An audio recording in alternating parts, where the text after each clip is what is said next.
Alright, hello, hello. How's it going, everybody? Welcome, welcome. It's been a while since we've done one of these streams.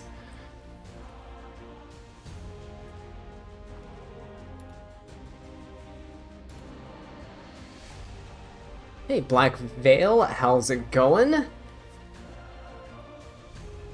Oh boy, I see a lot of you guys are already waiting here for a little bit. It's a couple minutes late. That's all good. It's in the middle of kind of a not dying in Guild Wars because we are getting our butts kicked right now. But hey, how you guys doing? Breath of Music. Hey, Barya, how's it going? Lucian, good to see you here, man. Always a pleasure. So you guys are talking about Lionheart Sermian chat, so that's always really exciting. Oh, I'm so excited for her buffs, guys. I am so excited for her buffs.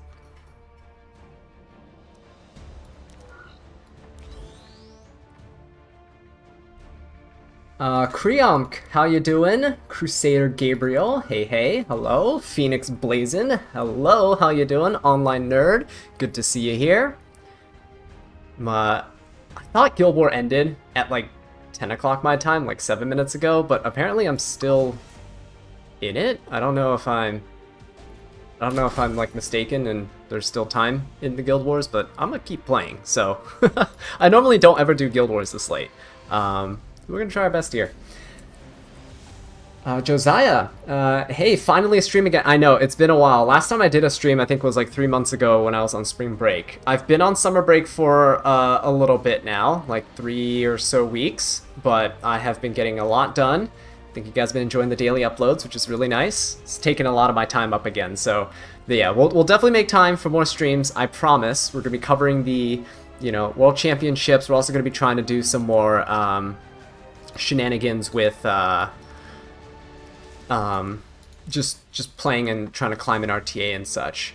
Okay, what am I doing here though? I am going to do something really dumb. And I think it'll work. It's like it's guaranteed to work. Okay, to trust. I need a high resist, really high resist unit that's not going to get one shot by Rinnock. Who is not going to get one shot by Rinnock? I guess Bunny Dom doesn't get one shot by Rinnock, right? This is usually a team I use anyway. I think so. She's gonna S2. We get the skill null. She S3s, no damage, splash. I think it's fine. I think Dragon King Shirun is gonna... No, Dragon King Shirun won't cut. I think it's okay.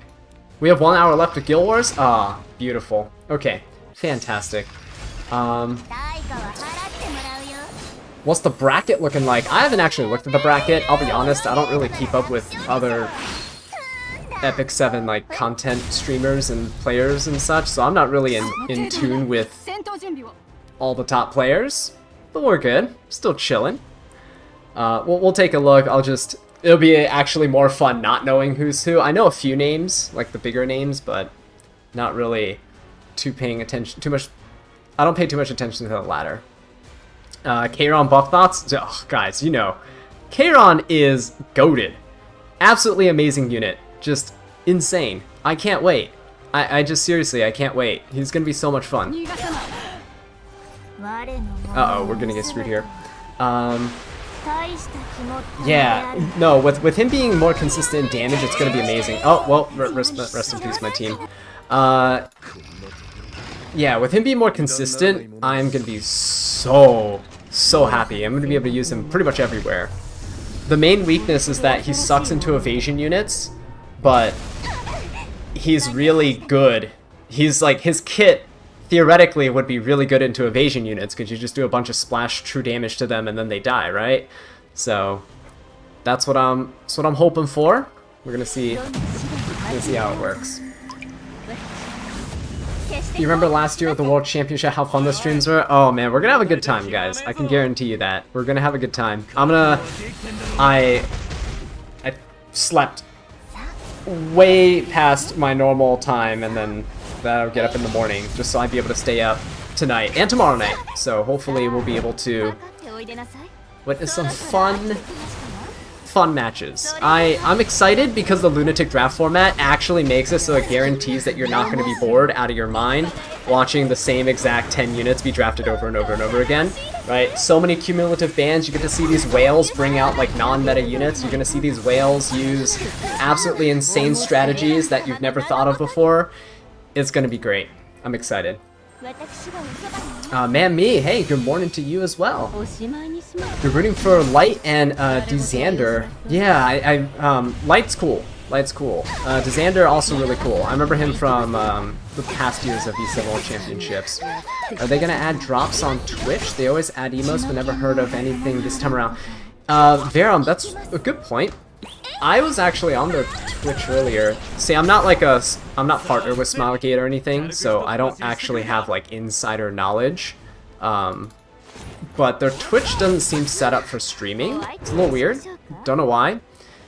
So yeah, I'm gonna assume that there likely is, but I didn't see anything on their Twitch. I see that their YouTube stream is set up and like set to air in, you know, another 48 minutes or so. But yeah. Oh yeah, look at this. By the way, E7WC, guys, super strong unit right now. Just so you know. My man Lucian, who's in chat right now, he opened my eyes to the ways of E7WC. So she's gonna be really exciting to use. Yes, I will definitely be commentating with the fights that are going to be going on. We're not just going to be watching their commentary. I'm going to try to put them into the background, and I'll try to give you guys my insight as to what's going on. Because honestly, some of the ways these guys play, a bit questionable to me. So we'll see. We'll see. I mean, clearly they know what they're doing, but it's because they're used to fighting each other in the ladder that they know each other's strategies inside out. So what might seem strange to me and you is actually like completely normal to them, right? Why So Serious says, hey Azza, have you tried Aram Blue Huayang with Straza in Guild War? He thinks it's possible to lose with. Whoa, that's actually really cool. So I was actually rushing the Guild Wars today. I didn't realize that we had another hour. Again, I normally don't do Guild Wars this late. I can't ever remember if it's 10 o'clock my time or 11 o'clock my time that Guild Wars cuts off. So yeah, normally I do my Guild Wars in the afternoon. So today I was rushing because I went out for dinner and got back. It was really late. I had to set up a little gate as well. Bought a little cat gate to put in my hallways. And I'm like, now my cat can't bother me while I'm trying to record content for you guys. That's cool. So yeah, that took a bunch of time, and then I was like, oh shoot, I gotta get my Guild Wars in, I gotta get my Mystic medals. If I miss out on Mystics, I'll be really sad, and then I won't get... I don't know if I'm getting Tenebria, guys, at this point. I really want her, but I don't know if I'm gonna be able to get her. I have a few Mystics right now, but I don't think it's enough. But hey, we can save for Roz, right? We can just save for Roz, it'll be good. Alright, let's get some of this gear. Let's enhance some of this gear. Maybe we'll hop into RTA for a couple of rounds, because we still have a bit of time to kill. But yeah, Aram, I really do want to try her out some more. She's incredible. I mean, I've been using her a bit. The great thing about her is that she's not oppressive, in that... I got triple defense rolls. I don't know how I feel about that. She's not usable everywhere. Like, if your opponent doesn't have an AoE skill, you kind of lose a lot of the value that's associated with her kit, right? And so I feel like your opponent needs to have some sort of an AoE that you want to deter on their side. But otherwise, she's fantastic. Just 3-turn immunity at the start of the match if your opponent goes first is huge. Or give an effectiveness buff to your Zeo, right? And then run him on Bloody Rose, and you can literally debuff my DJB. I'm pretty sure... Oh, whoa, I don't want that. I don't like that about this update, where if you run out of enhancement powder, they're like, you want to buy charms? It's like, dude, look at this. Yeah, so... we'll see how it goes. Aram, pretty cool. Can I get speed? Good morning, Clanecraft. How you doing? Sir Pius' thoughts on the new ML? Are you talking about Tenebria? I think Tenebria is pretty interesting. Honestly, I don't think I've ever had trouble fighting her. We might, if we play some RTA in just a second, once I enhance this stuff here. If we fight her, I'll kind of explain to you guys how I go about the drafts that we do into her. I wish that went to HP. I really want some HP torrent gear. Hey Kevin, how's it going? Welcome to the stream. Glad to have you with us. Not Serious says, I just hate this game. Used 100 leaves in Rift and got just one decent piece of gear. Whoa, Not Serious. That's lucky, man. You spent 100 leaves, you got a single piece? Better than me. See all this? See all this? Garbage. What's the last usable piece of gear I got? That wasn't an event piece. Is it even this? This isn't even usable. Guys, look at this. This is my luck with rolling gears. I'm keeping it because it's so funny to me. It might be usable on somebody. 1,200 flat health. Just nice. Right? It's great. I love it. See, these are all like Nightmare Raid pieces of gear. What was this one? I don't even know if this is usable. It might be an upgrade for some Soul Weaver out there that I have, but that's the last usable piece that I got, I guess. Free gear, free gear. I got this. I don't know who uses this. 32 effectiveness. It rolled pretty well. I don't know who's using 32 effectiveness on an immunity piece, but we have that. Yeah, I don't know. Not many usable pieces of gear. They'll come up very, very sporadically, but keep on farming. You'll be okay. The better the gear that you have, the harder it is to find upgrades for them. So do keep that in mind. Like, don't get discouraged. As long as you're able to like upgrade pieces on your units, you'll be okay, right? So, for example, that Soul Weaver piece that I got, if I just went and found another Soul Weaver that I have, and I was like, oh, no, maybe not that. Maybe I want, you know, find a Soul Weaver that has a relatively, relatively low bulk. I could probably bulk up my Frida if I wanted her a bit slower. I could probably run a slower Frida if I wanted to. Right, so you can always get upgrades for certain pieces. Like the piece that I got earlier is probably better than this piece if I want less resistance. See this? Right? I can get a lot more bulk with this piece here. Once I reforge it's the same speed, it's a lot more bulk with a cost of some resistance. So it could be an upgrade in certain cases. Right? Keep the pieces, upgrade. You don't have to always like go for epic pieces of gear. You'll look in here. I sporadically have like, look at this. Doesn't look like much, right? But I can mod out the attack percent or the flat attack. Doesn't really matter. Probably the flat attack here. Mod it for HP percent. And suddenly you have like an okay-ish piece, right? A defense percent main stat immunity piece that can be used on some sort of tank, like a Boss of Ruka if you really wanted to, right? So don't be too picky with your gears. Guys, gear score is not... Like you'll see some things like, oh, you have a 100 equipment score piece. But then, you know, you'll go to some other pieces that I have, not these free pieces that apparently rolled pretty well. Like, look, it's a 91 equipment score post reforged. Not great, right? But Amiki can use it, so we're using it. So don't be too picky with your gears. You'd be surprised at how poor the equipment score is on a lot of my units. We still make it work. You're saving Mystics for ML Raws. You can't wait to pull him. Also, how is your day and night going? My day is going great. It's currently evening for me, but yeah, we're doing fantastic here. I was wondering what was wrong. This Abigail is still on my Lionheart gear from the video we recorded earlier, so let's switch her back before we go into RTA, just in case we need her. She's a victorious flag. Put on her EE. We want the defense break.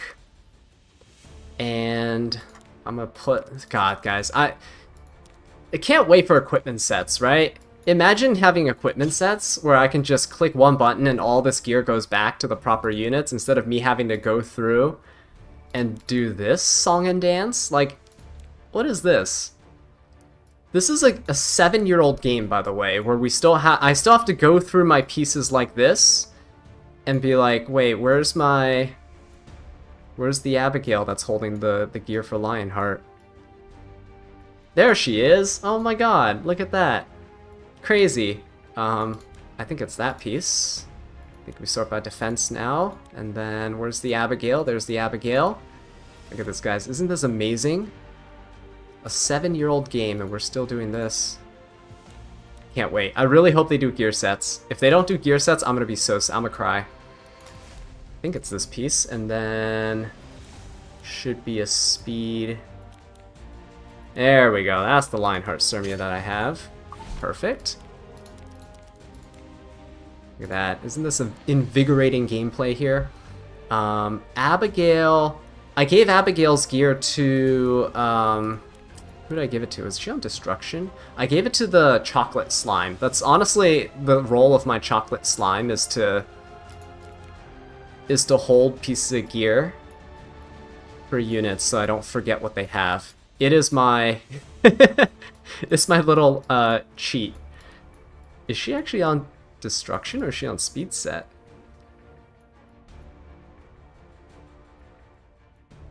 Oh no. Oh no, where's my Chocolate Slime? What is Chocolate Slime wearing? He's a level 2 Dark Warrior. Okay, ah, she's on Speed Set. Okay, Speed Immunity. Okay. You can't get right side gear, it's impossible. Not serious. Make sure you're not like... Make sure when you're crafting gear, you craft left side gear and then use the epic... actually no, craft right side gear and use the epic gear stuff on the left side pieces. That is what I would recommend. Let's see. I'll show you what I mean in just a second. I'm trying to remember. I typically remember the gears on my units because Smilegate has conditioned us to do so lately. Been getting much better at it. So you can see I'm actually doing pretty good here, right? Finding all the pieces. There we go. See? That's my Abigail, right? Imagine if we had preset gears that you can save this as your main build and then swap gears around for stuff. Imagine that. Okay. General crafting tip, guys. If you're crafting, or if you're just a newer player in general, you kind of want the know-how on how to do this more efficiently. One, don't be like me. Don't have this many crafting materials. But two, when you're crafting, try to craft rings and necklaces and boots. Okay, especially rings and necklaces. So I would say, you know, craft here. As you're crafting, you will hopefully get something good. So let's throw away all the bad stuff and...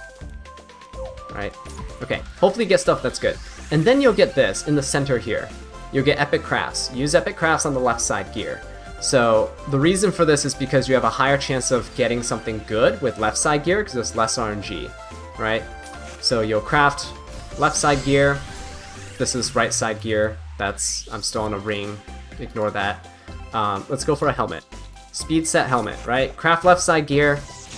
The main stat for left side gear is always set. So you can see here, this is a pretty good piece. Attack, effectiveness, speed.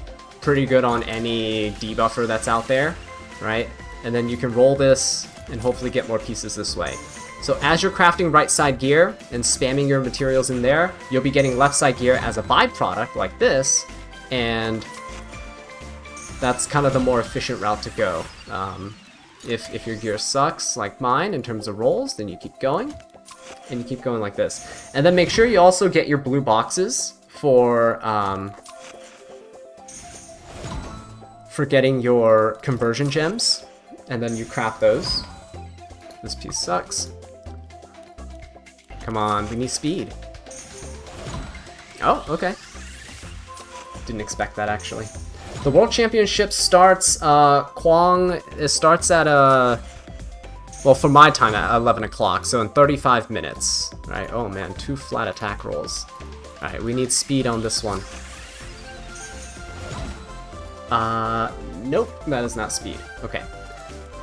So we throw these away. You can also extract these, by the way. When you extract these pieces, you'll be able to go here to your conversions, and this is where you use your conversion gems, right? So this is where you get all your right side pieces, honestly, right? I am, for example, in real desperate need of effectiveness rings. So go to effectiveness, the gem, click on rings, and then I want speed effectiveness rings. This is the main way that you will get right side equipment. Legitimately, this is the main way you'll be getting it, right? This piece sucks, but you can keep repeating and doing this process over and over. And look, I got speed right here. Speed on effectiveness ring is pretty much all you need. So we're gonna roll this, right? And then test it. This is legitimately the main way you're gonna be getting equipment, right side equipment. So what is? Oh, was this locked? Let's extract that. Okay, yeah. So that's the main way you're gonna get right side equipment. Show your stream that sword. Oh, you rolled in guild chat? Oh man. You guys need to look away. Just look away. That's disgusting, isn't it? Look at that. Pieces like this should be illegal. Like, you should not be allowed in RTA if you have pieces that roll like this.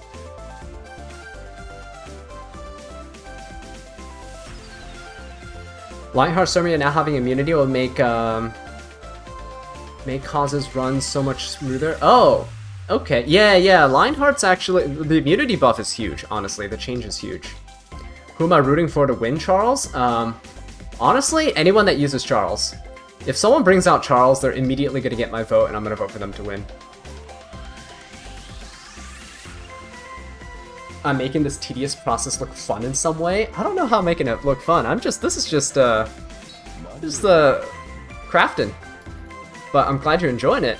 Yeah, honestly, like these the reason I have so many crafting materials is because I hate crafting. It's so terrible. Could I get a bunch of upgrades from my gear? Yes, indeed, I could. Am I looking for them right now? No, I don't. I don't want to invest my time in that right now. So we're gonna hop in RTA. We're gonna distract ourselves. Hey Jake, how's it going? Glad you've been enjoying the content. Glad you're catching us live.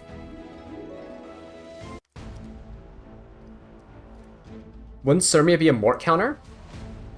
Yeah, Surmia could definitely be a mort counter, technically. Honestly, anybody with immunity is a mort counter. I have first pick. I'm gonna ban Rinnock and Mort. I think that's the best way to go about it. This is also a great way to counter Mort, by the way. Just pre-ban him, you don't have to worry about him. What set and stats would you recommend for Immortal Wukong? Let's take this first. Immortal Wukong's good on lifesteal. If you have his EE where he doesn't AoE attack all the time, then you can run him on counter. Personally, I really like lifesteal sets. I like lifesteal as a bias, but I think counter Wukong could be really, really cool. I just haven't really tried it with him.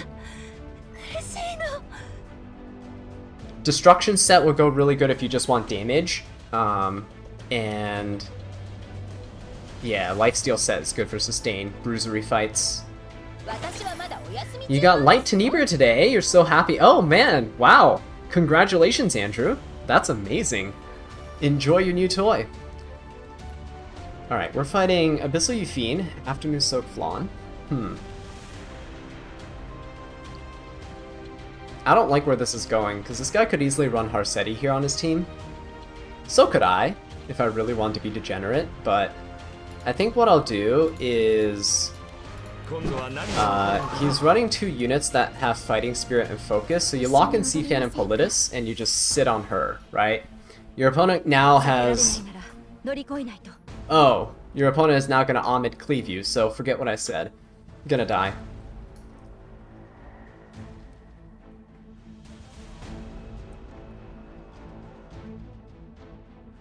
Manuel, never seen my lives. I love videos. Thank you so much, man. Appreciate it. I don't really go live too often, but glad you could make it. We're gonna have a good time tonight. We're gonna be watching the World Championships. It's amazing. I love this time of year. It's so fun to just watch other people play RTA. It's one of the main reasons I started making RTA content, because I wanted to watch RTA videos, but I could never find any on YouTube. I know people play on streams, I just don't have the time to tune into streams. So, yeah, I decided, hey, if I want to watch RTA content, I'm sure other people do too. And so that's kind of the reason why I started posting it. How do I fight this?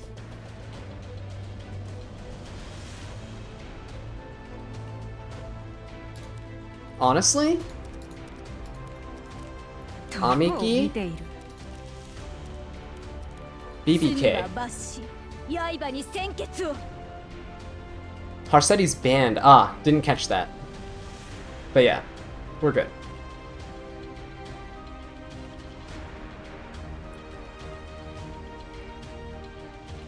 Does Twisted Idol on Kiron, is he worth to build for the next patch? Oh, he's worth building now, Ian. 100%. You see me use him? Oh, he's amazing. He's so good.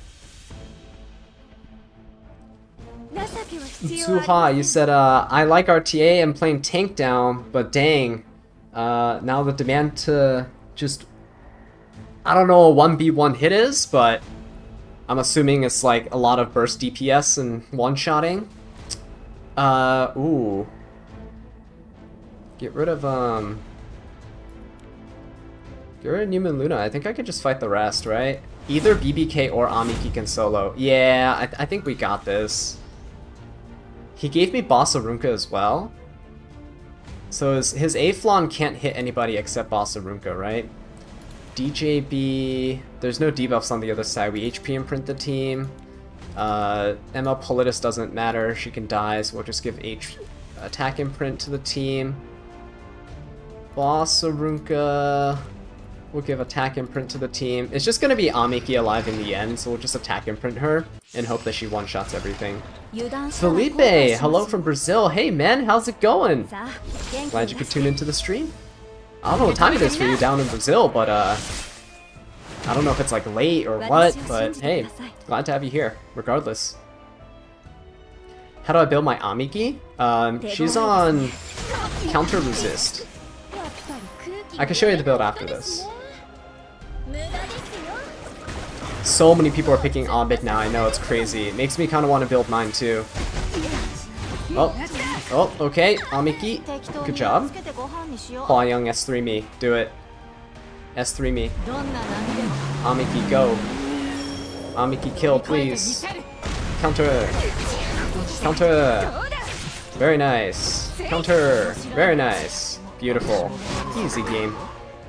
Alright. Let's S2, push back, get rid of the skill nulls.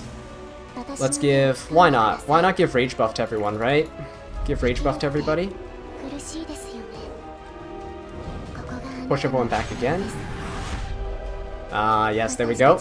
Beautiful. Now I get to dual attack with Amiki here. I think... Ahmed's not doing anything, yeah? Do we hit the Abyssal Yufine?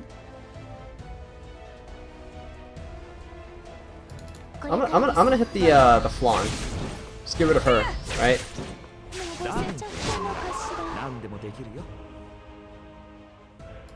Okay. I'll just stun this. Yeah, see?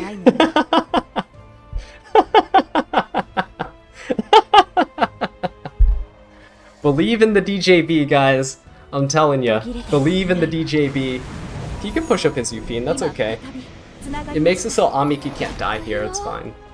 Oh my god, greater attack buff and crit damage Abyssal Yufine with a haste buff. Counter! Very nice!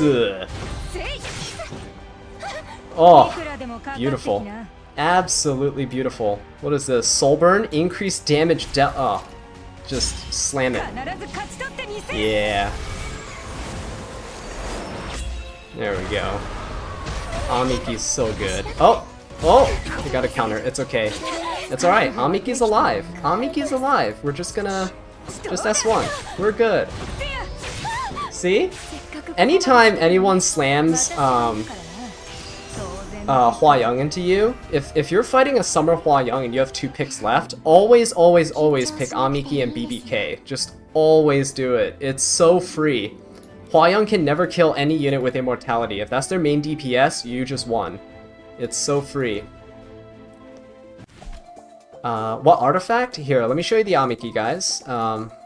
She's on Eubiris' Tooth. So, you guys might be able to help me with this dilemma. See how my Ebeer's Tooth is almost max, is plus 27? We're getting more free artifacts, like, throughout this Epic 7, like, anniversary. But I also have this. I haven't used my 5-star artifact selector yet. Because I kind of want to max the Ebeer's Tooth. You see how good Amiki is, right? I kind of want to max it, but at the same time, if I get another Ebeer's Tooth, I'm going to be kind of upset. Because then it's not going to be a plus 30, 100% proc. I don't know. But yeah, counter and resistance, these are the stats on the pieces. Look, 91 gear score, 84, 90, 83, 89, 83. Considered really bad gear score pieces, guys. It's considered terrible gear score, but look, she works. That's all you need. She works. You don't need good gear score. Screw gear score. If you ever watch people and they're like, you need to get good gear score pieces, ignore them. Who cares about gear score? You can get to Emperor, you can get to Emperor without amazing pieces. You made a bulky Degen Arby because of me, and you find it better than Triple Torrent? Hey, Susanoo, hey, Degen Arby is the way to go. If you guys don't know what Degen Arby is, this is my Degen Arby. Just counter bulk, sit there Arby. You can't die. Super high evasion. Yeah, it's great. Ebeer's Tooth, is it free or is it limited? Ebeer's Tooth is, it's, I think it's available. I don't think it's limited, is it? If it's limited, then I take that back, but I'm pretty sure Luna's artifact is not... Let's see if I click this, I'm pretty sure it's here. Yeah, see, Ebeer's Tooth. It's not a limited artifact, you can pick it.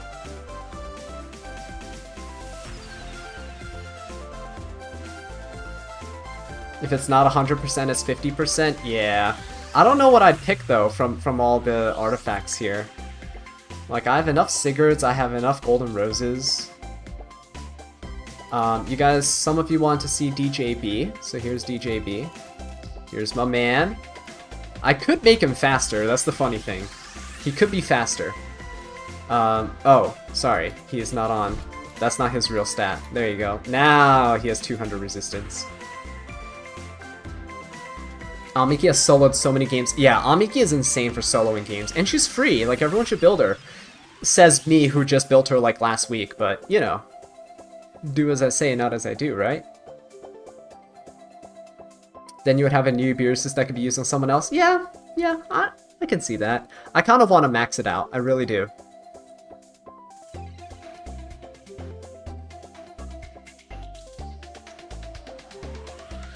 Yeah, that's right. Luna's artifact is Draco Plate. That's what it is. Luna's artifact's Draco Plate. You guys want to see ML Kiron? What is he, a thief? Is he a thief? I think yeah, he's a thief. Here's my Kiron. He's on protection set. He's been serving me really well, guys. I don't know. He's been amazing to me. Team Imprint is insane on him because he gives... Not only do you have protection set giving everyone... How much does protection set give? 12% of your max health, right? So this Kiron's given my team how much? Almost 3,000? How much is that? Calculator. Let's do just 25,000 times 0.12. Oh yeah, no, we're giving like 3,000 HP barriers to my team. So my team gets a 3,000 HP barrier and they get 11% more of health on top of that. That's crazy.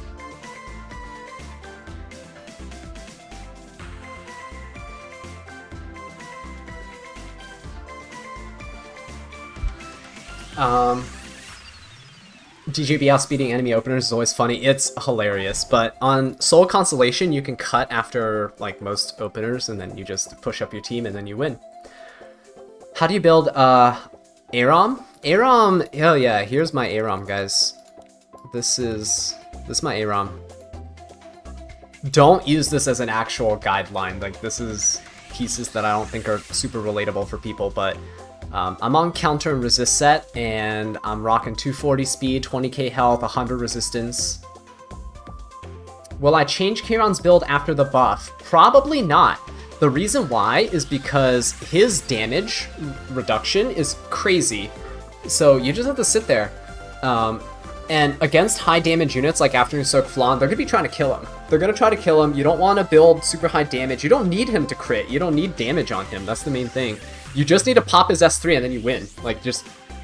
That's it. If your opponents live after the S3, they're probably just like Knights or Soul Weavers and stuff, and they don't really matter. You just kill all the DPSs. Personally, I like building Aram on counter set because I feel like it's more... It's just more value. You don't want her super fast anyway. I'd say 240 to 260 speed. Like, if you're going speed set, 260 speed is okay. It depends on your speed tuning, though. It really depends on who the DPS is that you're trying to push up. Her artifact is... Actually, Doctor's Bag is not a great artifact for her. I don't really know what is, honestly. I honestly don't know what is a good artifact for her. I guess I'll slap her on Proof of Valor for now. But the reason why I want her on counter is because S1 has a chance to stun, and you also recover health of everyone. So I think her HP recovery is 12% of her max health, so at 20k health, I'm recovering a little bit over 2000 HP every time she S1s. So this is a really easy way for her to just keep countering and healing up the entire team, so it's really nice. You can build on speed, same thing. You don't really care about too much effect resistance. She actually doesn't need effectiveness because she has 0 debuffs in her entire kit. So there's absolutely no reason for you to build effectiveness on her. Her star sign's kind of wasted on her, honestly, but it's okay. Just build her bulky. Build her bulky with a little bit of speed, some resistance. Am I excited for the buffs? Ooh, yes, I'm very excited for the buffs. I think for Anniversary Part 2 we're going to get RNL as a unit. That might be cool. I think people are saying Moonlight Dreamblade might become a unit too. Thoughts on Guider Aether? You got him earlier today. He could be decent. I have a guildmate who uses Guider Aether. But a quick tip about Guider Aether, if you have more than one Guider Aether, you can imprint Guider Aether with 3-star Ice Aether. And you can sell Guider Aether for a lot of Transmit Stones. So if you're a new player and you have multiple Guider Aethers, save one copy, always. Always keep a copy of every unit. But the other Guider Aethers, don't merge them into this one. Keep them separate.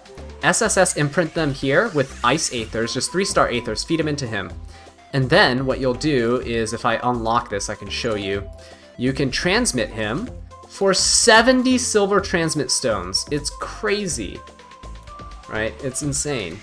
Very good value for transmitting Guider Aethers.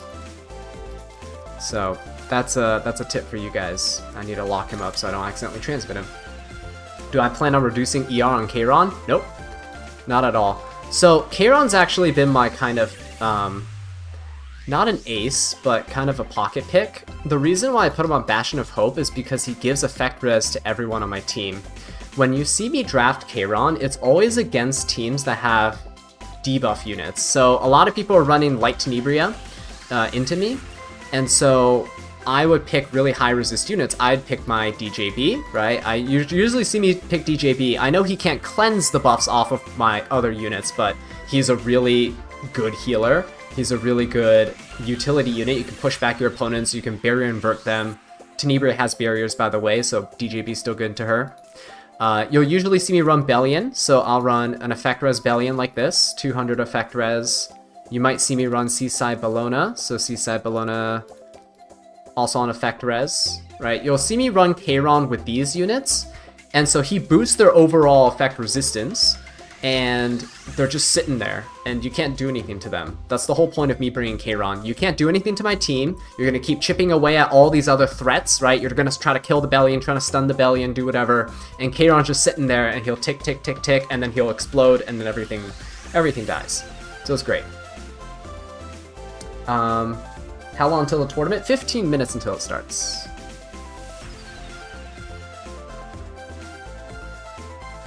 Susano, you said your RB has 3k attack, 1k defense, 16k health, and 280 crit, and that's not bad. Double-edged Decrescent's pretty good on him too. Yeah. Do I think Yuna can be effectively played in RTA in a Harsetti comp? This Yuna? You could. You can make any unit viable. The main thing with this Yuna is, if I remember correctly, Yeah, when she S1s, she attacks all enemies and increases combat readiness of herself by 15% and everyone else by 5%. I've seen people use her as a fast unit. So that's... I've seen them use her fast and she'll just keep spamming S1. I've seen people use her on counter as well and they keep spamming S1 and stuff. So she's pretty cool. I don't know if you'd want to use her in Harsetti teams. I guess you could. Harsetti locks your opponent out of speed, so you can build a slower, tankier unit that just keeps countering and pushing up your own team. I can see that. I can see that. I think she has an EE too. Yeah, I just can't use her EEs. I don't have her fully awakened. Let's see, Yuna's EEs. You would probably... I would probably use the increased combat readiness by an additional 5%, maybe? If you're going for a huge damage build, like no crit chance and just max crit damage, you can go for meteor cannon damage. Upgrades unaffected by cooldown increase and decrease effects. No, that's not that good. Yeah, either combat readiness EE or S3 damage EE. Who's the best opener these days? The best fast unit in the game is Lidica right now, in my opinion. Like, if you want to invest all your speed gear into one unit, put on Lidica. So good, so strong. Just... Rinnock also, but... You know. Most people pre-ban Rinnock. So if you want someone who's actually usable and effective in RTA, invest your speed gear in Lidica. Or Lone Wolf Pera. Or Sea Phantom Politis. All really good units.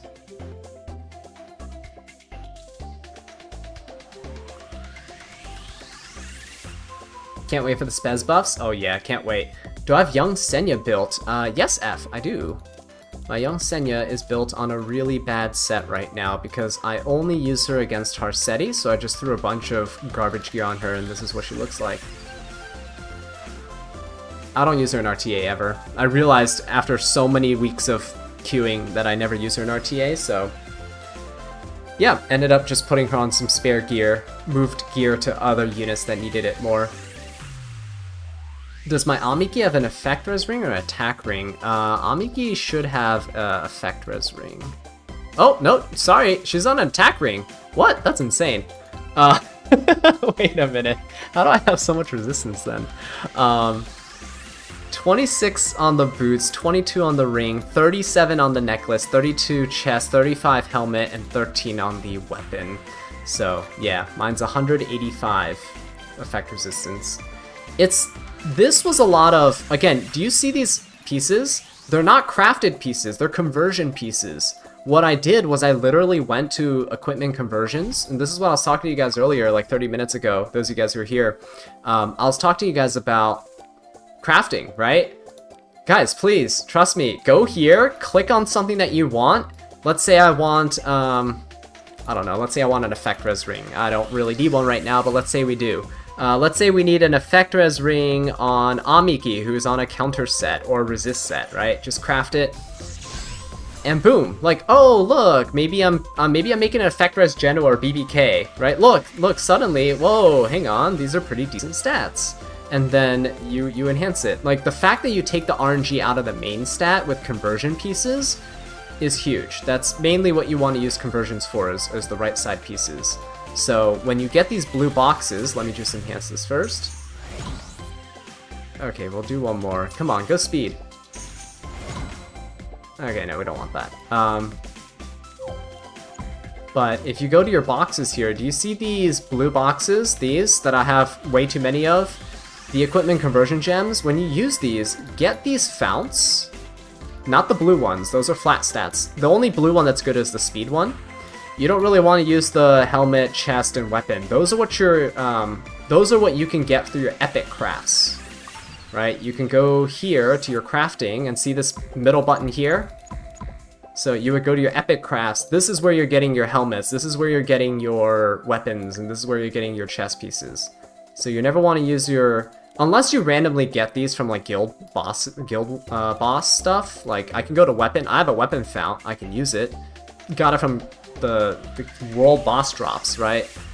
I didn't open a chest for this. So now you can go and use this for something and right? That's nice. But I would never open a blue chest to get one of these because it's not worth it. Just use your crafting materials. Finally my Lydica's meta? Oh man, that's not even the right Lydica though. My favorite Lydica is Faithless Lydica, this lovely lady over here. To be fair, I could make her, this is just, I literally got her equipment by clicking equip all. If I put Fire Lydica's gear on her, she actually wouldn't be that bad. Like, legitimately, she wouldn't be that bad. Effectiveness ring, and let's go with an effectiveness. Dude, let's just put... Oh, this is fine. See, look. It's almost a... What's better? Oh, no, hang on. The problem with Faithless Lydica, though, is she needs to crit, right? So, I'd have to do something like this. And I would need a effectiveness boot that has crit rate on it. Yeah, it would be. I'd probably modify some pieces here to have crit rate on them, but yeah, 295. Like that's the fastest you can make a Faithless Lydica. It's just sad. It's just sad. She's too slow. Her base speed is terrible.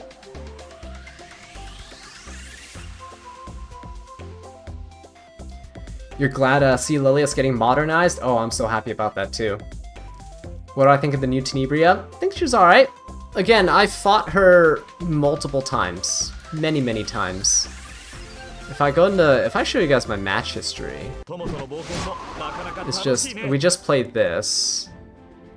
That was an Aron match. Like, if I just go down the list... Oh, see, look, there's a light Tenebria. But look what I'm bringing. Just Ban Protect Celine. Look, you have a Kiron in there. Just have Kiron in there, it's fine. Right? Lost to a light Tenebria here. Had Celine and Bellion. The problem here was I died because of Ahmed. Ahmed is too good. Ahmed's a great way to counter Celine. You don't have any ways to stop her. Any other light Tenebrias? Any other light Tenebrias hiding around? See, not a lot of people are really drafting. Oh, there's a light Tenebria. Look, Kiron Bellion. Look, just every time there's a light Tenebria, I just bring in light Kiron and you win. It's so free. It's so free. She can't do anything. Is there another Tenebria anywhere? Oh, there's a Tenebria. I lost to this one. Oh, Abyssal Euphine countered every... I think she countered like almost every time there. It's kind of sad. Lost to Amiki because Amiki's the GOAT. Lost because, look, 2 fire versus 2 earth. Immediately lose that. Where's the Tenebrias, guys? Oh, there's one. There's a Tenebria. Look, Bellion. Just stick high-res units, right? Bellion, DJB into Tenebria. Usually a free win. If you have high-res units, it's usually free. There's another Tenebria. Brought in DJB, Flan, Genoa, just sliced through everything on their side. That was the same match. Tenebria, look, they even took Bellion before taking Tenebria. So people are kind of catching on that, like, hey, people are bringing Bellions into Tenebria, and I was like, yeah, it doesn't matter. Slam Amiki. Amiki doesn't care. Amiki doesn't care if she gets blocked, right? There's nothing on the other side that stops counterattacks, so Amiki just destroyed everything. This is my last one. Yeah, no more light Tenebrias. So she's actually not picked all that much. I don't pre-ban her, I don't have her, so I can't pick her. So yeah, that's just how it is. I think she's okay, but she's not like super oppressive or broken, which is what you want. See my Blood Moon Haste in DDR. Sure. I think someone earlier asked for Fallen Cecilia. This is my Fallen Cecilia that I bring with my DJB a lot. She's built with a lot of speed.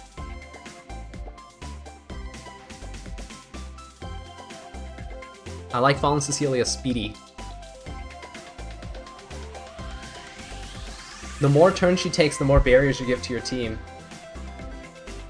So with DJB and Fallen Cecilia, you just get a bunch of barriers, you invert your opponent's barriers, you heal. Fallen Cecilia gives pseudo healing with like the barriers. It's really nice. You guys want to see Blood Moon Haste? You can get away with him being slower. Doesn't need to be more than 100 resistance. Build him bulky, high defense, high HP. I can honestly lower the defense and give him more HP. I don't know why he has this much defense. He just somehow got a lot of defense rolls. Like his necklace. Do you see that necklace here? 30% defense with 43 flat defense, right? It's kind of crazy. Oh, and his boot. 20 defense with 74 flat defense. It's all the flat defense adding up. Yeah, Tenebria is definitely not a first pick unit. You definitely don't want to pick her first. How much effectiveness would you need to debuff my ML Kiron? That's a good question. I'll answer that in a second. DDR here, I re-geared him to be this. He's a bit slower, but he's mixed effect res and effectiveness. I think oh, sorry, this is not his true stats. I usually team imprint when I need bulk to survive.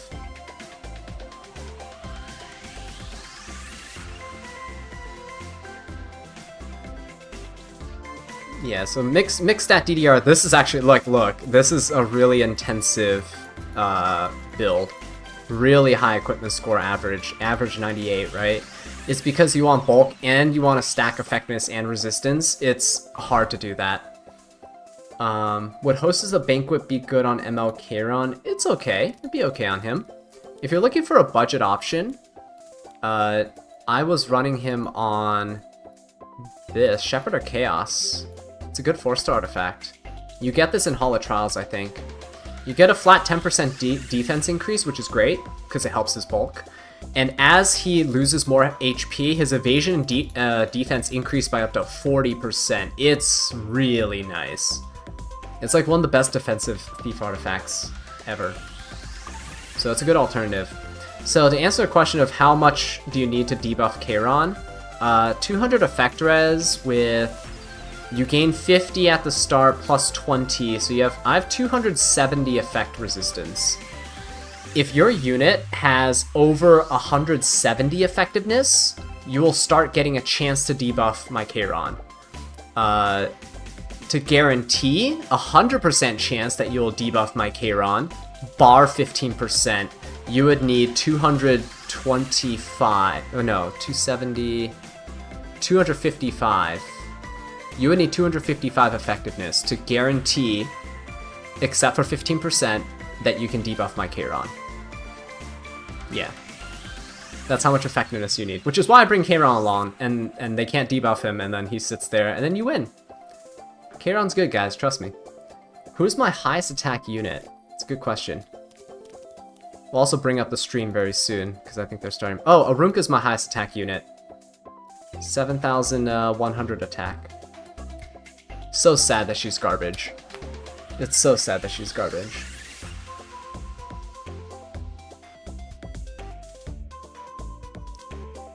You're waiting on ML Ra's skill set, then you'll know who you're going to be pulling on. Tenebria is really strong. Yeah, she is very strong. By the way, if you're ever wondering like how I'm doing these calculations for resistance, just because I think some of you guys might be like, how is he doing that? If you want to do calculations for resistance, you just need to know that you need to be...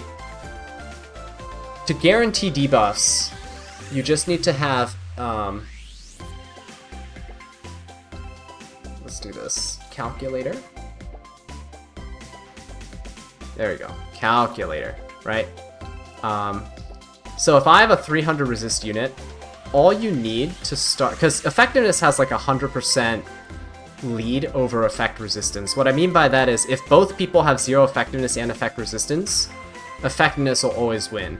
If I have 50 effect res, you have a 50% chance of debuffing me with 0 effectiveness.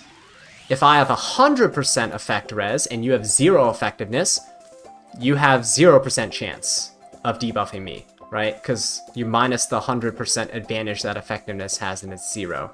So for effect res to win 100% of the time, you need to have 100 more than the opponent has in effectiveness. So I might have misspoke earlier with Kiron. So my Kiron will have 270 effect resistance, right? So minus the 100%, you would need 100. If you have 170 effectiveness, you can't debuff me, guaranteed, 0% chance. Once you go above 170, you will have a chance to start debuffing me. Right. So let's say you're at 180, 180 effectiveness. Because I have 270 effect resistance, and you have 180 effectiveness, right? There's a 90% chance that I resist. So it's a 10% chance you debuff me. That's how the math works. Effectiveness always has a 100% advantage over effect resistance. Yeah. Anyway, that's your quick little math lesson for the day. Let's see what the Epic7 YouTube channel has in store for us. 'Cause they should be starting, yeah? I think they're starting with some previews. I don't think we're missing much. Guess I can kind of throw their stuff on here. Let's full screen this. And there we go. Right? You guys shouldn't be able to hear anything, because I don't have the volume up. Let's make it 20%. Maybe something like this. There we go. Let me know if it's too much, and I can also stand till the very last moment. It's the promised year 7 of Epic 7. There we go. I can also mute my in-game. World Arena Championship 2025 qualifier day number 1, and we start with a bang. Time for the global server qualifiers. My name's G-Clev. I'm your host. We have Car6 and Valky joining us. Car6, how are you? Welcome to have you back on the show. Yes, sir. G-Clev, always a pleasure. Honored to be here for E7WC 2025. Doing it okay, bigger cool. And better Let me than know if ever. that's too loud for you guys. My God, do we have a show for y'all tonight? Oh, we certainly do. Hopefully Valky, it's not. glad to have you on my side. How are you doing? Super excited to be here, my man. We got so many chefs in the I agree, house Online tonight. Nerd. If we didn't have 15% in dual attack, E7 would be more esports ready. 15%. It's going Yeah, to be a 15% is banger, just and so we have dumb. a lot of different Dual servers, attacks so too. we just 3% have to dual attack start chance with is the so global bad. server today, and we have lots of big names, big players to go through, and same round of 16. Why is Car6 there? Man, stop playing the game for Ethereum restart. I honestly haven't seen a lot of his content around lately. I think he's been into Wuthering Waves, was it? I actually don't know. Again, I don't really have time to watch other creators. So also her Dasby's own channel with the full length of the song, so make sure to go. But yeah, check he's a that classic out, E7 is what I was creator. told. So Big name in the space. And also, to give you guys before the overview, we had in-game prelims of. Do we have any idea what day they'll reveal ML Raz? players Nope. I don't think anyone has any participating, and idea we're when they're down going to reveal it. Not that many players. The volume's a bit low. Remaining. I don't really Trying to want go my up voice to against the clash best with of their the best. voice. This is the schedule. But for the I entire don't mind E7WC. trying to We start raise with the global, volume. Then Asia, Korea, Japan, Europe on the same day, but on different times, and then the group jaw. Have I tried Etheria? I have not. And I know some of you guys thought that I would, but I'm trying to not start any new gacha games offline ever September again. 6th. So Like Epic7 will probably be the last gacha I play. I just can't keep up qualifiers with the daily like FOMO, the daily grind, the mandatory logging in, the mandatory farming, the playing. Like they hook you with that, and I'm at the point in my life where I need to step away from that kind of stuff. You know, I'm invested in E7, I love the game, love the animations. I don't like games with chibi sprites and stuff either, so that also is a turn off for me. But yeah, I bet Etheria is fun. It's just not something I'm looking forward to right now. Oh boy, look at this! Player introduction! Yeah, there's AB. Car6 be looking good with long hair. Yeah, honestly, he's looking pretty sharp lately. I haven't seen him in a while. It's been probably over a year since I last saw any of his content-related stuff, so looking pretty sharp there. Do I still play Final Fantasy XIV? No, I stopped a few months ago. I got to the end of. What is it? I'm almost at end. I was almost at Endwalker. Okay, I think. We'll see. And I just the grind was too much story. I didn't want to wade through all the story. Lately I've been playing Baldur's Gate 3. Like a big name. Yeah, lately I've been playing Baldur's Gate 3. I stepped away a little bit from Final Fantasy. I want to go back. I do want to play and progress more, but I just want to talk as about of right Kiron, now, I'm legend kind of who obsessed has with the Baldur's pride Gate, and so joy of my that's been guild, my interest. E7, and I really hope he's an exciting player. I'm not gonna try Chaos Zero Nightmare when it comes out. Looks fun. I don't think so. I just the daily gacha grind is just a little too much for me. It's just straight out like too much. If I didn't have to work, if I didn't make content and I didn't have to work, I would probably be able to enjoy a gacha or two on like for fun and keep up with it. Xander, But because I have to do again. Winter. a full-time job teaching and like make content on the daily or multiple times a week, it becomes too much to handle to start a new game, because I'm a guy who doesn't want to start something and then not commit to it. If I everything I do, I commit to it 100% of my effort and time. Like I don't want to half-heartedly do We'll have a something. lot of heroes being banned by the time we get till the end. And the last four, but not least, Daystar, Magic Light, Cuckerbat. Oh man, they're back again. Oh, strong He names. said again. Etheria died off fast. Oh, that... Yeah, I've been hearing mixed stuff. It's like that with most gachas on launch. I don't know.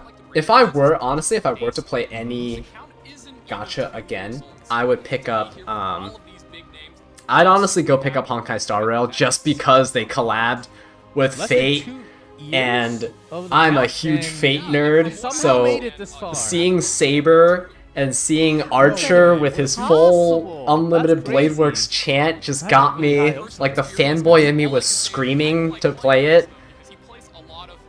Honestly, if they put Lancer in there, if they had put Lancer in, I probably would have caved and started playing Honkai Star Rail again, because Lancer is my bro. Love him.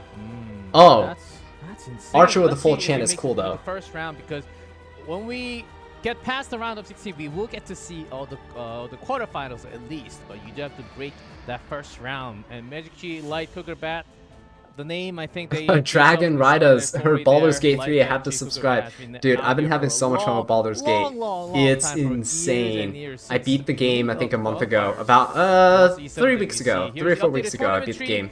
As I said, And start with round I've 16. started We'll have two selected another run matches immediately. going It's just out to the amazing. broadcast. So we won't get to see every single one of them.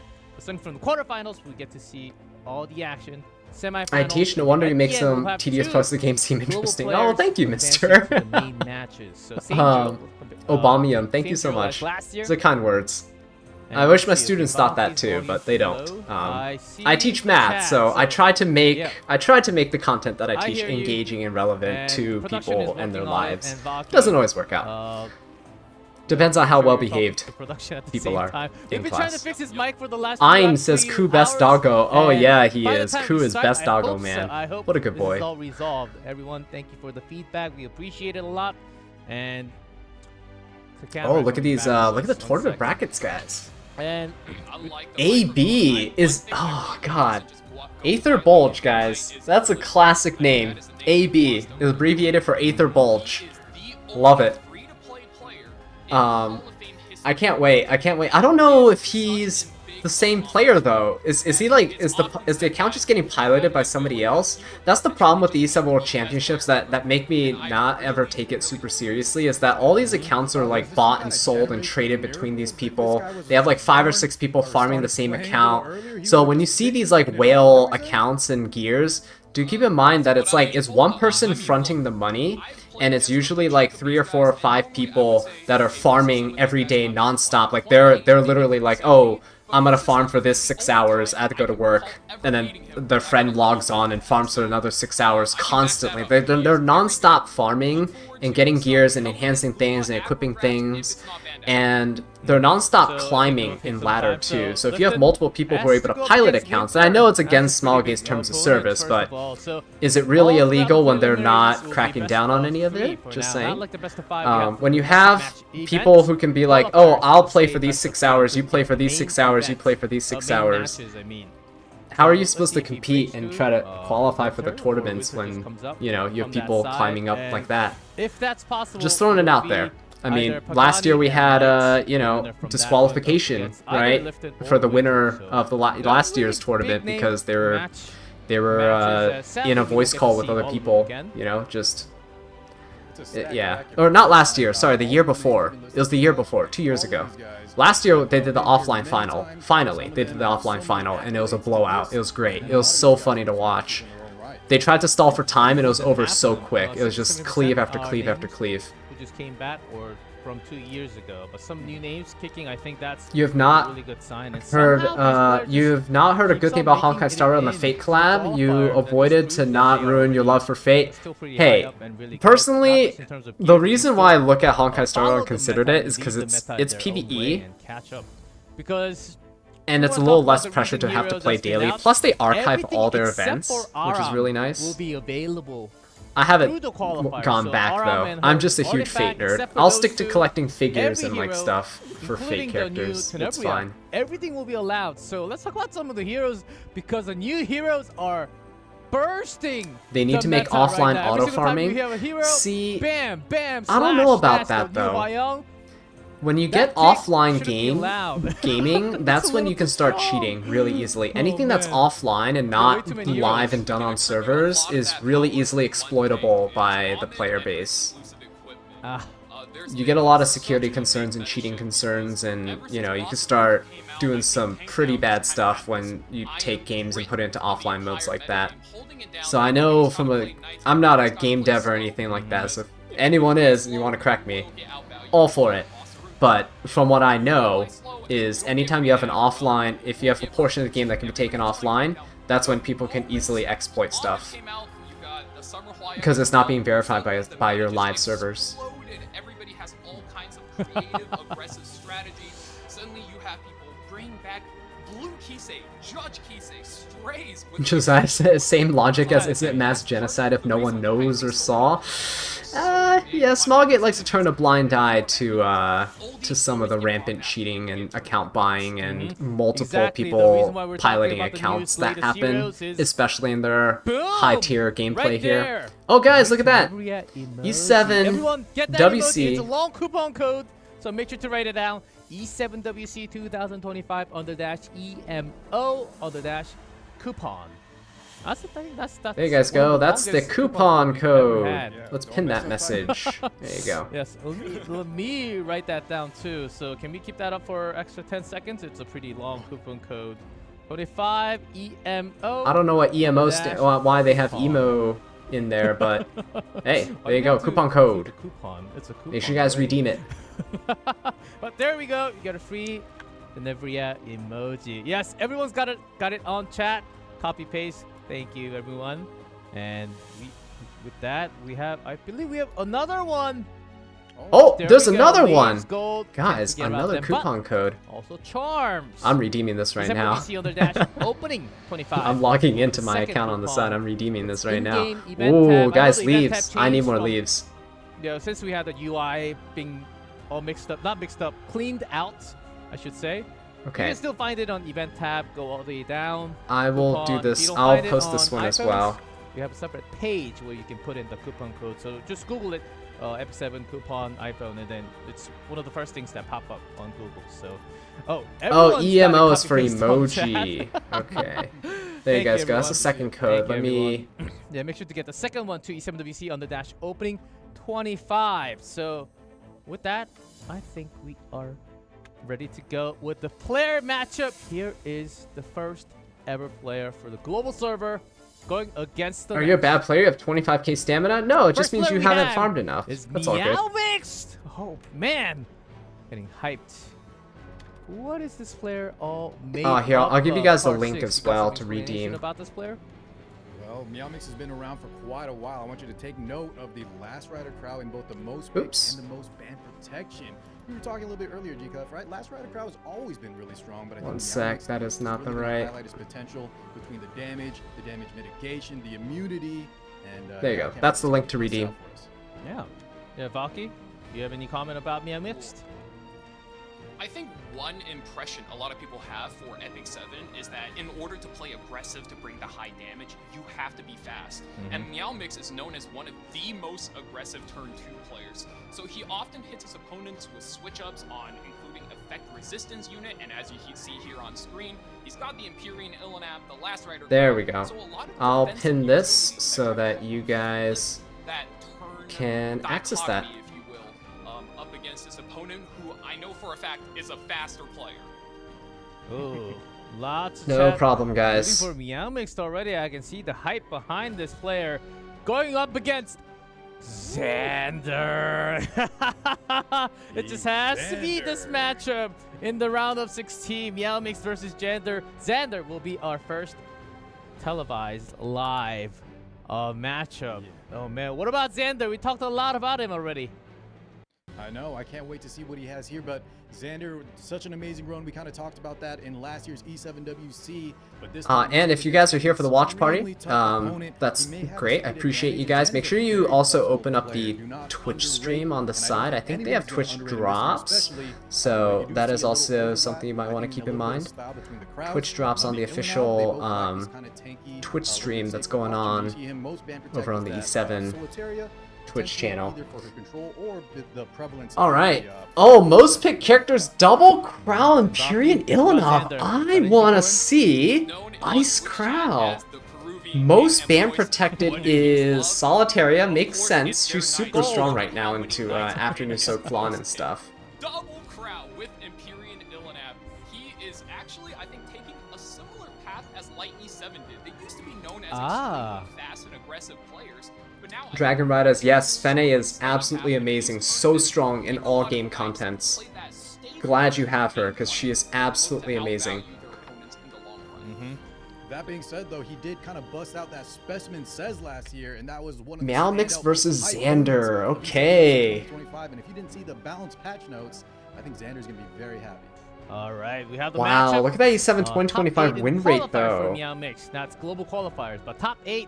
Meowmix played a lot less Xander, so with a higher win exactly, rate it's not percentage. exactly Makes sense the same top 8 we're talking if you have if you're playing fast and you're cleaving, right? You can get easy wins. You can easily rack up a bunch of wins, get a high score, and then just kind of sit there. Meanwhile, if you're playing slower, your matches are slower, win-losses are a bit more favored at one side over the other. Cleaving is more of a gear gap thing, so if you're like Meowmix and you have a ton of really good speed gear and you're just gear gapping most of the players you're fighting, you're going to easily rack up a high win rate percentage. Meanwhile, if the slower you play, the more RNG is introduced into your matches, so it makes sense that, you know, you might have a lower win rate. Alright. Here we go, the very first match of the round Alright, 16 let's see what happens. qualifiers for global server. Meowmix versus Xander. Meowmix and Game number Xander, 1. let's do this. I'm So excited. Oh, Tenebria's open. Did they actually leave Tenebria We're going to open? see this a lot throughout the event, boys. Renak and Bossarunka banned out because Xander is going to be picking second. If he left either one of these units up, Meowmix would have first picked Okay. it up and Oh my! advantage. We have the There witch it is. Tenebria. There it is. Okay, which of them your Tenebria is actually picked out? So, this is gonna be cool. First pick is honestly kind of crazy for that because she is not that great of a first pick in my opinion. But keep in mind, this is a lunatic draft format. Lunatic draft format means that whatever's picked in this round cannot be used in the next round. So he might be setting up to make sure that this is not viable later. Harsetti picked out New Kid Aiden as well. Huge. Huge, huge. Such a strong unit. Now, one thing to keep in mind, Xander on the right took Afternoon Soak Flan, who is actually a really good unit to use with Harsetti. So at least he doesn't have to face down Harsetti with Afternoon Soak Flan together. We see FCC getting picked out. Is Xander gonna go for my combo, guys? DJB and FCC. Xander? I'm gonna vote for you, Xander. Go for the DJB. You know you want to. You know you want to, Xander. DJB FCC, I'm telling you, guaranteed win if you pick it. Guaranteed win if you pick it. Oh, he's okay. He's switching over to a little bit of DDR. Come on, man. everyone, Aram is... Okay, you know what? I respect it. I love DDR. Honestly, great character. Just Great letting you pick. guys know. I have a DDR cosplay, so I mean, honestly, good stuff. I like it. I respect this. Light Tenebria is definitely not first pick worthy, I can guarantee you that, but he's going for like this... Okay, he's going for this weird debuff team with Flan as a central DPS right now. Honestly... I don't know. I don't know what you'd pick here.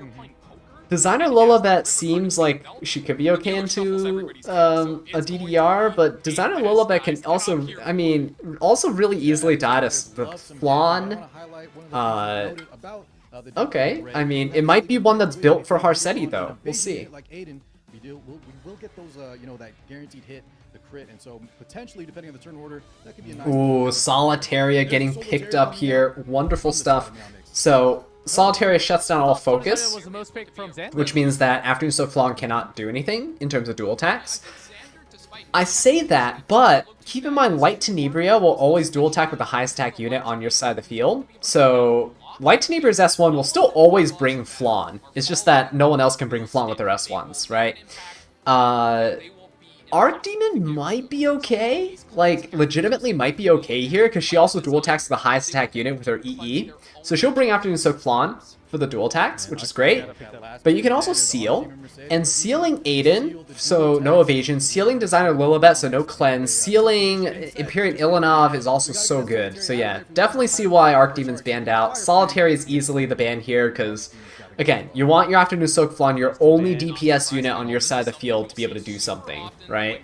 That's good. Arcdemon is also solid, because if they banned Flan, and quote-unquote left Xander with no DPS, Xander could still outlast the opponent with control, because he has DDR and Tenebria and Flan and so much injury damage with Venom that he probably could have won that easily there.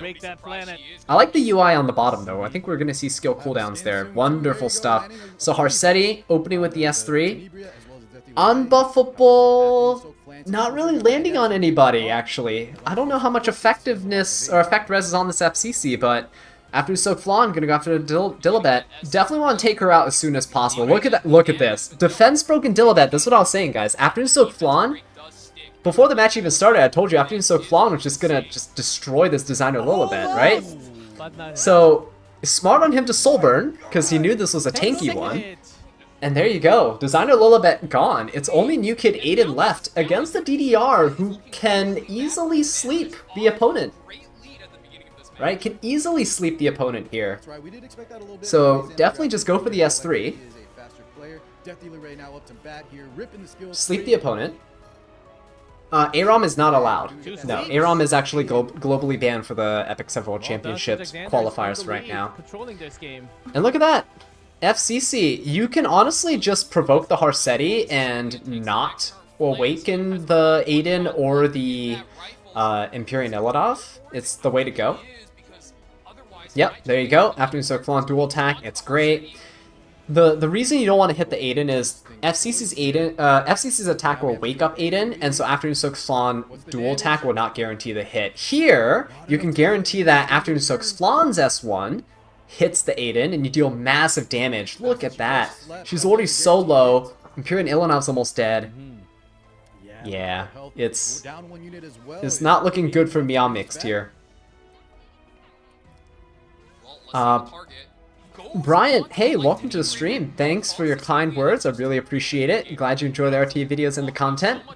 Guardian Ice Crystals on DDR. That's really good for sustain on his side. Tenebria's still alive. Okay, she's able to probably put an S2 up, but she probably won't. I think you'll S1 dual attack. Honestly, you can dual attack into Aiden and win. Oh! Okay, I mean, S3 is also good, I guess. I think you could have S1 and dual attack with Flan into the Aiden and just won right then and there, right? But I guess going for a potential stun or sleep on Aiden is also not that bad. Are we going to see Tenebria win her first match here? In the first ever match of the qualifiers. Okay, DDR keeping the Imperial Ilanov in check here. She's almost down. You definitely don't want to hit the Aiden right now. I mean, you S1 the Aiden. You can't S3. Just S1 the Aiden. Just finish her off with the Flan. It's like guaranteed. She has like 1,000 health left. Okay, or not. After he was so fluent with how much I guess the safe play is to go for the S1 because she can't counter it. But look how much damage Flan's gonna do, even on miss. Oh, never mind. She didn't miss. There it is. Yeah, I don't know. I think he could have just S1'd earlier, but I guess playing it safe is smart. Good job, Xander. Look at that. Light Tenebria, guys, actually doing something. Guard. I know, it almost seems like Carcetti. Imperial Illinois' ultimate soldier on keeping your coins for her. I forgot how good she looks. Yeah, she's amazing. Game, thumbs up. Thinking about game number Love 2. Imperial Just has to Illinois, win 2 honestly. games and you Such a move up to strong the next unit. round. That's right. I was really curious to see how Xander kind of brought it out this game one. Laughing and kind of like waving his plushie around a lot. But in this match, I think he's absolutely. Aram is banned for the Epic 7 World Championship qualifiers right now. She'll probably be legal for use later, but not right now, is the main thing. So, yeah, that's... Yeah, just not right now. Xander looked great there, taking advantage of the speed that Tenebria just putting in. She was released too early for them to allow her, I believe. Just getting insane value in Meowmix. Ever since she took that first turn, just could not. Aflon after Harsetti worked on his favor? Yeah, for sure. Wise, hey, how you doing? Welcome to the stream. The next round. And some... You really like the overlays on the World Championship stream? They look good? Yes, I'm glad they did the test stream that they did before, because they definitely polished things up since then. It looks a lot better now. They did a test stream with the Lunatic Draft with some like high-ranking players slash creators and stuff, and streamers, so that was cool. Harsetti RNG makes Flongus, yeah. Harsetti's speed RNG is really, really dumb, honestly. It's like the one, it's honestly like the one thing that kind of balances her, but it's also a thing that makes her super annoying. Like if there was no speed RNG, you can more easily counter play your opponent, but because there is speed RNG, your opponent can't actually like make a foolproof plan against you either. She's kind of a double-edged sword in that regard. Meowmix going for Fire Litica here. Okay. One thing to note, Fire Litica gaining combat readiness. Yeah, a lot of people are picking Abyssal Euphines nowadays. Abyssal Euphine, very, very common unit to see in RTA. I've been fighting her, I think, at least half of my matches in the last 30 matches I played have been against Abyssal Euphine. Like a third to a half of my matches have been against the Abyssal Euphines. She is everywhere right now. It's kind of crazy. Oh, there he is. There he is. The Last Rider Crow. Let's do it, Xander. Let's do it. Double Crow all the way. We need to see it. That's a little early. Alexander, hey, how you doing? Welcome to the stream. Greetings from Brazil. Got a lot of Brazilian viewers here, guys. Love it. Love to see it. Mad respect. Shout out to Brazil. Really want to visit one day, honestly. I have so many coworkers and friends and stuff who have been and visited, and they say it's an incredible place to go. I'm just so jealous. I really want to go. Will we ever see Water Crow? Well, online nerd, have your wish granted here thanks to Meowmixed. We got Ice Crow here to counter Last Rider Crow. Let's see how this will work. Between the Crow and the Laya, expect a lot of single target threats. And that is a Not serious says how to build Abyssal Euphine. You need 2,000 defense, as much bulk as possible. About, your attack stat doesn't really matter all too much. You want to make her 2,000 defense, as bulky as possible in terms of HP, and have a little bit of speed. You know, 160 to 180 speed is fine. You can go lifesteal, you can go destruction, you can go HP, you can go various different stuff. You can build her on Holy Sacrifice, you can build her on Elbrus Ritual Sword, you can build her on Aureus, you can have her as an actual Aureus tank if you want to. She's kind of a versatile unit. Rod says Arena's still under maintenance? Yeah, I don't know when it's going to be out of maintenance. The season just ended, so they're kind of resetting for the new season. So it should be up in the next day or two, I assume. I mean, in a format like this, especially when both should be up at the start of the next arena, which is, yeah, the beginning of the week. Thanks, Schizo. happens to be a solid Ooh, oh shoot, look at that. ML Arya locked in, love to see it. See, Lilius picked up too. I wonder how fast that Lilius is. And we got ML Shu getting snatched up too. So ML Shu with the injury is going to be devastating for this LRK and this ML Arya. Especially because LRK has a really long cooldown on his S3, his AoE. And there's really difficult to knock this Shu out of stealth, so she's going to be able to injury down Arya super quickly. We see Tori getting picked up on the left side as well. Sorry, Meow Mixed with the Tori. Tori's biggest strength is that you cannot dispel any of her buffs on her. So, see Lilius not able to debuff her in the slightest, and Tori here is going to be dealing quite a decent amount of damage into these tanky units on the right side. Now, Landy is decent, Earth Landy is decent. The issue is, she's a good AoE unit. There's not too many buffs on the left side. I know Tori keeps buffs, but there's not too many actual buffs on the left side. But she is going to get banned anyway. Landy is kind of a snowball unit, in the sense that if you let her survive for too long, she'll just slam you with S3 after S3 after S3, and then you're going to get overwhelmed and eventually you'll die. But we are going to see a Crow versus Crow mirror match here, guys. This is gonna be fun. So let's see how this plays out. We have ML Shu coming in immediately going for the Arya. We got a Elbrus. It's an Elbrus Euphine, which means she is not on Holy Sacrifice. So if you kill Euphine, she's done, right? She's not gonna come back. She's not gonna revive. Okay, see Lilius. See Lilius got a buff in the balance patch, but keep in mind the balance update is not live. It'll be live on August 6th. So Conqueror Lilius here, still the same old Conqueror Lilius that you've known. So her S3 just dealing the attack down. You decrease the buff durations by a turn. Uh-oh. Hey, wait. What's going on here? Why are we... Wait, did their stream die? Wait, it's not on my end. I just checked, the Twitch stream's down too. Oh, I thought it was just me, guys. Slow and steady match indeed, guys. So, yeah. Wise. You're correct. Look at that. Stream's over, guys. Global qualifiers are done. Good game, good game. Okay. I think the official platform stream died. They were going so slow, the internet tried to slow down to keep up with them, to keep up at their pace. Oh no, it's over. Good match, good match. Well played. All right, we can all go to sleep now, right? It's an early night. It's 11:30 for me. We couldn't even get through the first qualifier without something happening. Oh, this is hilarious. Yeah, stream ended. Thank you for watching.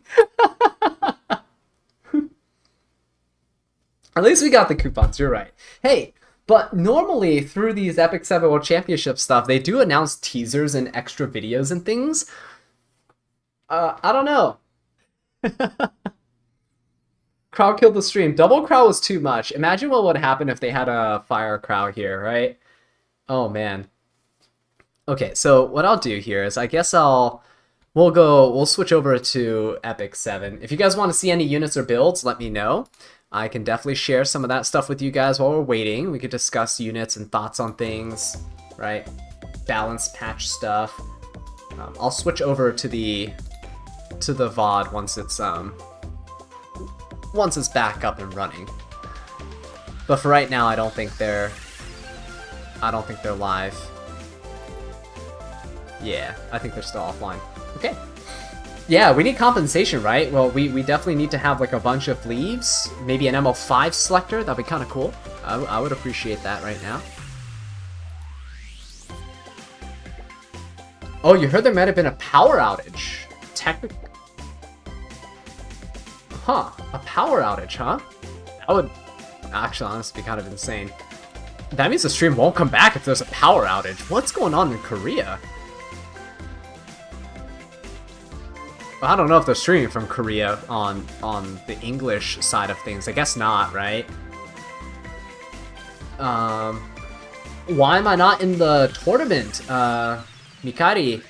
I am not in the tournament because I didn't climb in the Epic 7 World Championship qualifiers. It's, once you get to the top, like, 100 or so, it is so competitive. There's so many whales out there that there's no way to compete. Yeah. Hey, it's just Moonlight. How you doing? Welcome. Good to see you here. Minix says, are you free to play or whale? I am neither. Here, I'll show you guys. I'm not a... Here. Shop, right? I'm not a whale, not a free to play. Look, didn't buy any of these packs. They're still here, right? Could buy them. Not buying them. I buy this. The $5 monthly pack. Well, slightly less than $5, but it's $5 with tax. Just the daily Sky Stones. I mostly do it for the quick battling chances too. But daily Sky Stones quick battling for $5 a month. This is not a bad deal. It's what? 900. It's 1,100 Sky Stones for $5 with extra stigma for EXP and some more quick battling chances. Honestly, the most worth pack and the only thing worth buying from the shop right now. If you really want it, if you're like trying to burn money and you want your hard-earned money to go away as fast as possible, then the summer packs are not bad right now. Burning Passion packs too, like you could buy. See, I haven't bought Burning Passions either. Like I have no need. I have 100 leaves, and I'm only burning this right now. I'm only using leaves when they have the extra bonus event going on. Let me show you. The extra event, I mean this. You see this? Once the Epic Dash event buff 2 comes out, which I think it comes out on the weekends, that's when I'm farming. Because right now there's only a 10% additional Rift equipment. When the additional buff comes out, I think it's a 30 or 40% chance to get additional Rift drops, and that's when I usually farm. Right now though, I would usually just collect all this stamina. Oh nice, we get molas. Oh nice, I got a temple for Mystics. Nice. Yeah, normally I would just go here, and when I farm during these non-buff hours... Oh, wait, hang on. Oh! Whoa, that is an insane piece. Whoa, we gotta try this. Hang on. We gotta try this right here. Aren't you glad you're not watching the official stream? There's nothing to do over there. They're crashed. Now you're chilling with me and we're rolling speed. Oh, guys, this is great. Ooh, max roll crit chance too. Max roll speed, max roll crit chance. Now we dodge effect res. I'll take that. Take speed, always. That's okay, a low roll is fine. We already got god rolls on everything else, so can't complain. Speed. Oh, another max... Whoa, another max roll crit rate? Guys, this piece is insane. 104 equipment score, and it didn't touch effect resistance. I can mod this effect res for crit damage or something. Wow, look at how insane this piece is. Oh, is the stream back? It's not back on Twitch, is it? No, it's not. It's not back on Twitch.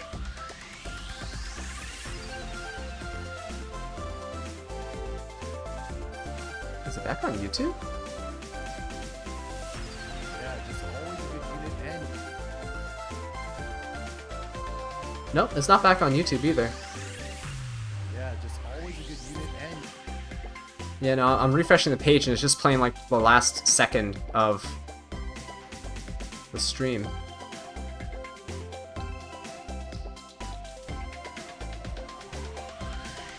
Yeah, I don't think the stream is back, guys. But you know what's back? Our luck for gear apparently, so that's cool.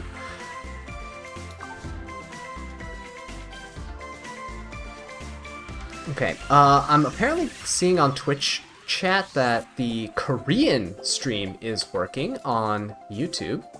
So give me a second. I'm gonna go search up the Epic 7 Korean YouTube channel, and let's see if...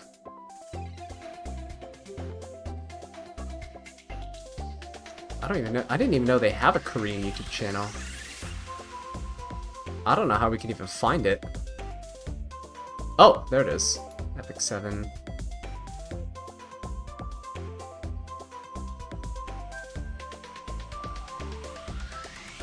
How long have I been playing E7? Almost 7 years, I'd say. I started in 2019. So not exactly when E7 released. They released in 2018? Okay. I got the Korean stream pulled up. It's still going. But the Korean stream doesn't show gameplay. It's just the 3 hosts. Alright, here, I'll show you guys real quick so you guys know. Like, it's just 3 hosts sitting here, and they're just talking. There's no gameplay going on the Korean stream. So, there we go.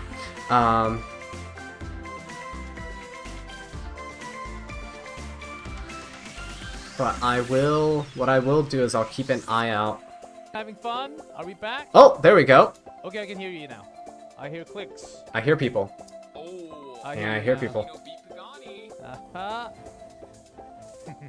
I was watching the Korean cast. There we go. That's a great look.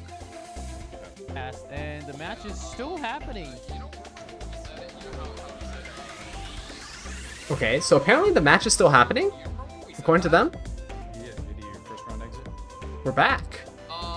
But we're not able to view. I think whoever is setting up like the streaming thing is.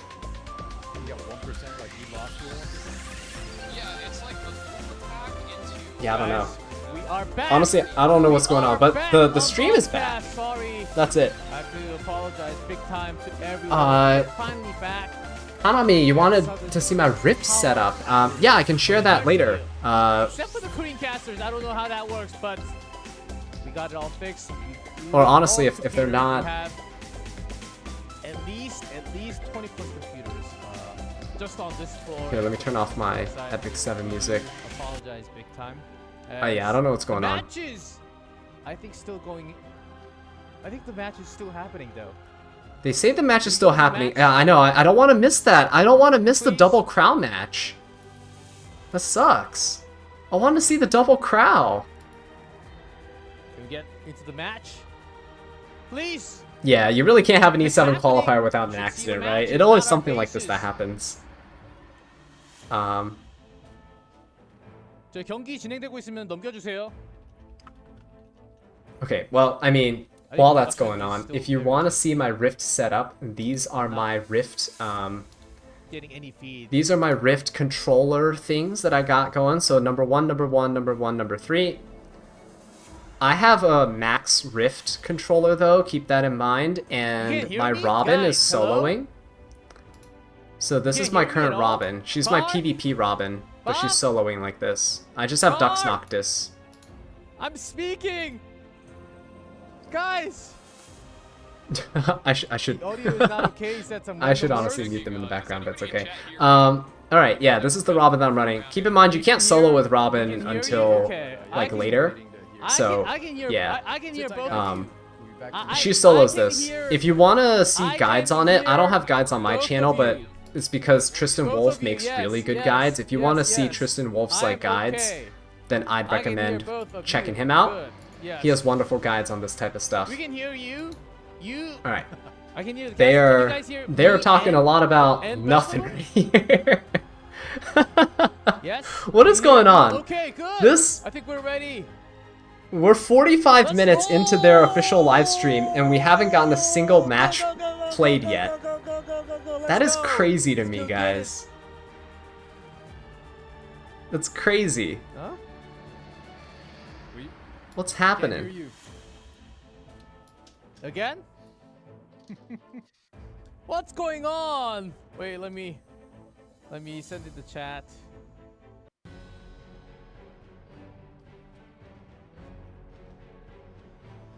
Okay, so they're kind of going on to the next round? Is 1 that what they're second. doing? Okay, I mean... Yeah, go... What? Everyone's like so hyped for this event, and then they screw up Okay, the working on- actual live stream of it. Everyone, We we're are very sorry so working bad. on it. I Okay, hate now, I hope you guys finally, are I was so alone, guys. I was so alone. What I happened don't last know match, what to Black say Veil? anymore. Nobody I knows. almost cried on screen. No one knows. They're... Man, I was trying to We're so connected. I don't know if the previous match ended. No one could see. The Korean stream didn't see. The global stream didn't see. They do seem to be having trouble with communications. I don't know what's going on. I was able to listen to you, but it seemed like my mic wasn't going to your ears, right? Yes. Yeah, we were waiting for you. Yeah, I don't blame them though. Tech issues are actually like terrible. So hey, it's Light. Look at that. Good win rate there, Light. Oh my God. Twice as many wins than losses. I know exactly what happened. I love his in-game nickname, F Luck Player. And moving to What type of luck do you have? I have F luck. F tier luck. Or that F stands for something completely different and that doesn't stand for like the letter grade. In which case that's also really funny. That's amazing. I love his name. On camera, but we have Pakani and Light ready to go in action already. All right, let's see. Top pre-bans are all Rinok. Okay, I wonder.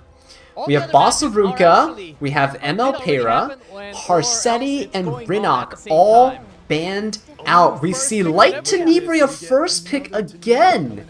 Whoa. And Light we've been seeing a lot lately in the Lunatic Graphs. Okay. That's right. Love him. Let's see what he busts out for us. All right then. I mean, I'll take it. Luna. New Moon Luna immediately getting picked out here. Wow. New Moon Luna immediately. Sure. These guys are all just going for some pretty aggressive plays. And then they're suddenly switching to defensive, right? ML Arya. So ML Arya can't be used against this ML Luna. ML Arya is also a bit more consistent than Bellion in terms of damage output and team support. So that's kind of cool to see.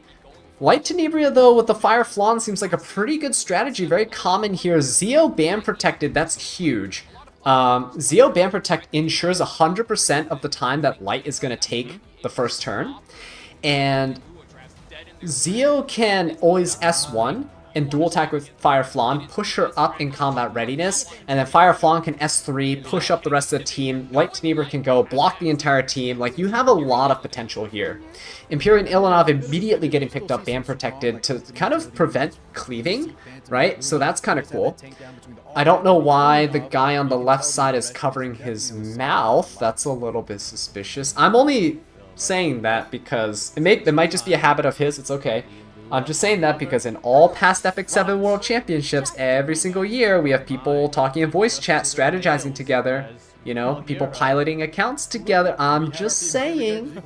Not accusing him of anything. He has a cool username, but maybe don't cover the mouth when you're on camera. Oh yes, I can't tell if he's moving his mouth and talking or if he's just kind of covering it out of reflex. Anyway, a little too focused on that. Hellion Lua getting picked up, guys.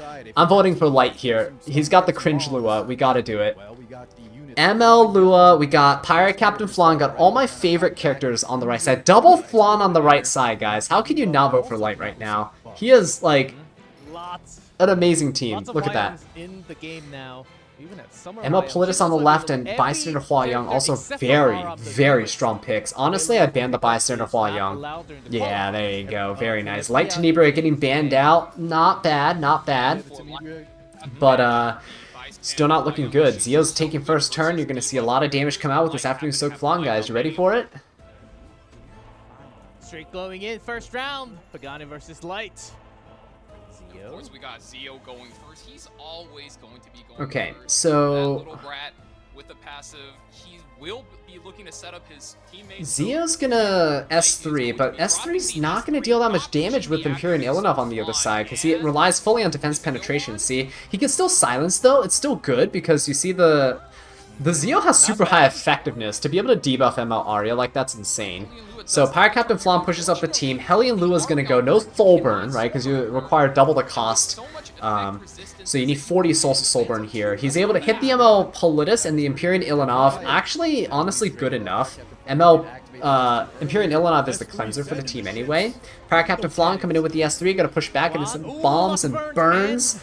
That's gonna hurt quite a bit. So they lose the first turn to the provoke, and then they're gonna lose the second turn to being stunned. Notice how ML Arya is also silenced this turn, so she can't S3, which is amazing. Gonna get that S3 off. Everyone's sealed. Afternoon Soak Flan has 0% evasion, even with her focus here. And so that's not going to be great. However, she does have Souls to Soul Burn. 20 souls instead of 10 to ignore res and defense break here. Going to hit that Emma Arya. Defense broken. Huge, huge damage. And the Lua actually can't use her, you know, counterattacks here because she's sealed. We see a detonation. 24k damage. Look at that Pirate Captain Flan go, guys. Yeah, that's what Oh my god. Okay, Zio's going to come in. S1. Yeah, Empyrean Illinom's gonna stun next turn. The ML Politis is stunned next turn. It's only New Moon Luna versus this entire team, and I don't think she's gonna be able to solo this. Uh-oh. And Valkyrie with that provoke, though, yeah, she may not be able to do enough, wanting to rip those skill 2s, but right, Afternoon Soak Flan's gonna come in. It's pretty much over, honestly, on the left side. Light's Draft. This is why I hate fighting Zio ban protection units, Zio ban protection players. It's so hard to fight a Zio that's ban protected, and Afternoon Soak Flan lost her seal. Look at this. It's just gonna be dual attack after dual attack after dual attack, and you can finish off that ML Luna here. And it's just Emma Politis. It's over. Yeah, it's so over. That is crazy. What an insane opening by Light. That was a quick first match. Now, Pagani is staying in, which is smart. In a setting like this, even if you're losing, you want to take this time to think about what's going on and really focus and zero in on what you're gonna do in the next round. So Light taking this win, but let's see if Pagani can turn it around in the next round here. He stopped covering his mouth after draft. He's cheating. See, I don't know. I really don't know. But I find it suspicious. See, I'll find it really suspicious if he does it again. And I know in the official streams, in the official cast, they're not really going to call it out like this, right? They're not really going to say, because, you know, they're working for Smilegate and stuff. You don't really want to undermine the integrity of your own event. But to me, it's just really suspicious, because there has never been, just so you guys know, especially if you're new here, there's never been a single year of the Epic 7 World Championships where there hasn't been cheaters and piloted accounts. Not a single year. Every single year. A lot of participants, not saying every single one of them, but many of the participants have piloted accounts that are geared up, farmed by other people, and accounts switch hands. Like in past Epic 7 World Championships, there'll be a same like account that's entered in, like, you know, a couple years in a row, but there's a different person. They require face cam, so you see a completely different person playing, right? So hopefully he doesn't cover his mouth here. It just makes me suspicious, because every single year we see people trying to cheat to win, and it's sad. Like, right, he's not covering his mouth here, which is good.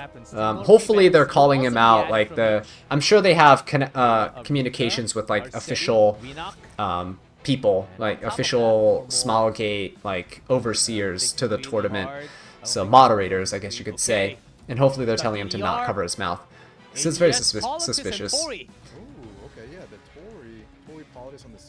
Okay, so accumulating bans here, Lunatic Draft format. You see all the units that are used in the last match, not available for this one, but we see additional pre-bans. Do you see that, guys? Tori pre-banned, Fire Politis pre-banned. What could possibly be happening here? Archdemon and DDR banned on the left side. Blood Moon Haste getting snatched up immediately. Okay, Abyssal Euphine getting snatched up. Spirit Eye Celine as well. That Tori makes sense in that you don't want your Abyssal Euphine to get nuked immediately. Fire Politis makes sense because you want to go for your Spirit Eye Celine, right? Spirit Eye Celine to Blood Moon Haste is kind of interesting. Same with the Abyssal Euphine. Not really sure the reasoning behind it, but I'm taking notes myself. I'm seeing Abyssal Euphine is picked a lot this season. So much. You think they require a mic too because of what happened last time? The thing is, they can require a mic, but you can't hear what, like if they're wearing like a earpiece or something, you can see he has earbuds in, right? They could have a friend on a phone call, on a separate call that could be talking to them. So he doesn't need to respond, he can just listen to communications, right? That's the other thing. They don't need to speak. They just need to listen to communications. Alright, what do we have? Dragon Bride, Senya, and Bellion. Whoa, he's really doubling down. That's probably a 3F Dragon Bride and 3F Bellion to counter that Spirit Eye Celine, but there you go.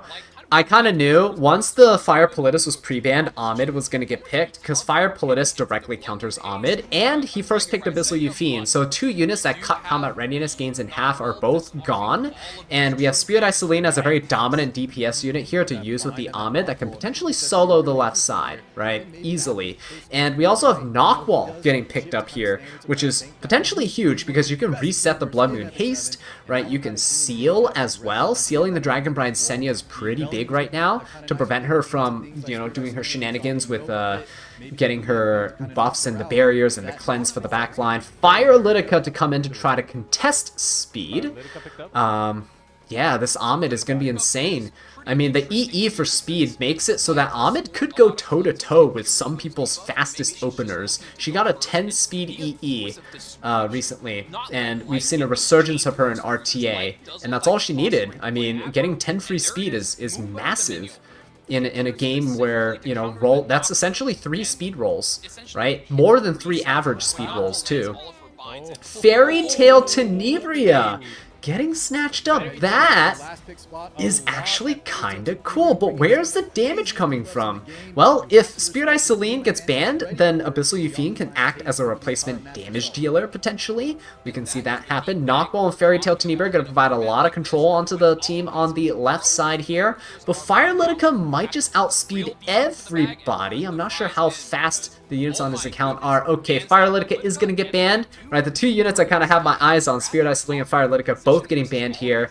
And so the left side doesn't really have too much damage besides 3F pokes from the Dragon Bride Senya and the Bellion. Okay, so yeah, let's see what happens.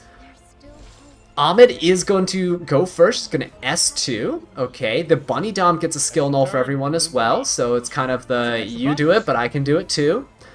So full team skill nulls on both sides. We're going to push up greater attack buff on the Abyssal Yufine here. Fairy Tale Tenebria going to come in with the S3. Going to get rid of the skill nullifiers here, and she is able to strip some buffs. So boom! Redirected Provoke on everybody. Haste counters, Wildcard comes out. More debuffs onto the team. Silences, stuns. Oh my god, this Fairy Tale Tenebria is looking to be really, really strong right now. Knockwall gonna come in too with an S3. You get a full reset everyone by a single turn, and now you can come in with a seal on the Dragon Bride Senya to make sure that you cannot do anything if that Blood Moon Haste goes down in the back line. Greater attack buff Abyssal Yufine coming in with so much damage! Oh my god, she is gonna be put to sleep, saying, hey, chill out there, buddy. Chill out. But Bunny Dom gonna fall immediately here. Dragon Bride Senya. Oh, actually able to get some buffs here. That's crazy with Bunny Dom falling. Alright. And Bellion's gonna come in with an S1. We got a counterattack as well. Abyssal Yufine like, oh, you're doing AoE damage? Me too? We're gonna smack you for some damage here. And that Blood Moon Haste is probably dying to that Venom. Let's be honest. But Fairy Tale Tenebria are gonna finish off the job anyway. Blood Moon Haste goes down. Dragon Bride Senya hasn't done anything yet, right? She has the bind on her. She's also sealed. Bellion also has bind. Huge, huge thing here. Bellion now can't even lock down souls because she's sealed, but the bind makes it so she can't even counterattack. Nothing of that sort. Yeah, completely locked down. Got the Venom applied to her. Redirected Provoke. Can't even S3 on her. Not that she would. There's an unbuffable there too. Dragon Bride Senya though coming in with an S3. Yeah, this Abyssal Yufine saying, now I'm not going to go down without a fight. Let's counter her once more. And guess what? Abyssal Yufine's on full fighting spirit. Light is coming in here. A hot look at this. Another full team skill nullifier. What are you going to do against that? Abyssal Yufine would have just gone into trauma mode and just fully trauma dumped on the other team. Yeah, Light. Absolutely insane team there. Good work. That was really good. That was a great play. Ahmed is insane. So,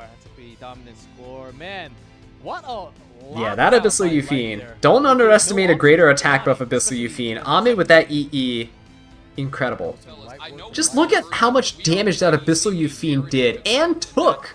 She took a lot of damage. She soaked up a ton. Cleave, aggro, they used to be the best of the best. They're slowing down to play tank mode, and you are seeing Nemo them, you know, should have been the plug and commentator. play, Hey, locking in, Smallgate would invite me on. I would love to be a and guest. just play that slow and But it's steady okay. We can have pace our pace our down little game. commentary moment here on the stream. Glad you guys are here joining me.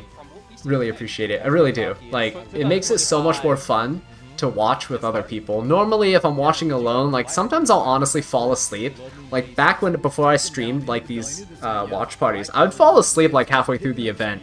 Just wake up at my desk a few hours later, like, oh, the event's over, oops. Because they have so much downtime, but you guys make the downtime so much more fun. It's so much more fun with you guys. Even with that ban, Kagani ends up leaving up the Tenebria, and that's all she wrote. Control dominance. Ooh, I don't like the filter they're using for the Here's the recap. highlight. Oh, look at that. Oh my god, the burn. The image burn, guys. Look at the color saturation. Oh, I don't like it. It's hurting my eyes. Yeah. Pretty much control. I like that they're kind of trying to change the color palette. Ooh, that light flash. I like that they're trying to change the color palette so it's easier for you to tell if it's a highlight or not. But look in the bottom right corner. Do you guys see the bottom right corner of the screen right here? See here, where it literally says highlight? I think that's enough, right? I don't think they need to. I don't think they need to put that filter on. They're just illuminating light right now. They're just giving him his moment, right? Everyone's gonna have a special filter dedicated to them, and lights is apparently just, yeah, color bleed saturation. Yeah, they honestly could have just made it black and white, kind of like how flashbacks are, you know, shown in other sources of media.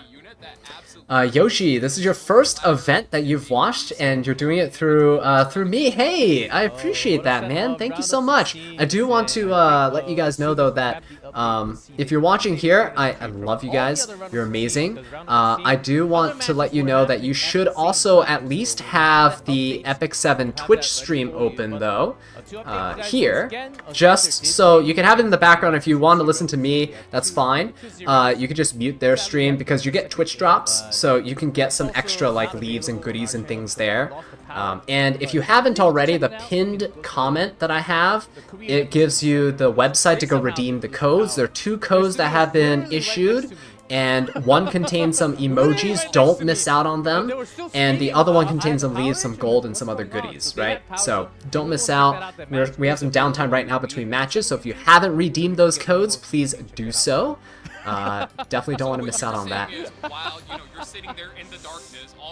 And I will, I'll try to paste them for you guys again. I lost all the lights, I lost everything except for my phone and iPad. This is the website to redeem the coupons. It's 2025 and we still need batteries on everything. But guys, before That's we the head first into coupon. the quarterfinals, it seems like we need And update it's the second coupon. So there you guys go. Exactly. Alright, we'll occasionally, I'll just occasionally post that for anyone who's joining in on the stream. So yeah, now easier to copy and paste there for you guys. Just drop them in on that website. Make sure you're logged into the right account. If you have multiple accounts, make sure it's on the one that you want. And redeem those codes. We have 5 minutes until the next match. Okay. Gonna watch some cutscenes. Oh. Whoa. Did she just kiss his foot? We got Ra's toes before GTA 6. Can't believe it.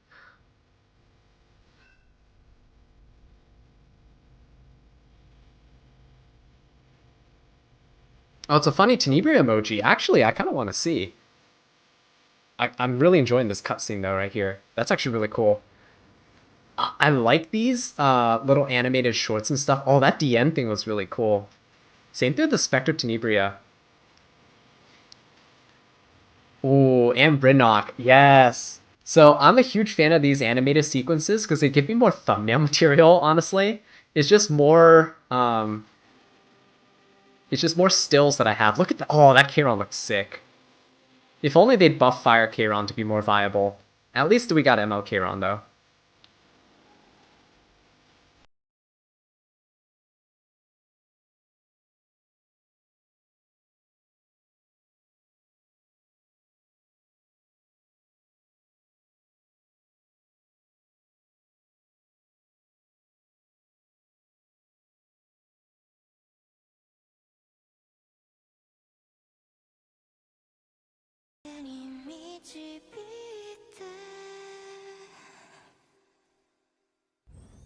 Huh. I like that. Genesis Roz gives you Straze vibes. Genesis Roz looks so cool. I really can't wait, honestly. I can't wait for him. Renok still your favorite? Yeah, Renok is amazing. I just have to pre-ban her though. I can't deal with fighting her. Was that the only scene with Victorica in it? No, there's a scene where she's charging on a horse. I think.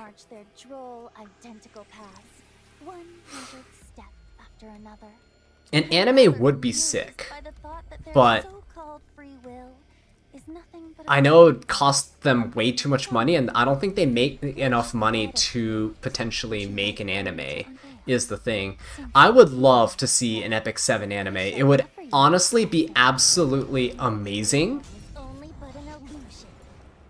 But I just have a feeling that, like, unless they shelled out a ton of money, like, more money than they actually make, I really don't think they're going to make something good. It's going to be one of those, like, adaptations that gets so butchered and so, like, shallow. It's, like, it's going to be, you know, it's not going to be very fun to watch. You're just going to watch it and be like, ooh, that's a 6 out of 10 anime, you know? Like a lot of other games that get adapted into animes end up being.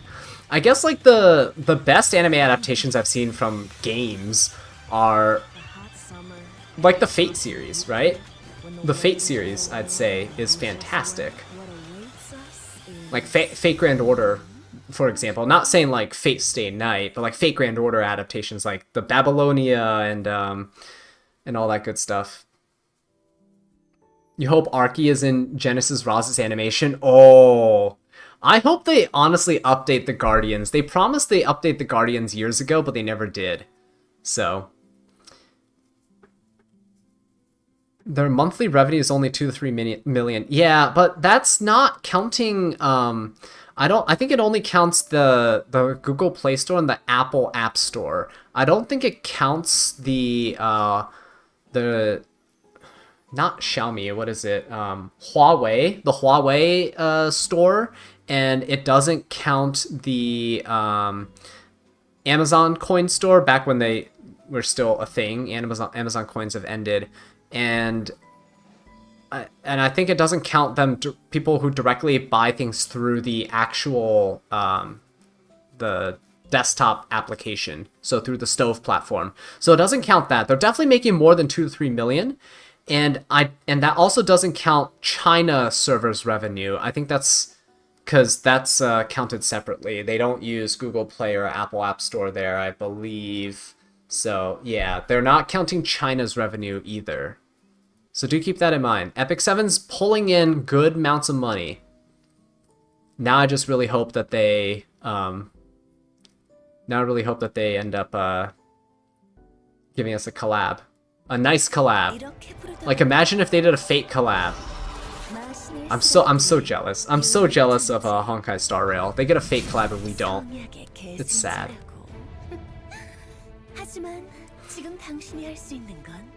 Uma Musume is good too. Oh yeah, I've heard a lot of people in my Discord server have actually been playing that too, so that's really funny. I'm glad you guys who are into it are enjoying it though. I see so many memes about it. It's so funny. Honestly, it's genius. Like you're trying to make a gacha game, right? You're like, what can I make that's a gacha game that people will want? And sure, you can go for like anime style stuff, like Epic 7, go for battle, side scroller, fantasy. No, just do horse races. Just horse racing, but with anime girls. And that prints money, guys. Oh, what a genius play. It's so smart. Whoever made Uma Musume is just a genius. Incredible. Quarterfinals, we had a big power outage. But we're back, ready to go now. So smart. We also have the update. A Demon Slayer collab would go hard too. My wife and I, we watched Demon Slayer, and she actually kind of wanted a Demon Slayer collab. So that was kind of funny. I would honestly love a Demon Slayer collab. Give me Nezuko. Give me like Nezuko that like transforms into demon mode, right? That would hit hard. We have a lot of My strong characters. my wife is also a huge fan of 2B. She's a huge Nier Automata fangirl, so for the very yeah, first she definitely wants that as well. Me personally, I mean, you guys know, I'm already satisfied. We got Senya with a holo skin. That's good enough. That's as close as we're gonna get to a Spice and Wolf collab, so that's honestly good enough for me. That's why I built my Senya back up, and she's doing work. She puts in work, guys. It is. Maybe for the sake of fairness, we keep 2 and then just maintain what we currently YouTube have. keeps recommending you Uma Musume, but you can't afford to play another gacha game. The horses are too cute. Yeah, man. Obamium, I get you. I'm trying to stay away from gachas. They're tempting. They're so tempting. I'm fighting every bone in my body. No pun intended, but the every bone in my body to play Honkai Star Rail, because Archer is free, and he has his full chant. He just goes, oh, his chant is so good. Let's just vote up some global bands. Let's take out Harsetti. His chant is so good. His voice is so good. Those characters are going anyway, and then we let the players design their strategies around those global bands. Why not? Hey, those are all good characters. And I pulled Your favorite animation, Strauss's animation? Yeah, his planet splitting animation is pretty cool. Honestly, my favorite animation in the entire game is Charles. No bias. Maybe a little bit of bias. I love Charles, so a little bit of bias, but Charles animation would slap. Like, it just slaps. It's so good. It just, the crowd, like everyone in the background just there, Fire Corvus just appearing. It's like, oh, it's like everyone's there. It's powering him up. My old band. He's charging into battle. A little surprised she's sporting that goose egg, but we'll give it over to Xander. He played E7's now allergic to collabs? Yeah, I really don't know. Is Honkai Star Rail pay to win? No, it's a PvE game. So I heard, PvE games don't pay. Why would you pay? You can beat all the content in a PvE game without paying. It's super free-to-play friendly. You can min-max your characters if you want. It's like people who get like insane Genshin builds. But why would you? Why would you spend tens of thousands of dollars to kill a boss 10 seconds faster or a couple minutes faster? Like, it just... It doesn't matter. I want to point out players like AP For King Aether, I know. Just Charles's voice lines hit so hard. Emma Rawana's animation's actually really sick. I like the more graceful animations. Like, Charles has a really graceful animation, right? It's just his hands on his heart, and then his eyes, like, open. It's just, like, a really subtle, graceful animation. Like, I don't need all of this, like, bikini shot, flying through the air, cat screaming, like, you know, all these fan servicey things. I want something subtle, like Emma Rowana throwing that rose out and then all the hands coming out to grab for it. It's just so symbolic. It's so deep. It has so much meaning. It's so rich, right? The animation, like, it carries weight with it. I mean, I guess fan service animations also technically carry weight with them in other ways too, but, you know, to each their own. Do you or did you play Genshin? I did play Genshin for a little bit. About 9 months or so. I didn't really play much. Maybe a year. 9 months to a year. I got Zhongli, I got Ganyu, I got Ayaka. Honestly, Ayaya is like my favorite character there. Zhongli is my favorite. I have a Zhongli cosplay too. He's amazing. But yeah, Genshin I played for a little bit in the first. It's like between the first and second year of its release, so it was like when it came out. So I played for a little bit. I haven't touched it in a very long time, and I probably won't ever go back. Equipment score per character, it's become easier than ever for newer players to learn, like, oh wait, that's actually a big Zio's S1. Zio's S1 is actually one of the few animations that are like really cool that are not their S3. Like, I like the extra effort they put into certain animations now. A lot of animations, I don't know if you've noticed, like, they put in a lot of effort into the like S2 animations, S1 animations of certain characters. It's kind of nice. We're having some more updates coming. Ainz's animation's so cool. Like, there's so many cool, like, titles that I have a list of, like, YouTube, like, video titles that I save up and I want to use, but I can't because I don't use the characters that the titles are meant for, but like Ainz has so many cool things you can do, like Toll the Dead, you know. I did one was like For Whom the Bell Tolls, like it's just like cool stuff like that. Yeah, Ainz's animations are so sick. Knockwall's is also a really good graceful animation, I like that. The gear check. Oh, so yeah, I can't think of anyone who would be happier about that than Cars Guild made Tristan Wolf, because that man has to make... Do I play Etheria Restart? I do not. Epic 7 is the only gacha that I'm playing.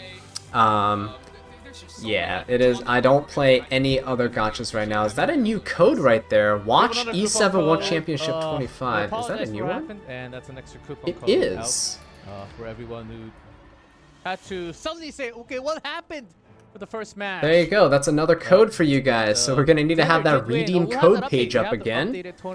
By the way, it's in the pinned comments. Right here. So if you missed it, too bad. Oh, lots of 2 zeros. That's some upsets, right? there you go. Copy and paste that code. And make sure to log into your account. I'll put this in the pinned the pins as well, but make sure you copy that code over. I'm also going to be redeeming this code right now. Give me the goodies. Successfully redeemed the coupon. Very, very nice. He had to overcome such huge odds in order to win that matchup. Oh yeah, I'm definitely taking all the free leaves that I can get. 100%. By fivers, it looks like, and he'll be going up against Daystar. Still amazing run. But yeah, unfortunately, we got some big upsets. Light, Lifton made it. How good Lifton is, and then Magic Chi Atomic. Magic Chi's finally out of the first round. Atomic There we go. We're gonna replace the got pins. Some spicy And quarterfinals to go through. Cougar Bat, let's go! Abyssal Yufine, Empyrean Ilanov, Amiki there, guys. We just won with Amiki earlier when we played some RTA.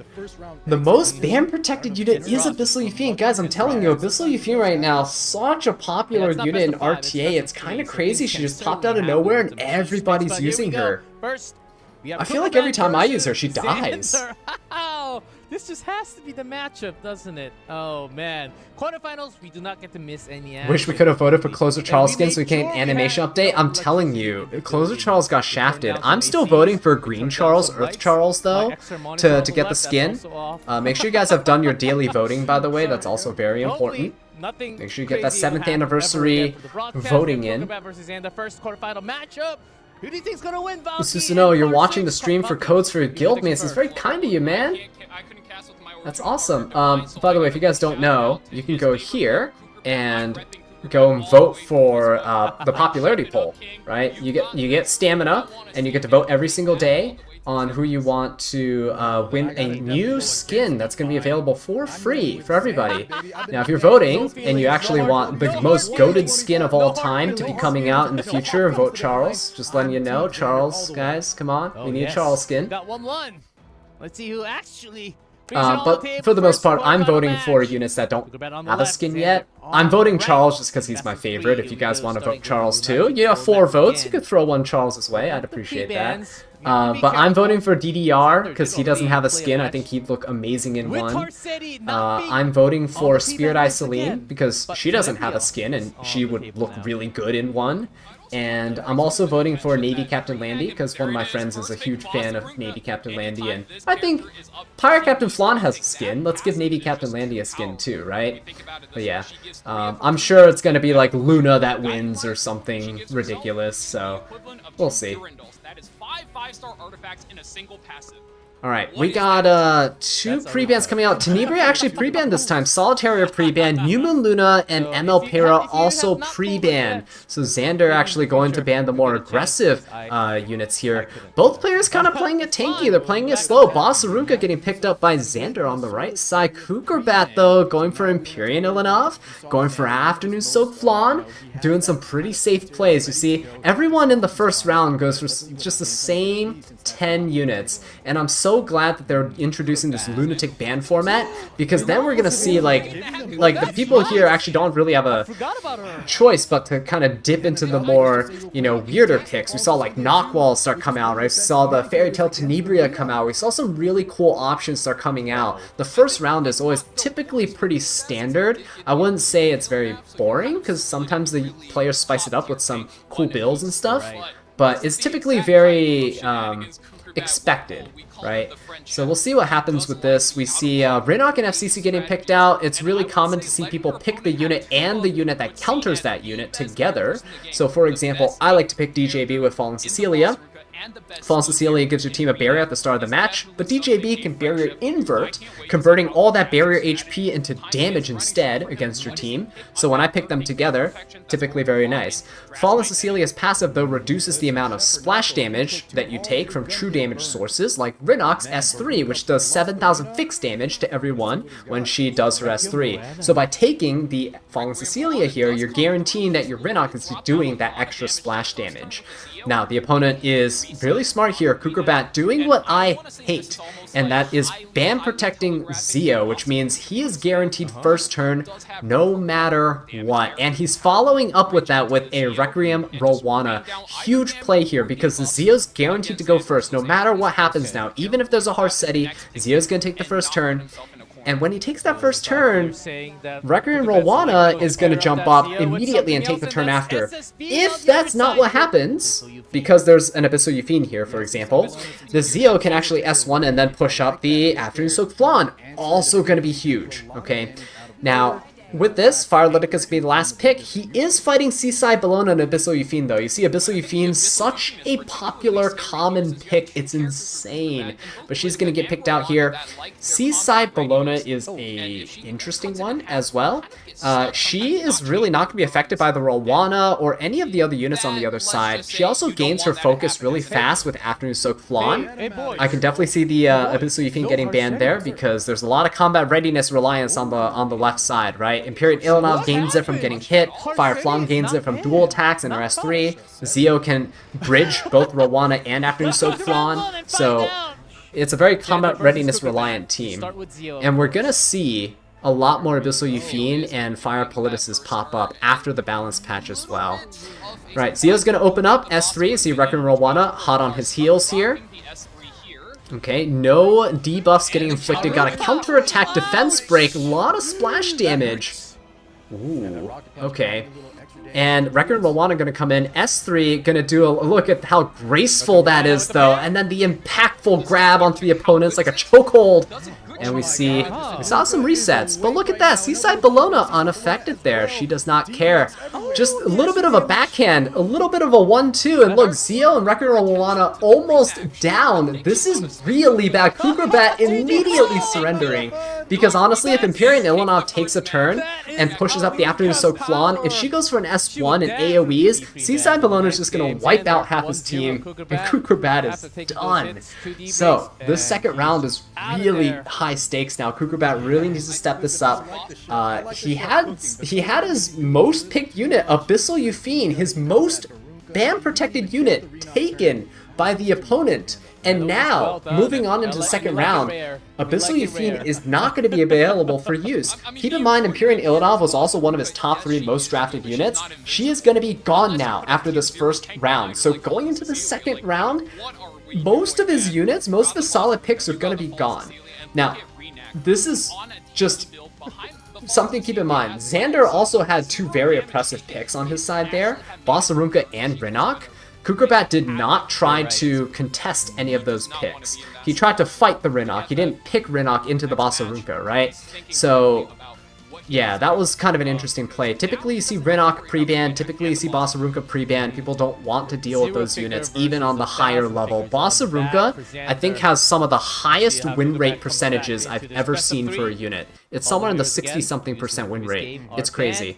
Alright, round number 2, Kukerbat coming in, and let's see who he decides to pre-ban. Mort and Harseti are gone, and we see even more. Xander's playing how I like to play in Lunatic Draft format, right? You see the ML Politis, Hellion Lua, New Moon Luna, you see the ML Para, all pre-ban. You have Rinok that was used in the last match, unavailable. Zio unavailable. Harseti unavailable. There are no speed picks available in this match here. Xander kind of locking the opponent out of all speed options and just tunneling in on and doubling down on bulk, right?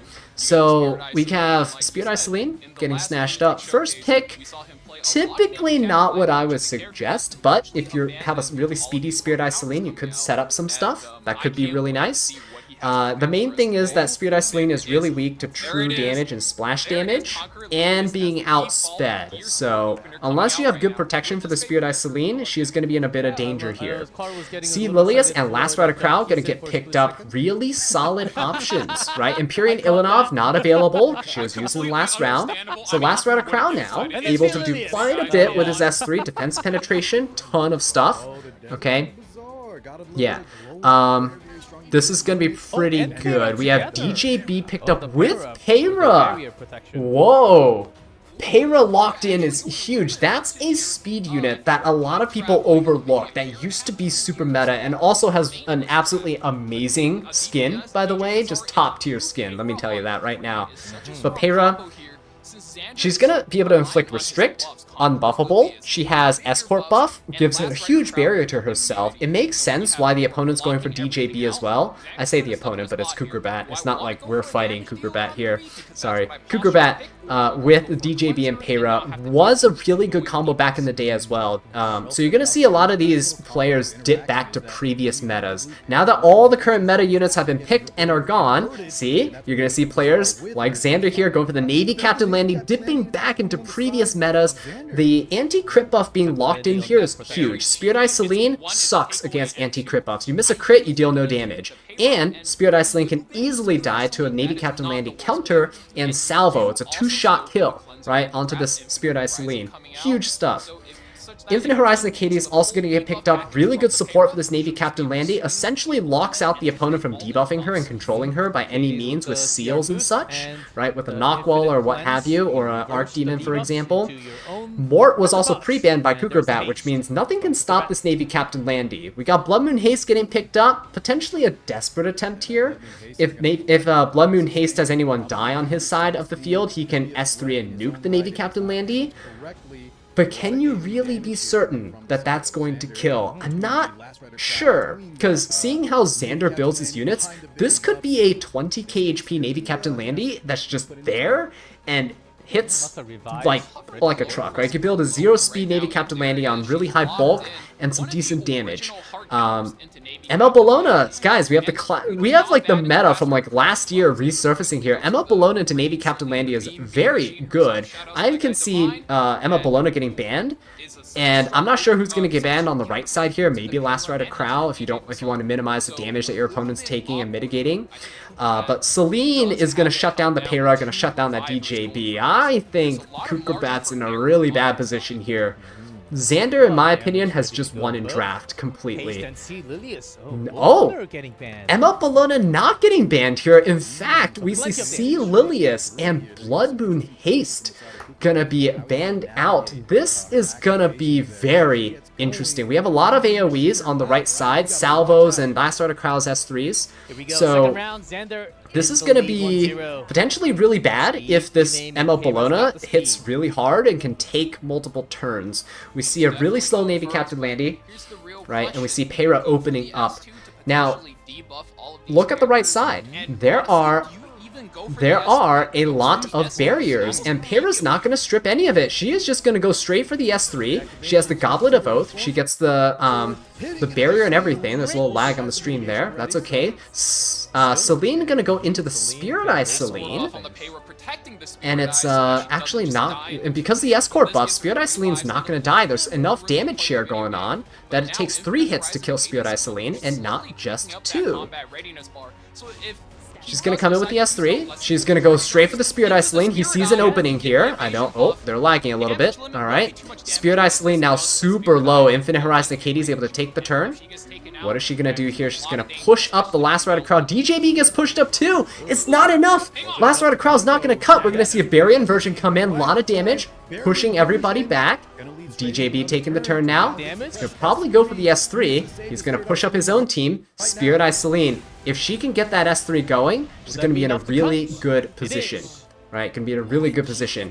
So, yep, going to immediately go for that S3. Going to get the immortality buff for the entire side. She is now safe. Okay, ML Bologna also very safe. I really think that ML Bologna should have been banned, but we'll see how this plays out. Last Rider Crow could go for an S3, but then Bologna is essentially going to one-shot this Landy here. He's opting to not do it.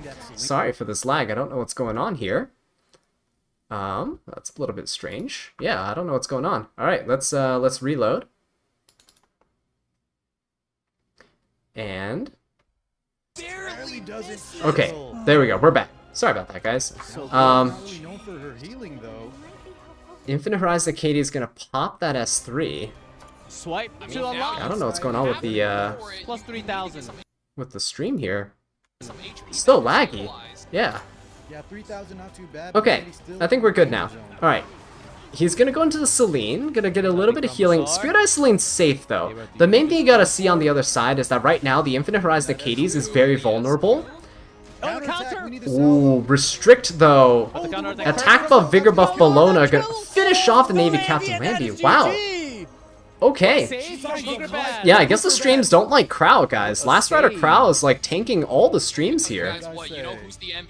So sorry for the lag, but there you guys have it. Kukerbat actually managing to make a little comeback here against Xander. I thought that the Crescent Moon Bologna was gonna get banned. Honestly, the Bologna should have been banned there. I don't see how Blood Moon Haste was the ban at all. You could have easily focused down the Blood Moon Haste, right? With the Navy Captain Landy, with the Last Rider Crow, like, you had enough defense penetration and just onslaught of damage into that haste that I think should have been enough to take down the Blood Moon Haste, right? I don't think the Bologna was... not using the debuff until we have. Yeah, I think Bologna was the ban. I don't think you should have left Bologna there. Really good weights. In my opinion, I don't know. Rito, Rito, your wife Bologna wins the second match. There you go. It's wonderful. I love it. I think this does favor though Xander when we go back outside of that lunatic kind of draft mode. Xander has been looking a little stronger. Xander does get the first big advantage here since he just lost, but I think that shows Kukerbat. Well, we're gonna see what happens. Round number 3, guys. Permaban Crow from the tournament. Yeah, every time Crow shows up, he just generates lag spikes. I don't know why. And I don't know if it's just me or I don't think it's just me. But anyway, we'll see. I'll double check the settings and stuff. We'll probably I'll stream like the Twitch. I'll stream from Twitch. We'll see. Not on Twitch, but we'll stream the Twitch stream instead of the YouTube stream that we're currently watching right now. Alright, let's see what happens here. There is all the previous units that were used in the last match are banned, and all the units from the first match now are unbanned, except all the pre-bans. You can see the accumulating pre-bans on the bottom left and the bottom right here, right? So all the pre-banned units stay pre-banned, and now we're seeing Empyrean Ilanov getting picked up by Xander. Shu, ML Shu, and Fire Litica getting snatched up on the left side by Kukerbat. Love that. Love what we're seeing here. Very aggressive play by Kukerbat to combat this slower, tankier Empyrean Ilanov that's over there on the right. Okay, and we're probably gonna see a bit of either a pivot towards a bit of a faster play here, or we're gonna see him double down on this kind of bulk. The problem is ML Shu is there, and ML Shu provides a lot of injury. There you go, look at that. What did I say, guys? What did I say? Zeo, Ron getting locked in immediately. Now Ron is gonna outspeed the Fire Litica, gonna outspeed the ML Shu, got defense breaks, AoE defense breaks there, all for the entire team. This is gonna be pretty bad for Kukerbat. You can see his expression on his face right now. He is not liking what he sees. He's not expecting this. The Zeo with the aggression coming out, potentially hitting Shu for a lot of damage straight out the gate. Zeo, also fantastic bridge unit. You can also pair him up with things like Afternoon Soak Flawn, for example, who are still available for use. Right, there's a lot of options here. Kukerbat immediately pivoting. He's gonna go for the Albedo. He's gonna go for the Young Senya. That's a weird pick. Now, double Earth units on the left side. You know what this left side team is really vulnerable to, guys? You know what's vulnerable to? It's gonna die immediately to Genoa. A single Genoa here will shred through everything that Kukerbat has, and there's nothing he can do to stop it. Nothing on his side can actually counter a Genoa here, right? In fact, Albedo's counter and Young Senya's extra turn counter shenanigans with her passive could actually trigger Genoa. So, I think Genoa is going to get picked up. You can definitely go for more fire DPSs. Jacko could be decent here as a bridge unit for Zio, bridge unit for the Ron. I think there are some options. Genoa is the safest because he has immortality. You have a lot of options with him. Right, is he really gonna, oh, okay, no Huayang, okay, this is actually a really good option too. MLTU gonna get snatched up, super powerful unit there, and gonna be really hard to deal with. Jacko as well, getting locked in, you love to see it. Fire DPS unit, we called it, guys, we called it. Fire units, guys, bring it into the earth units. You're gonna love it, not gonna regret it. Jacko also gives a big buff for the unit in the back lines, Chains of Kiron. The Chains of Kiron buff, assuming that Ron is going to be in the back line, he's ban protected anyway, so he's guaranteed to go through. If he's in the back line, he is going to be available to debuff the opponent. He can stun, he can put all these incredible debuffs on the opponent's side. So we'll see how it plays out. Young Senya could easily be banned here. However, I think, honestly, Amiki is going to go. If you ban Amiki here, I think you're going to be in a pretty good spot. And I think MLTU might be the one that gets banned out of the right side. Jacko's a bit squishier. Jacko can easily die to Young Senya hit if Young Senya's lucky and lands it. Albedo can potentially hit too. Ooh, not what I would have gone for here though. Zio gonna get banned out. Amiki on the left side has a potential chance to solo Xander. I don't know about this. Now this MLTU might actually be super tanky, right? Super tanky. Fire Litica actually beating the Ron in terms of speed. Whoa, guys, that's absolutely insane. We got the restrict. Oh, Xander. Xander's not looking too happy right now. Fire Litica. Yeah, look at his team. I've told you guys earlier before the stream started, right?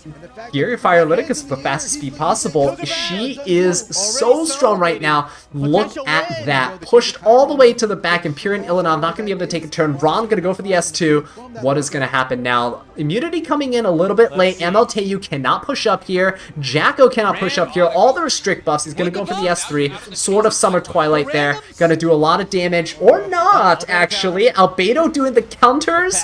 Oh, MLTU gonna get a beating there. Amiki countering as well. Yeah, that's not looking too good right now. I think Xander, I think honestly, Xander's lost this one here. Oh yeah, no, that S3 from the shoe just deleting that Litica there. And MLTU, yeah, is gonna be conceded right then and there. Cougar Bat mounting the comeback.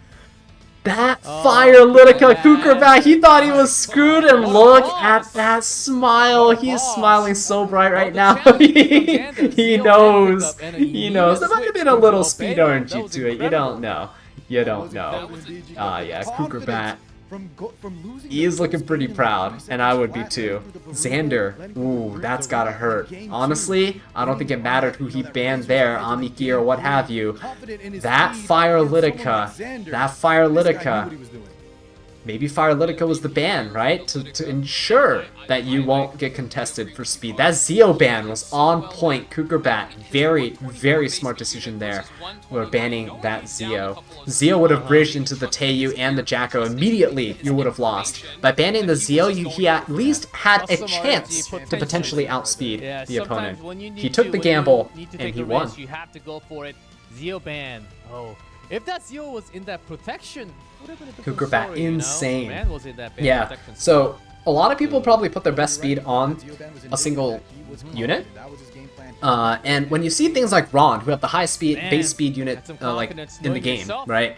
You gotta realize that even if he has the highest base speed in the game, these players might not put their best speed gear on him because there's better units to use in the current meta. He's just like a backup unit, right? This is round number 3 in a lunatic ban format where we have about, I don't know, close to 20 units banned, right? In going to that match, I think about 20 units banned. A little bit more, a little bit less. So Xander's digging deep. And by digging deep, I mean, oh my god, let's remove that filter because those those lights behind Xander are, oh my eyes. Yeah, honestly, I think Xander had game 2. Xander should have had game 2. He didn't ban ML Bullet. You cannot bring Navy Captain Landy into a fight versus Emma Bologna. You just can't. Bologna will always win. This is just bringing back the meta from last year. Bologna always wins. That was the meta where I played Fire Ravi every match into Navy Captain Landy, and it worked out really well because you guarantee crits. Emma Bologna just does the same thing. Super strong. I think he threw the second round. Honestly, guys, I think he threw the second round. To his opponent and to Good job, himself Kukerbat. for winning Congrats. that match. What an incredible match. So Cleve isn't just everything, guys. There are Yeah, I love to see the old units come back. It really goes to show that people like to think that certain units, just because they're not meta, that they're suddenly bad. They're still just as good as they once were. They're just not good right now in the current state of the meta, right? They're just not good against the current units. You know, Emma Bologna's solid, but all she brings is damage. She's a very selfish unit, right? All she brings is damage, extra damage. And that's not really what we need right now. In the current meta, you see all the units that are dealing a ton of damage are a bunch of splash damage, true damage units. They're doing the damage through 3F, through Rocket Punch Gauntlet, through MOAS, right? You have Reinok with the splash damage. You have Bossarunka with the counters and the extra defense scaling damage. You have Bellions. You have Dragon Bride Senyas with 3F. You have a lot of these units that guarantee damage through other sources instead of just raw my attack versus your defense. So. Flip it to the other side. Fivers is, I would call, one of the few control players in this group.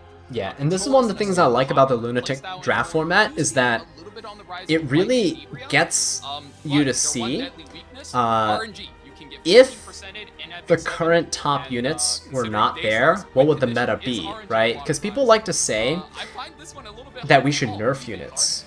And to an extent, you could, but when you nerf the current meta, you would just regress back to the previous meta, because there will always be the second best set of units, right?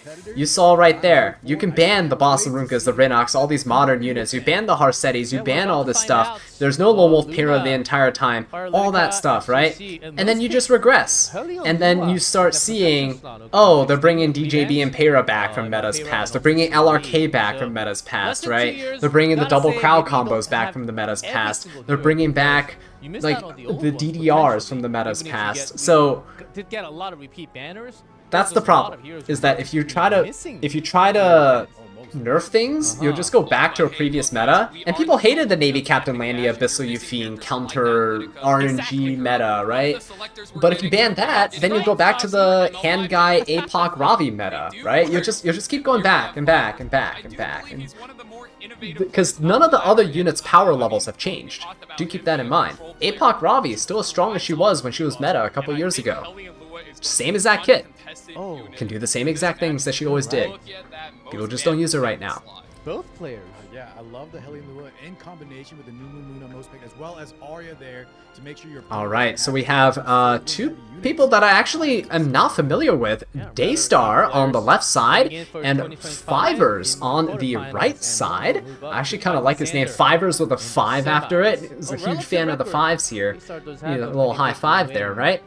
Yeah, we'll see. We'll see what happens. There will always be meta. That's right, Rito. There will always be a meta. So instead of nerfing the meta, learn to play against the meta. It's kind of what I did.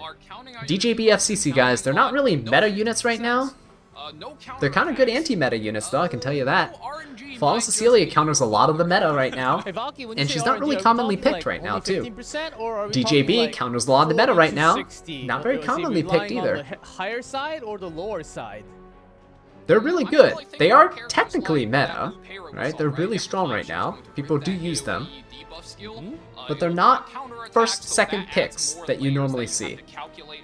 Try to play in a way that allows you to counter big threats while also allowing you to be flexible in your draft. Find a core. Find a core 2 or 3 units that you really like using, that go well together, that synergize well together, and draft them. They're really good if they're not highly contested picks. If you always draft highly contested picks, like if your first pick, if you need Bossarunka to win, chances are you're not going to be winning all that much because Bossarunka's very often pre-banned, or if you don't first pick her, she's going to get first picked, right? So do keep that in mind. Round 1 of our second quarterfinals. Bystander Hua-Young is honestly the best anti-meta unit right now in the game, hands down. If I had Bystander Hua-Young, I'd be winning games left and right. She'd always be ban protected 100% of the time. So ridiculously strong. I wish I had her. I tried pulling for her, guys, on her original banner, and I didn't get her. And because I don't spend money on the game, like, I refuse to spend money for currency to pull, I don't have her. So, still feeling the repercussions of that. It's so hard to compete without her. Alright, what do we got here? We got Conqueror Lilius is getting hovered over. Okay, we have ML Politis going into ML Aria. Kind of strange here. We got Renok pre-ban, Bossarunka pre-ban, ML Pera, and ML Luna. So all the fast units and all the super tank units are gone here.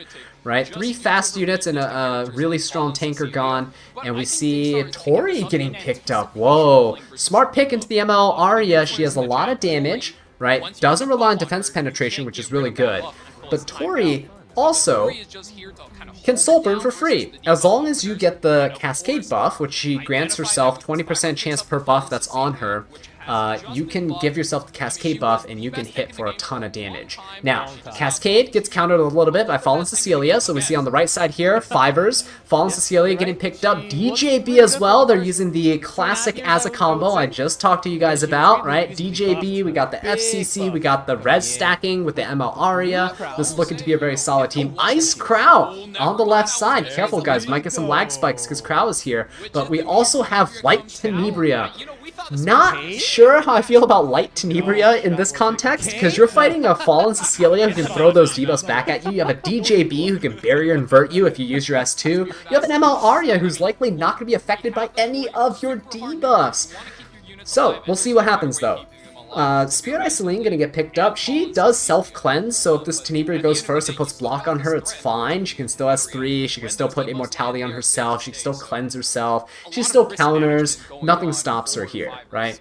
So, really interesting to see how this will play out, especially with this last pick, because Fivers right now has a good chance to force a ban, but I'm not honestly certain what would be force banned here.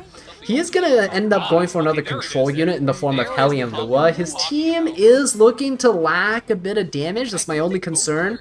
He's going to have a really hard time killing this Tori, honestly, with just an ML Aria if the Celine is banned.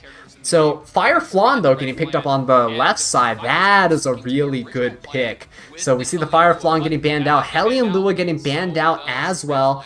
So yeah, don't want to deal with the control, don't want to deal with the damage. Fire Flan would have been devastating, right? Because the right side, Fivers has no way of dealing with the Fire Flan 100% evasion. So Daystar going to be coming in here and taking the first turn. See Phantom Politis is going to be going.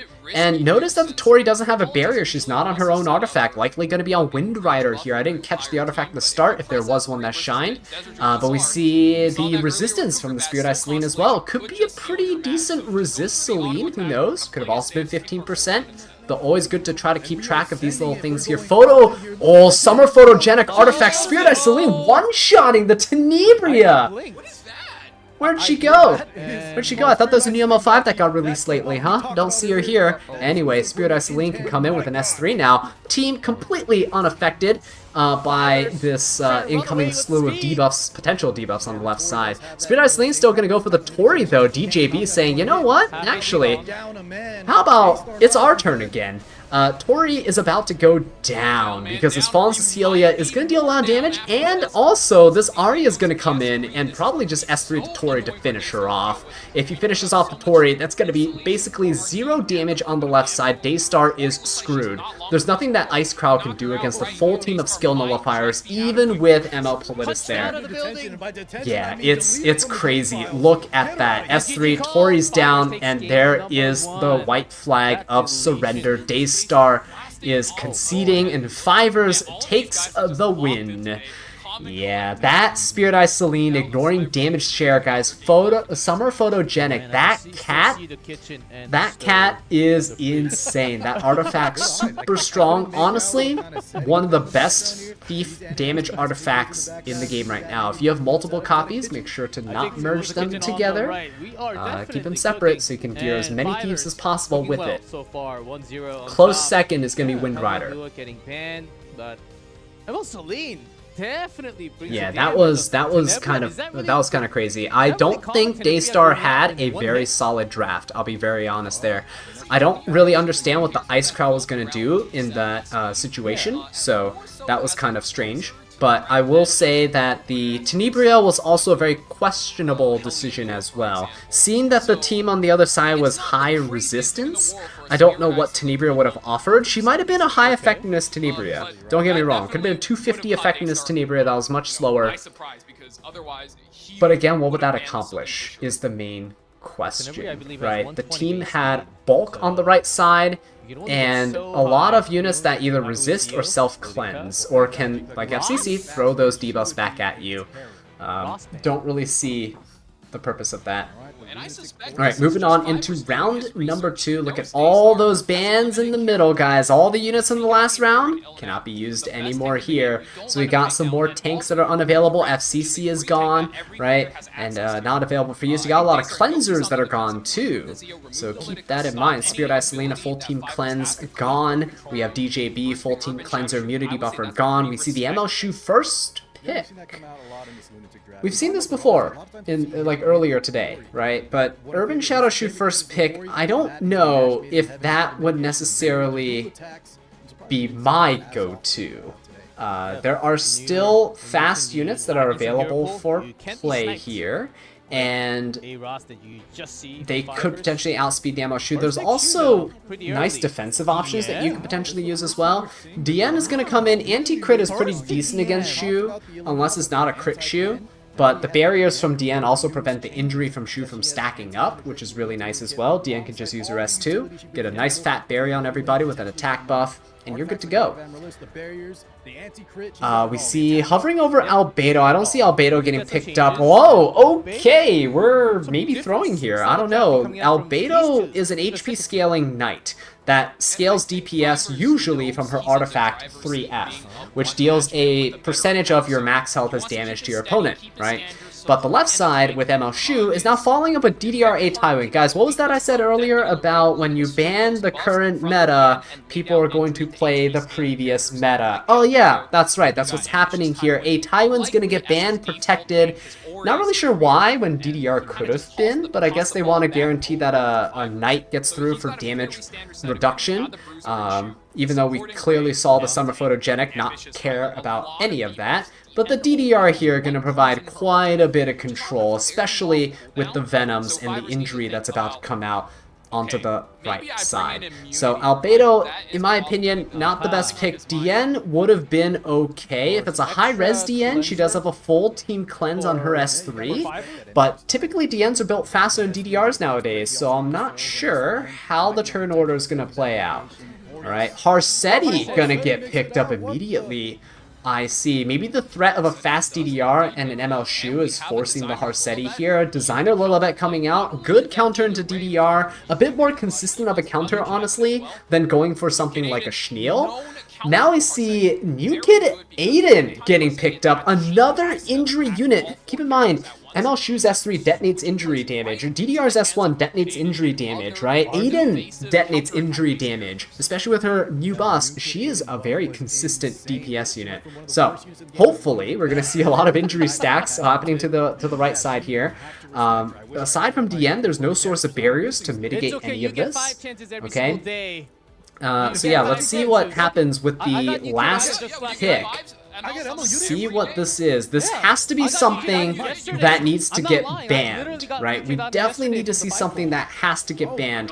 And Genoa might be a pretty good option. Very nicely done. Typically what I like to do into tanky teams is to bring a Genoa. Very solid damage option here. ML Ken getting picked up on the right side. I don't think he's ban-worthy though, because ML Ken doesn't synergize. The anti-crit doesn't synergize with DN. don't know about this, guys, because ML does he have enough resistance to resist DDR? But A Tywin has ignore effect res stun. I know Designer Lilibet can cleanse. Oh boy, there's some metagaming going on here with some stacks, some big brain plays. ML Ken with an anti-crit buff. This is next level stuff. Let's do it. Designer Lilibet getting banned down. New Kid Aiden gonna be the target of the ban here. Let's see if Genoa can shred through an ML Ken. I'm not sure. You want Harsetti to win, but yeah. I mean, you want the Ken to win, but Harsetti's there. You're conflicted. I'm a little conflicted too. I don't know if this anti-crit buff's ever gonna get popped. Anyway, let's take a look. Harsetti guaranteeing that first turn here, and we see ML Ken. Oh, look how far back he is. Start off with a bigger buff and a barrier as well. Definitely a protection set on that Albedo there on the right side. Looking good. Harsetti coming in with a little bit of damage there. Looking to be rocking injury. I see some injury on that A Tywin. Not too bad. Got Albedo coming in with an S3. Gonna be defense breaking this A Tywin as well. Can't cleanse that. But you know what? It's Genoa's turn. And there is no anti-crit buff on the right side. So this is interesting. He actually opted to go for an S1 and not an S3 for some reason. Even though his passive would have been procced here, he should have probably gone for the S3 to deal defense penetration damage, right? And then get his passive procced, you push up the combat readiness bar, and now you're just going to be popping your S1s regardless. But, oh well, we'll see what happens. A Tywin coming in, S3, going to be stunning everybody. DN, though, on immunity, not going to be affected at all. This ML Ken absolutely destroying the Tywin. He didn't land the stuns, guys. 85% chance to land stuns. He was already ignoring effect resistance, so that was just a 15% on the ML Ken's part and a 15% on the Albedo's part. ML Shu getting absolutely destroyed by this ML Ken. He's hitting like a truck. Look at that. Half of ML Shu's health gone, and she's a 27 KHP ML Shu. That's crazy. Okay, DN coming in, full team cleanse. Now look at this. Just in time for DDR to come in and kind of strip all those buffs. Do you really want to strip the anti-crit buff on the Ken though? Probably. Probably, right? Except he doesn't have enough effectiveness. Daystar! Oh no, the DDR is... Oh god, this is... Is ML Ken actually going to be doing this? ML Ken, guys! Look at that. Anti-crit up for the team. Genoa only has one try. He has to go for the ML Ken, but he's not. He's going to get countered by the ML Ken here. He still has the immortality, but it's not going to last. He's going to go for the Harsetti, the only safe kill. They'll guarantee a kill, proc the Wind Rider, but is that the right play? Is he going to be able to survive? Genoa's dead, guys. I think Genoa's dead. He's stealth for this turn, but how much longer is that going to last? ML Shu, she's going to go ahead and attack. There's a little, okay, no crit there, actually, because the ML Ken did not counter. That's kind of good to note. Albedo getting put to sleep, so nothing there from her as well. ML Shu going to be looping around. No one really has injury stacks on them, which is kind of a problem, actually, because that's where most of ML Shu's damage comes from. If she crits here, she's dead, by the way. This ML Ken's going to absolutely destroy her. He's going to focus down the Albedo. He doesn't want Albedo to AoE counter, right? So he's hitting her. And, yeah, DN. I mean, Albedo's S2 is still on cooldown, so I guess he doesn't have to. Now he has 2 units in stealth. Genoa, greater attack buff. He has the rage buff. He has Wind Rider proc. He has max damage potential right here. But ML Ken currently defense penetration resistance with anti-crit. It's gonna destroy this Genoa potentially. Oh, yeah, that's not looking too good. So Daystar falling to this ML Ken. Guys, ML Ken in 2025. Yeah, there you guys have it. ML Shu is just the last stand. Yeah, just gonna say, you know what? I admit defeat. You got this. Ken, goated unit. Absolutely soloed the entire team on the other side. Be right back, guys. Gonna go build my ML Ken immediately now. That is insane. Love it. Good job, Fivers, guys. See, look, just goes to show that under certain circumstances, you can still make units work. Even if they are not meta, you can pull off some crazy stuff as long as you know what you're doing, right? That despite the anti-crit was of the year, good. martial artist Ken was just looking Loved it. so dang good out there. Look at that MVP with That was 30 very kills inspiring and to watch, yeah. 32% of Yeah, the that games was won. really good. That's what you like to see, and that's why we're out here tonight for the Lunatic Cool. format. Oh man, I would have never thought I'd get to see a martial artist Ken pop up in ML Ken, guys, 2025. Goodness. Yeah, it's not the most common hero you see out there, but Definitely not saying everyone should go even rush to the build their last- ML last Kens, but month's I'm just Lunatic saying. event matches, You know, we were ML able Ken, to guys. see Just Ken at ML least Ken, he's once. pretty good. And he did. Here we go. Look at this game. His going effect down. res on his As team you was said also really earlier, good. Yeah, the fact that that DDR could not strip, and that fact that most DDRs are 100 to 150 effectiveness, that's kind of crazy. Yeah, really That means his quickly ML done. Ken, his DN, you know, if they had to guarantee the Obviously, resistance the there, FCC, they would have been like ML 200 resist. pretty strong And combo. you know the ML Chem probably was built And the with Ken resist show. and damage, because if you caught the glimpse of his max health, I think the ML Ken only had 15k max health, so he was actually relatively squishy. He's just meant to be going after these kind of low damage debuff type teams, right? You just build a ton of resist on him, and you just have him smack things for a ton of damage. Just look at that. Insane, 24k damage. Crazy. You're building him right now, you don't care? Hey, me too, Tommy. Let's go. ML Ken gang, guys. Let's build our ML Kens. 85ers had some resist built onto him because I might that's actually build a resist, resist ML Ken to go along with my resist team. Can you imagine a resist ML Ken, a resist ML Kiron, a resist Bellion, just all just sitting there with like an ML Arya or something, just sitting there, just chilling. You're just chilling, right? You're like, yeah, whatever. I'm good. You do your thing.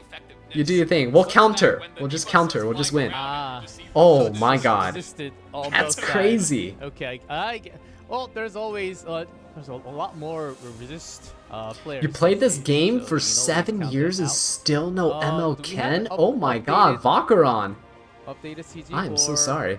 Are 1 ML second, Kens I think built I with need to resist? update Yes, the description, Harpoon. but that was really well done. Most They ML started Kens to nowadays go- are built with the a hype some was resist certainly at the there, very least. but 100 to I think 150. there was If a you want to go limit how higher, much you can 200. actually do in a tournament with less than 2 years, maybe in the upcoming year. They All start base will kick in speed. again. Less than 3 Yeah, years they old to were. count, and he's ML back Kens are built in. base speed. His Global team, Server everyone's Qualifiers, units maybe there that were will slow be just his because it's a time. Harsetti. For now, Like that Drivers, was played. Very So solid, strong Harsetti draft, means we that clearly showed. people, if people Those have are multiple victories versions of a character, they're that picking the semis. 0 speed versions of the Look at character. that, though. Very different opponents. Morax, you said ML Ken carried you to champ? Dude, that's incredible. Thinking into the past, like Nezuko, like even KHM, who at one point, the first time they made it on, they were Raikkoon, I love and that. over the years, we Sure saw you them can. get better and better Sure you and can. improve, and at some Don't point, let your they were dreams just be one of dreams. the guys, and you had to be scared of them whenever you run into them on the ladder. Oh, and then an AROM to close out the team. Yes, AROM would be really, really nice. We have, Right? 2-1. That would be incredible. Maybe we should Yeah, put his Vakaron, name up hoping in that you pull like an semifinals ML already Ken with from your finals. daily Moonlight They will summons. be That would facing be off each amazing. other. And one So, of them unfortunately, Daystar, getting... He won. Daystar won the first round of 16 in the quarterfinals, getting knocked out here. Only 2 people get to advance onto the main matches, and we still got what? 1, 2, 3, 4, 4 more matches to go, guys. Let's see if we can make This it. is why we're out here That's at the coming. E7WC 2025. These are all of For the 7th anniversary, do you still have the ML Headhunt? Oh yeah, we will. Don't worry. Definitely gonna be having Headhunt. So, I want to say he put up a really good fight, but all right, we're just gonna be watching them talk for a little bit. Yeah, ML Ken, fantastic unit to get, and most respected, might I add, accounts in the but top not worth potentially pulling from a selector. I don't know. If you want ML Ken, if he's like one of your favorite units in the game, go for it. He's usable. As you saw there, he is usable. Yeah, the two And players honestly, playing, he's coming out usable to in the more tournament, making situations it than at people least the think. full It's qualifiers just for that the a lot of year. players don't like Big taking names risks. certainly clashing. So when people take And risks I really can't like wait this to and they have show it the off, heavy then hitters it coming real like, soon. you know, it encourages other people to go do it. That's Now, why I kind and of like I know everyone picking knows the meme. units that are lesser used sometimes. That's why I want to try to showcase things like ML Kiron, you know, get some cool Did he change cool the name showcases, because cool of that, moments out or there. Because then it kind of inspires other people to go, oh wait, I have that unit. Maybe I'll try it. Maybe I'll try and give him a second chance. Or maybe they never given him a chance at all because they see like, oh, no one else is using this character. Probably trash, right? So you see a lot of misconceptions when it comes to units in E7 saying like, oh, this unit's trash, it's so bad. And people just kind of put them into a box of like, terrible unit. When in fact, it's really not. Okay, we will have those matches, but before that, we will have a short break. So the funny thing is, I own around 90% of all units, but still no ML Ken. Really? Wow. Okay. That is crazy, honestly.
That music stuff is copyrighted, so it probably is. No, I don't.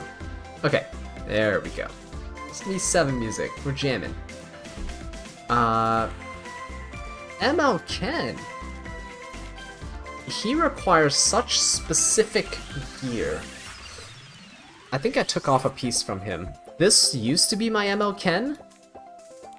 Who did I give it to?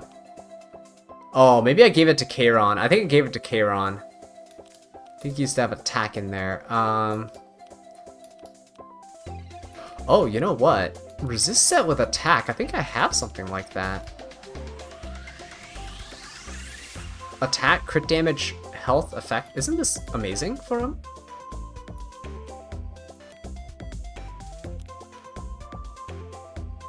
Yeah, wait, isn't this a good piece? Crit damage, health, attack, effect, resistance. That's like perfect for ML Ken. I would assume you're building him higher resist than this though, right? Oh, Lucian, you're gonna throw yours in guild chat. Oh my god. Oh, is this the new emote? That's amazing actually. I love this. Oh, I didn't redeem it yet. I don't have it. Okay. Well, we'll redeem it later. Yeah, I think we would just want, instead of this much bulk, he had way less bulk, right?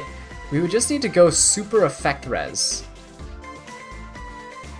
I mean, I guess something like this. Do you have anything that has effect res with attack? My Charles has something, but... Oh, that's really good for ML Ken, but I can't afford that. That's go on Charles. This is a lot of crit rate, and ML Ken doesn't use crit rate. That would also be really good on ML Ken too. Let's see if there's a destruction set that has... Nope. Nope. Zero destruction set with effect res and crit damage.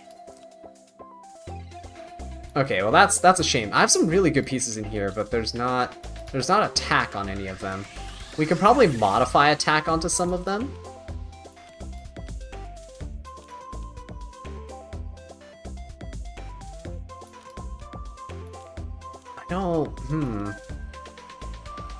Don't really need speed on anything. This is tough. Oh, that's not bad. That's not bad, but that's not enough effect res, right? What's the title of the background music? It's the summer one. It's a fun trip plan. It's from the Summer Euphine side story, Finally Summer Break. Who is my fastest unit? My fastest unit is Fire Litica. My speed gear is very spread out because I'm not a speed racer, so I tend to not contest people. This is my fastest unit. It's my Fire Litica.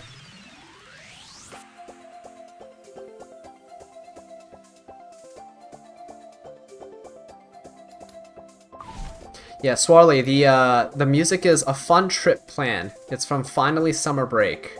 I think you can find it under Side Stories. Oh, I passed it. There we go. There we go, right here. A Fun Trip Plan, Finally Summer Break. It's under the Side Story music list. It's a really good one. I like it a lot. It's such a chill... I sometimes just have my game open and just have it playing, the song playing in the background. I have it playing in the background usually when I do commentary stuff or patch notes and things like that. Just because it's very summer vibey.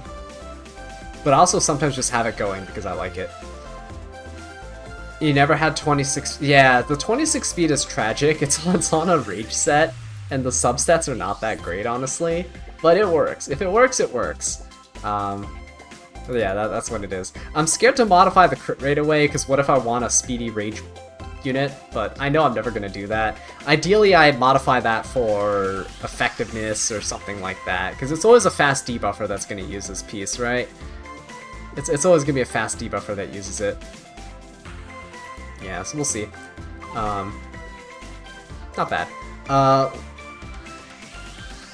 My second fastest is Rinok, but that's just Rinok, right? I always pre-ban her. I honestly shouldn't even have her geared.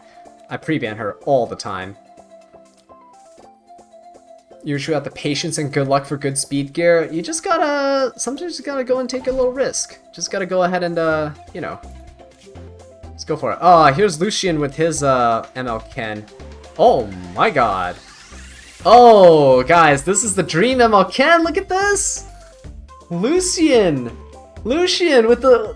Look at that! Guys! The dream ML Ken. This is my dream ML Ken right here. 30 effect res there. Just a little bit of effect res there. Okay, some effect. 28's not bad. 21's not bad. It's effect res ring. Alright. Wow, okay, that's actually kind of achievable. Look at that, that's crazy. I'm liking that a lot. Lucian, I'm stealing this, man. I'm stealing this build. Yeah, Lucian always has ER. It's just, yeah, res for days. Alright, let's head on back. We got Light. Light is playing. Can't miss out on Light, right? We're gonna mute the in-game. If you guys want to see more units, just ask later during the intermissions. Always glad to share the builds with you guys. And if you're looking forward to like all of my units, I will have an account overview video that comes out later, near the end of the season. So in about a couple weeks or so, we'll have a full like account overview. See all of my units. I have ones from past seasons, so if you want to go check them out. A lot of my unit builds have slightly changed, but not changed enough to the point where they're dramatically different. Young Senya? In the most man protection, I think he's the only one with the Young Senya in that slot.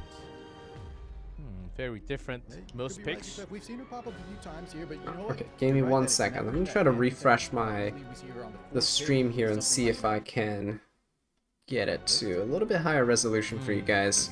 And most pick Tori and New Moon Luna. Some different images that we see compared to the other players. Like no knights at all. I know that. Okay, there we go. Compared to what we had from before.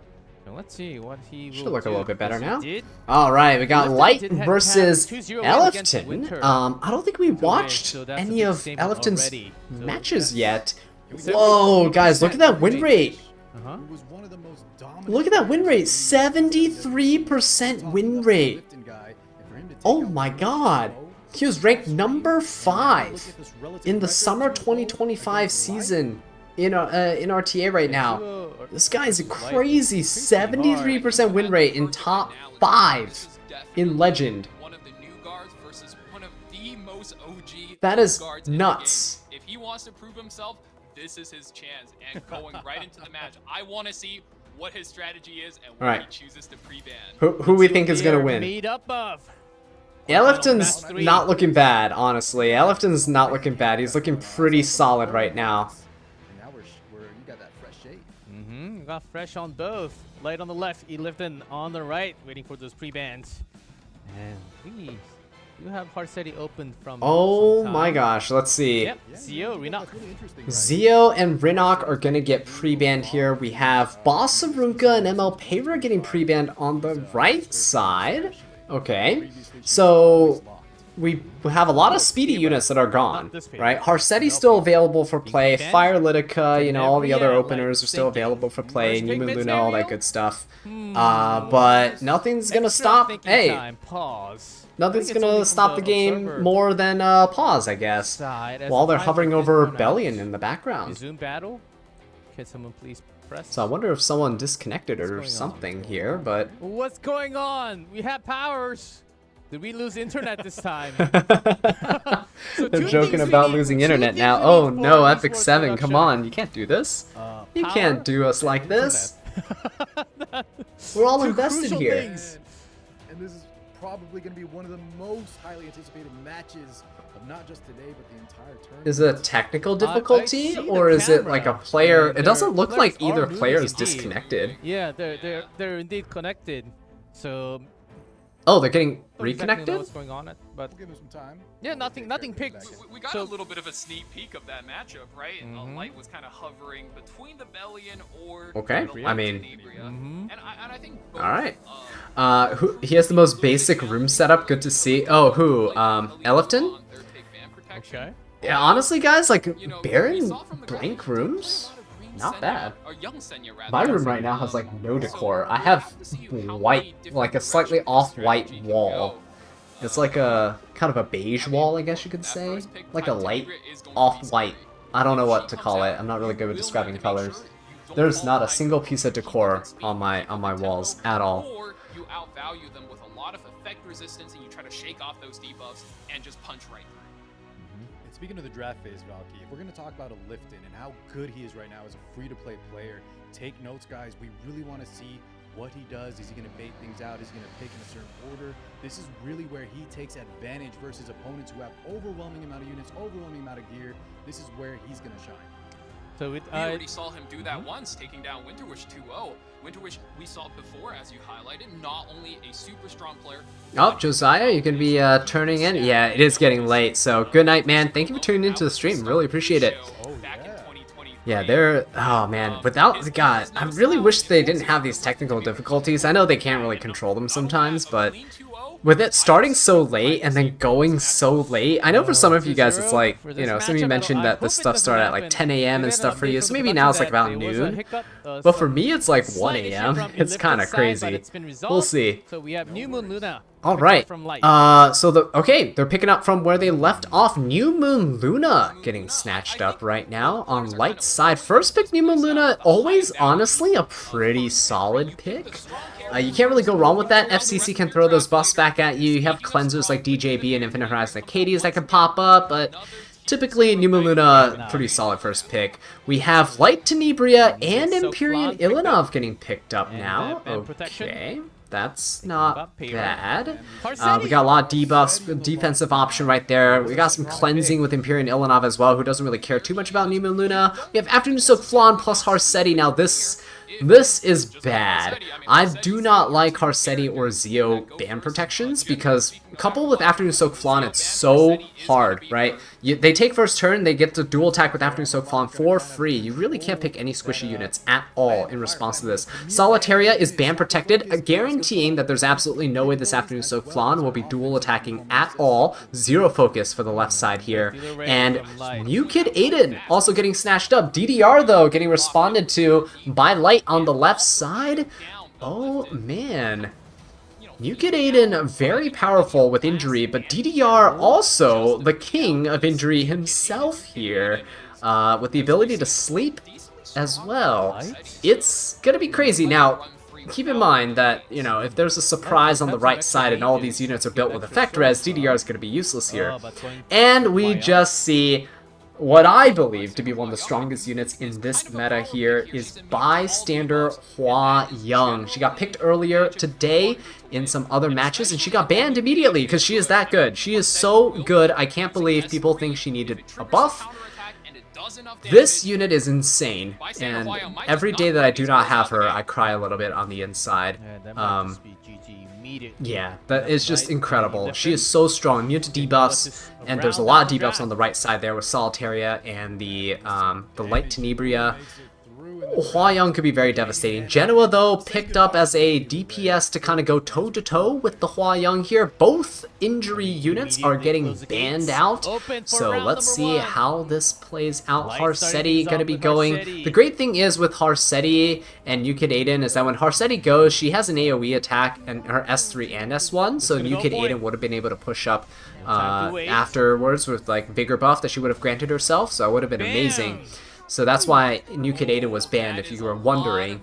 Now, Solitaria. Elifton gonna go with the Solitaria here. Going second, actually pretty decent turn order. Empyrean Ilanov going last can potentially cleanse everybody here. Solitaria is gonna soul burn for that extra turn, though. Gonna go straight into the Bystander Hua Young. She's immune to debuffs, but you can push her back in combat readiness to prevent her from killing you. That's also a pretty smart thing to do here.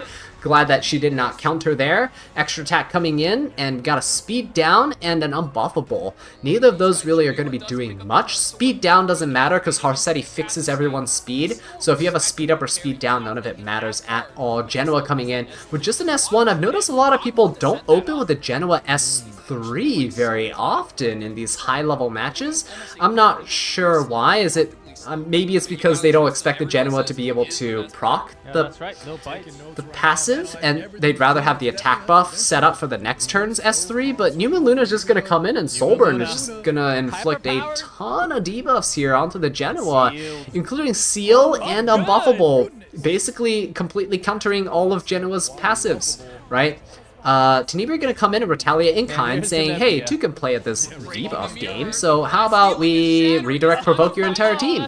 So Flan's gonna come in, attack. Genoa's passive, not gonna get procced here. Actually didn't even take enough damage to proc. Empyrean Ilanov, though, 35 KHP Empyrean Ilanov, guys. Do you see that stat? That's crazy. So she's gonna come in, she's gonna S3, she's gonna cleanse everybody. There you go, Indomitable, right? Now the right side, actually left side, sorry, cannot cleanse. They don't have any cleansers. If they did, the block debuff prevents the cleansing anyway. Hua Young gonna come in, gonna go smash the Ilanov? No, gonna go for the Light Tenebria. There we go. There's 3 light targets to go for here. They wouldn't have killed Empyrean Ilanov regardless. 35 KHP Ilanov is kind of insane. So, yep, down goes the Tenebria. Less debuffs to deal with here. Gonna go straight for the Solitaria. Gonna be trying to get rid of her as soon as possible. Once you get rid of the Solitaria, it's pretty good because then your Fire Flan can start getting focus stacks. Unfortunately, Genoa cannot jump up in combat readiness. He got hit while it was still Harsetti's turn, and Harsetti prevents combat readiness gains when it is her turn. Solitaria, missing, but still applying debuffs, just as Solitaria does. She's pretty good against evasion units here. And now Genoa with a rage buff here, gonna soul burn, going into the Hua Young. That's the perfect unit to go into right now. Gonna have the extra attack, defense penetration, 20k damage. Hua Young goes down. Empyrean Ilanov gonna take the damage from this Newman Luna, and now going to respond in kind. Going to try to burst down this Afternoon Soak Flan as soon as possible. But hey, Genoa still hasn't had his immortality procced, and there might be a little bit of a saving grace in that Afternoon Soak Flan could potentially stun Genoa if you dual attack into him here. Now, he is going to soul burn this. Empyrean Ilanov is going to get defense broken.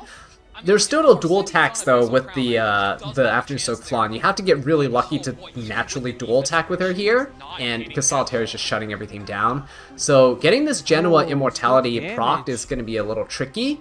Numa Luna though, S2, this could be it. Elifton might just lose everything here. Oh, so close, guys. Solitaire is still alive. The Genoa has immortality. He has And you one can still chance. down He go. has Take all the one hits. shot. He has one chance here speed to just versus the plow Warrior. through this Numa Luna, and he has to pray. He has to pray. If he kills Numa Luna or kills That's what Harseti, he oh, he didn't Oh, kill. though. He had to potentially go for Numa Luna, kill Numa Luna, right? And then after he kills Numa Luna with the S1, his follow-up attack has to hit the Harseti.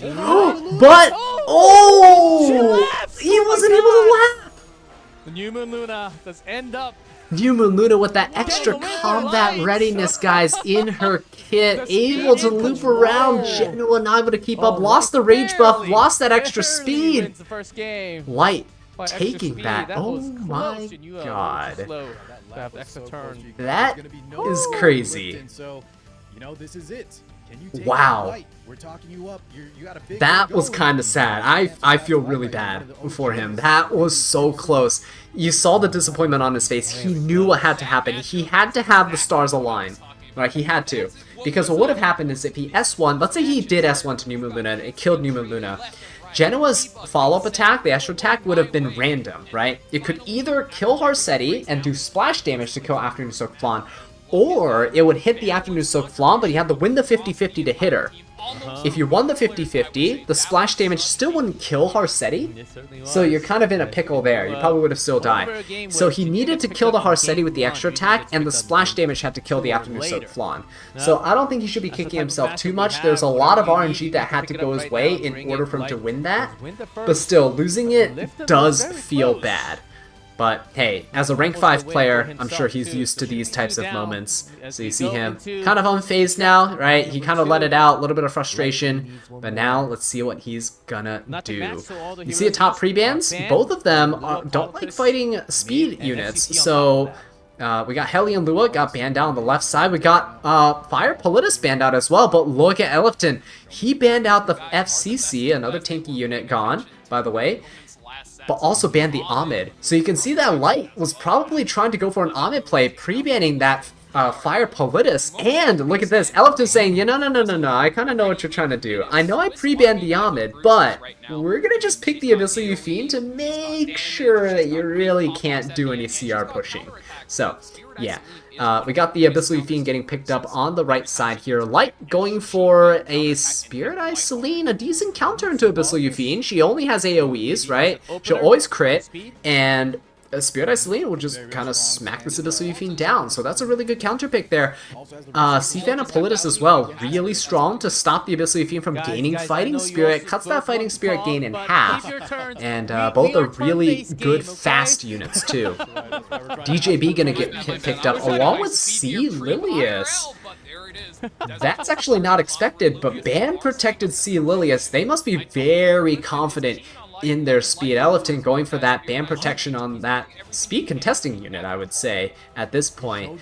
Keep in mind, Zio, Rinok, Helion Lua, right, Ahmed, ML Pera, all gone. So with Elefton typically banning really fast units, this C. Lilius could potentially hold his fastest speed gear. You don't really know. But we see Light coming in with a Ice Pera, second fastest base speed in the game, 128 speed here, right? Could easily go before Conqueror Lilius, put unbuffable on everybody, prevent the Vigor buff from even occurring, right? This is really bad. So we also have Wrecker and Rowana. There's just a ton of fast units on Light's team on the left side. This is not looking too good for Elefton, honestly. The Wrecker and Rowana can easily reset the DJB because Wrecker and Rowana typically has 250 to 300 effectiveness, meaning that she can essentially nullify DJB's ability to cleanse the team, push everybody up, and do all of his utility shenanigans.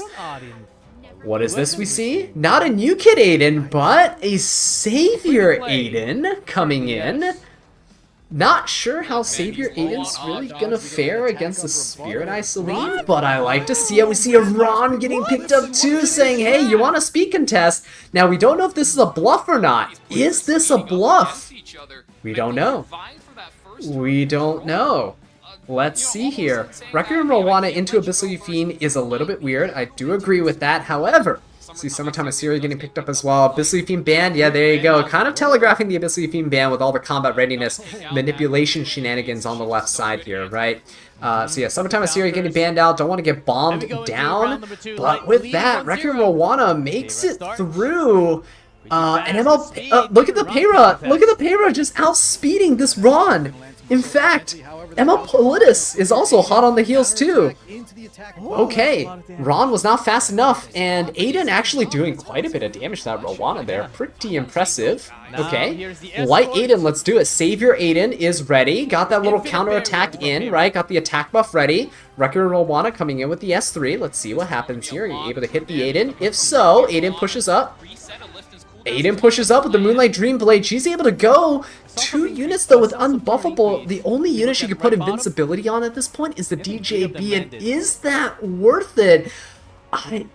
Really, is there any other option though? You can S3 and hit the ML Politis, just nuke her off the face of the planet. That's probably the best thing to do right now, honestly, and he is going to go for it, which is nice. Invincibility onto the DJB, but unfortunately this DJB got his skills reset, so he's not going to be able to barrier invert that Para, not going to be able to push up and cleanse. Spirit Eye Sling gets a free soul burn right now. I'm going to go straight into the Sea Lilius, yeah, try to kill her off before he can give a bigger buff to that Aiden and start dual attacking. And then maybe Ron's gonna go down too. It's either that or risk attacking into the, yeah. So, oh, another soul burn. Wait a minute, just going for another turn here. Another 6th Sense. He has an S3 that he can use to revive his team at this point. He just wanted to clean up the field a little bit. Elifton, it's not looking good for him right now. Oh no, ML Politis still coming back, soul burning. Oh man, getting the rage buff for the entire team. That's a speed up, by the way, and a speed down for everyone on Elifton's side. Stripping some buffs here. DJB unfortunately cannot do anything because he got reset by the Requiem Rowana. No stuns either onto the Spirit Eye Celine. Yeah, DJB is kind of a sitting duck right now at this point. Things are not looking too good, and Spirit Eye Sling can easily finish him off. Look how low he got from just a single Requiem Rowana attack here. This is kind of painful, honestly. Down he goes to a dual attack, and now the Aiden! Aiden gets crit! Oh boy! Oh, the savior Aiden. The one thing she had to do was dodge. That's a 2-0 win. Elifton just not getting a really good lucky streak tonight, guys. And Light taking the W here. That's a little painful. So dang good. Hey, I thought that is exactly what yeah, that Light Aiden, guys. Rip DJB as well. Getting reset. Requiem Rowana there, guys. I told you, Requiem Rowana so painful when you're a DJB player. I know, I speak from experience. Average Aiden experience? Yeah, I do agree with that though. Yeah, there's a reason why people stop playing with evasion units and stop messing around with them. New Kid Aiden is a little bit different because she's kind of... New Kid Aiden's honestly kind of like ML Shu, but I'd argue New Kid Aiden kind of hits harder. You build her slower, but you can hit harder, right? She's like an ML Shu. Light Aiden, she's kind of fallen off. I never used her in her prime when she was meta, and now that I have her, she's fallen off, so. Oh yeah, eventually. Hey, yo! Bro Beans, how's it going? Welcome to the stream. Glad to have you here.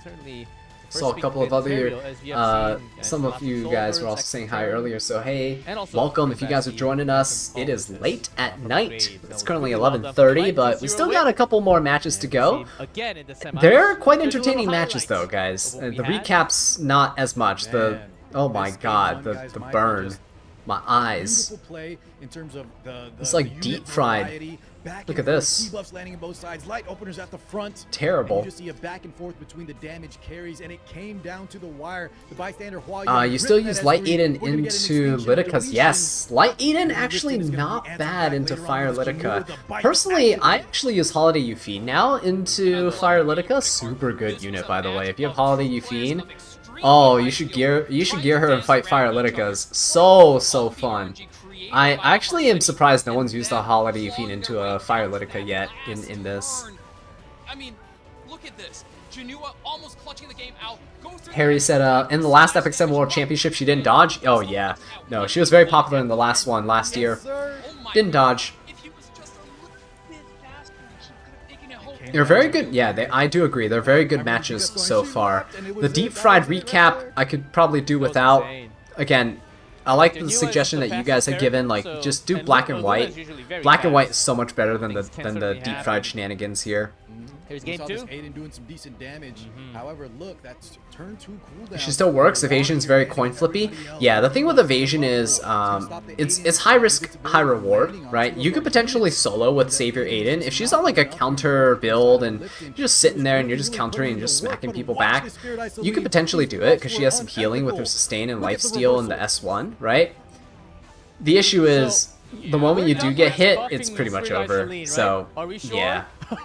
It's just painful. White also had so many souls too. He could have easily kept soul burning. It's just ridiculous. 5 in the past 3 years. Selines are like Rod says 11:30, so you're in Canada. I am actually not in Canada, Rod. I am in the US. It is 1:35 a.m. for me right now. I'm on the east coast of the US, so yeah. Rod, you said it's 11:35 here in Edmonton, Canada. Oh, that's really nice. So you're actually yeah, you're actually doing pretty good in terms of time. Before midnight as well, you get to enjoy like the prime time here. That's amazing. I'm gonna be sleep deprived tomorrow, and then probably gonna have to. Well, we're gonna stream again tomorrow, so if you guys want some more commentary, if you want to chill and hang out for some more E7 World Championship shenanigans, be sure to turn in tomorrow as well. It's gonna be exciting. It's 1:35 p.m. for you. Oh my god. Wow. Nabongs, that's amazing, honestly. That's like perfect time. You can eat lunch while watching this. That's amazing. Nabongs also, you asked no classes today. I'm actually on summer break, so I actually don't teach for another month or so. We go back to school in about a month. So I have one more month of chill time to play Epic 7 for you guys, and we'll chill here. 7:36 p.m. for you. Wow, bro beans. Not bad. You can watch this event while eating dinner. It's amazing. Ritos is 12:34. Fred, you were at 8:34. Wow, you guys have some pretty good times. I'm like the one that's screwed here, honestly. Me and Harry. Harry also is like 1:36 a.m. We're all screwed here. You guys are all in better time zones than I am. I'm in like a terrible time zone right now. Oh, nope, never mind. Eisen, you're 2:36 a.m. Yeah, no, you're worse off than me. Sorry, buddy. Best part of teaching is summer break? Oh, 100% agree. 100% agree. It's raining really hard for you, Stray. Hopefully your power is intact. Every time we get a bad rainstorm here, my power flickers. I hate it. Alright, who is this? It's Atomic. Most pre-ban Harsetti and Bellion. Oh, okay. Most pick is Spirit Eye Celine, Fire Flawn, and Eligos. Most ban protected is Eligos. What? That's crazy. I kinda want to see what happens here. Southeast Asians with the 1:37 p.m. Oh man, Southeast Asia represent, man. Such a fun area to travel to, honestly. I really need to go visit more countries down there. Typhoon hitting you like a truck. Stay safe, no bombs. Oh man. Sasha's life. I teach math, so middle school math teacher. Yeah, typically we do some fun calculations and such. Eligos hype, guys. Yeah, I'm hyped for the Eligos. I want to see what Eligos ban protection looks like. If you're banning Bellion, if you're banning Harsetti, it means you're probably playing aggressive and you're cleaving. So we'll see what happens. Magic Chi! Oh, look at that! I love it. That's Magic Chi playing in his. Is that a kitchen? I think it's a kitchen. It's a microwave, right? Yeah, he's playing his kitchen on his phone. I love it. I love the setup there. It's amazing. You go, Magic Chi. And Peyra immediately picked. Nabongs, you're truly correct. It's really teaching kids how CR manipulation works. Imagine teaching them speed RNG.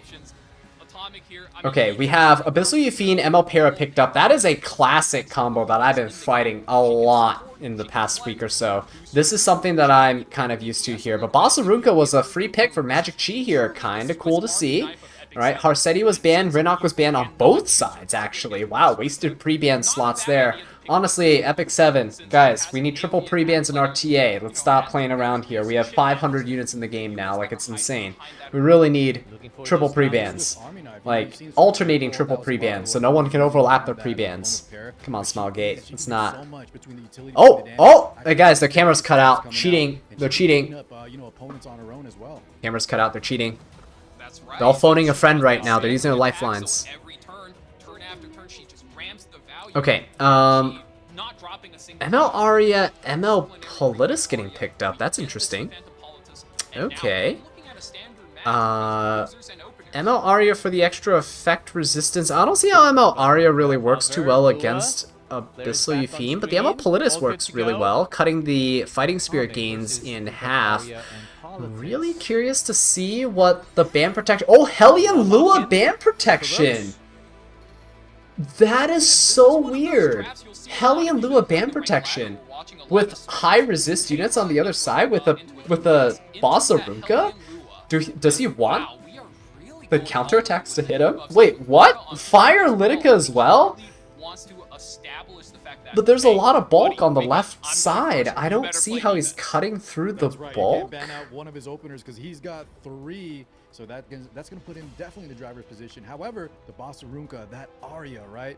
Magic Chi is still set up in a very nice position. He has his opener on that the is as well, so Jinte's gonna have to watch out for that just in case there's a little interesting. I just don't see where the damage is coming from besides Abyssal Eupheme, but is Abyssal Eupheme gonna be able to withstand the onslaught of defense breaks from Boss Arunca? Like, is that really what's gonna happen? We have 3 super fast units on the right side here, none of whom really pack a punch.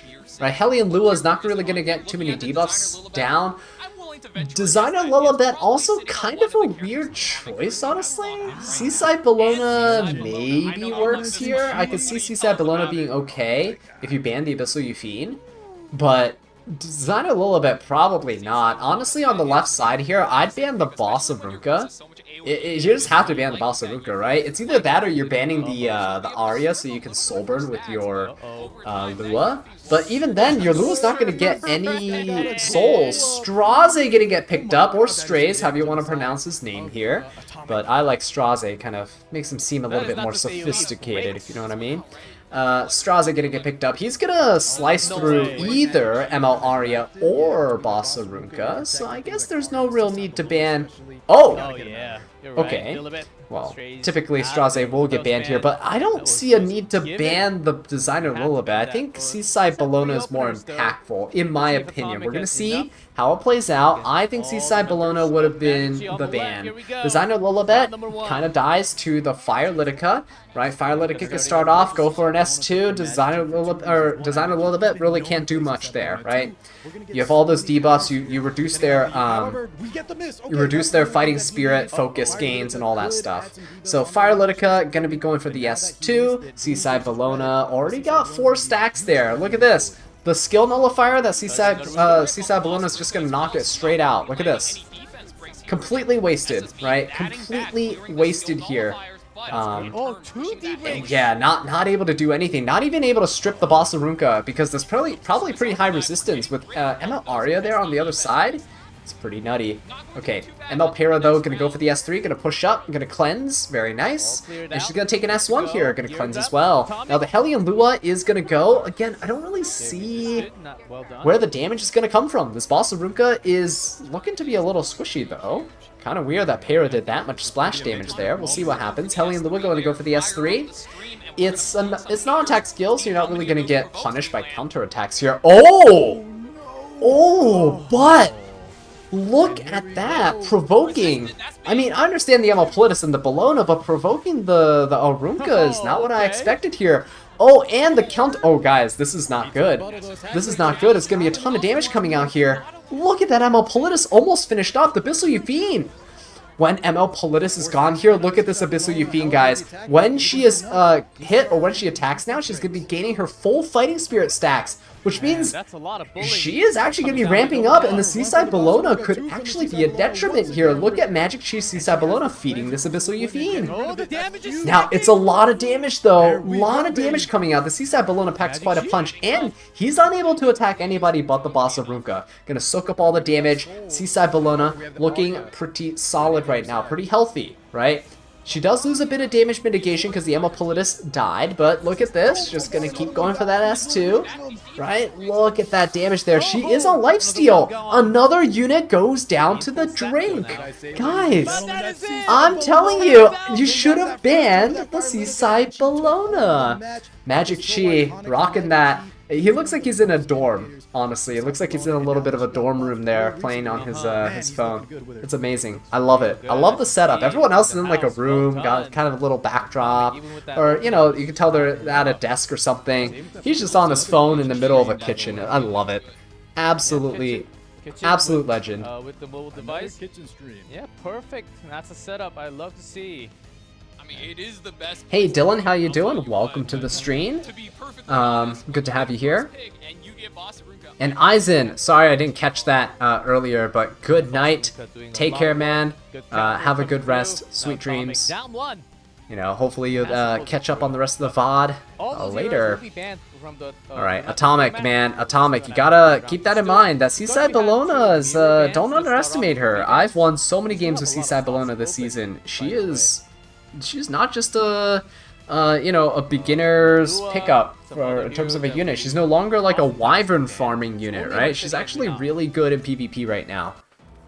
Okay, so that's gonna be a very interesting game too. Then Atomic's gonna need to do some. Guys literally cooking, bros cooking in the kitchen. Yeah, I love that. Magic Chi, you do it, man. Alright, Atomic, let's go. I actually kind of really like Atomic's dressers in the background there. They look really nice. I like the ones with the drawers that get smaller as they go up. That looks pretty nice. Anyway, back to the actual match here. Look at all the bans that are accumulating. We have Spirit Eye Celine getting picked up on Atomic's side. First pick saying, hey, you know what? I kind of like that unit. She's pretty solid, pretty consistent. Let's go for it. First pick Spirit Eye Celine. How is it going to be countered, though? I should probably pick Spirit Eye Celine a bit more myself. She is a really strong unit, so let's see.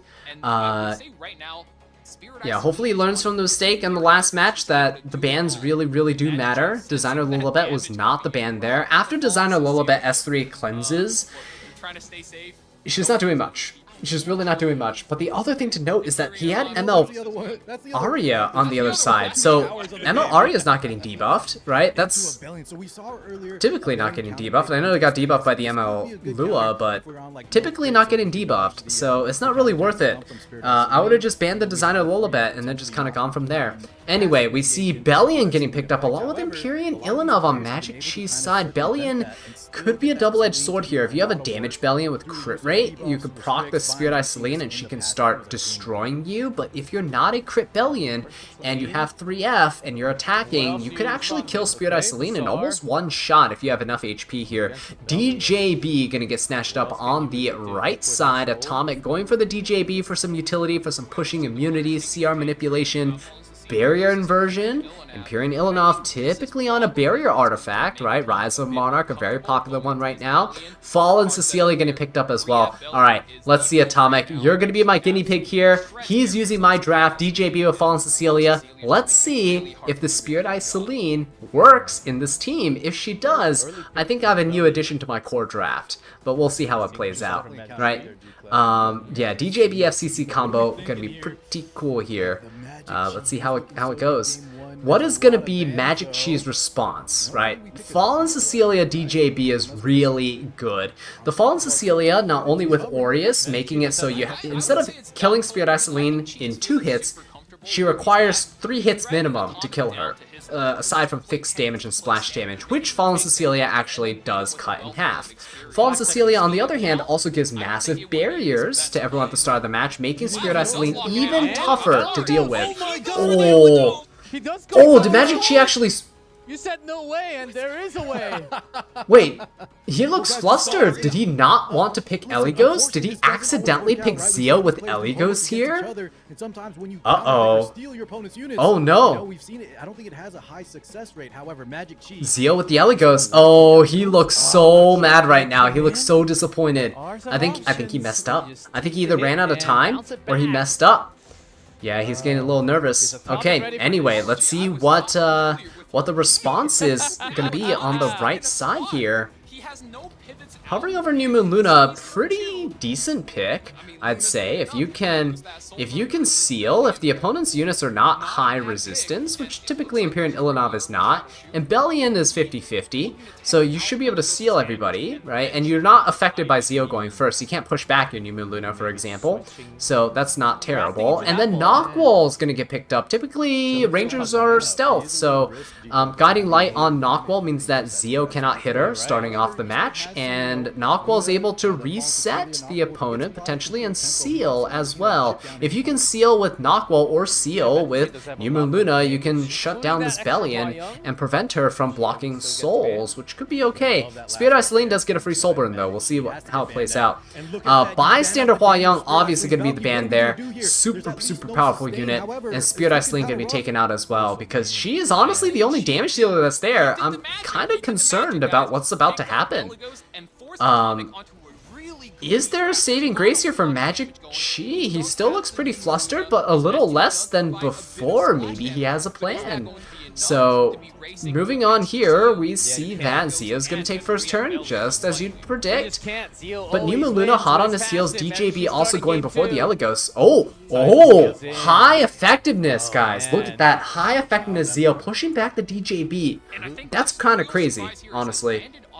So DJB getting pushed back, he's silenced as well. I've never seen DJB get pushed back and silenced by Zio, like it's so rare. Knockwall gonna come in now. Defense broke Zio, the main DPS on that side, honestly, for right now. Empyrean Ilanov is like 0 speed, and Bellion has a bit of speed. It's kind of strange. She is resisting though, so it might be a resist build, but with 3F and maybe a bit of speed, I don't know. Seal on the Empyrean Ilanov is pretty good. Empyrean Ilanov did get reset, so there's no S3 to cleanse this. Eligos actually just gonna S1 and dual attack with the Bellion. That was a lucky dual attack, right? He didn't have a greater attack buff to dual attack with there, so yeah. Pretty lucky there. The Empyrean Ilanov is going to be able to break a skill null here. Which one he breaks might actually matter, honestly. Yeah, going for Knockwall or New Moon Luna is probably the best option here. But now the Bellion's going to go. She's going to S3. It's a 32k HP Bellion. This could be a lot of 3F damage. Look at this, guys. Look at that. Pretty good. I know the FCC is mitigating a lot of it, though, because of her passive. Kind of sucks, but it would have been devastating. So let's see if the Bellion is going to counter at some point. Zio is going to probably... Oh, I was going to say hit the Knockwall, but maybe not. Going to go for the DJB here. And Eligos, what is he going to do? Finally going to be popping the S3. Is he going to be able to kill the DJB? 30% damage mitigation's a lot to go through. Nope. Guardian Ice Crystals as well. Barely did anything. It kind of tickled him there. So yeah, Eligos going to go down. This is going to be a lot of damage. Oh, Zio going down. Eligos almost down as well. Yeah, no, that Eligos pick is definitely costing him this match. DJB able to finish off the Eligos. Good heal coming out here as well. Got the provoke, got the stun, the Bellion. Guys, this is not an effect res Bellion. She just got lucky earlier with the resist. Oh no, yeah, the Bellion is kind of screwed. She was a little too fast for her to be a full resist build. Yeah, no, I don't think it's a full res build. Not at all, because the Empyrean Ilanov looks like she's base speed. The Bellion, not so much. So now, I mean, haha, we're just gonna see a, yeah, see an S3 come out. Sealed, unbuffable, no CR from this Empyrean Ilanov. It's over. So there you go, Atomic mounting a little bit of a comeback here. Good stuff, good stuff. Yeah, I think we were all on the same Okay, page. so Let's now take it is versus 1-1. damage. It's A lot going to of be a little bit of a tank up and tiebreaker. lacking a few, We but actually haven't really the- seen too the many moment when game we turned threes, into right? knock So it's wall, exciting I to think see we them. kind of had an Two idea O's of are saying, cool sometimes. You "There's see no a little way. clean sweep happening, He should have but a said little it. 1-to-1 It action kinda seemed like is maybe always that would go very smoothly fun. for Such a huge loop that he was rattled, but no, I think that Etika Scepter, Numa Luna, perhaps. Yeah, Numa Luna typically, Etika Scepter is pretty good for spamming that S2. It's not terrible. And as soon as that 3F landed, you saw Magic Chi was in huge trouble with how squishy his team was. Okay, so I mean, just looking at this, that DJB though, Guardian Ice Crystals gives a good amount of resistance. Yeah, but just must be honestly a really high effectiveness Zeo, which works. It honestly does work. Zeo with high effectiveness really does work. Zeo's one of those characters that you can actually get 2 copies of. If you pull a dupe Zeo, don't merge it with your Zeo. If you pull a dupe Zeo, the Zeo with imprints that you buy with the gold transmit stones, when you imprint your Zeo with effectiveness, keep that as your effectiveness Zeo, and then the non-imprinted Zeo, build them as a DPS Zeo. Trust me, it's hilarious. It's going to be amazing. Just a 200 effectiveness Zeo on Bloody Rose, just trust me. On your effectiveness Zeo, and you fight all these high-res units with them, you're going to win all the time. And then have a DPS Zero for all the other encounters. Alright, look at the accumulating bans. We got a lot of stuff going here. Bossarunka banned out, ML Payra, we got Ahmed, C. Lilius, Rinok, Harsetti, Fire Litica, Requiem Rowana, Light Tenebria, Fire Flan. That is a lot of stuff in the meta that's currently not available for play. And, whoa, look at that. Magic Chi going for the Hellion Lua first pick. Atomic. Hovering over the Tori here, unaffected by buffs, typically on immunity. Gonna go for Adventure Roz. A-Roz Tori, such a good duo, guys.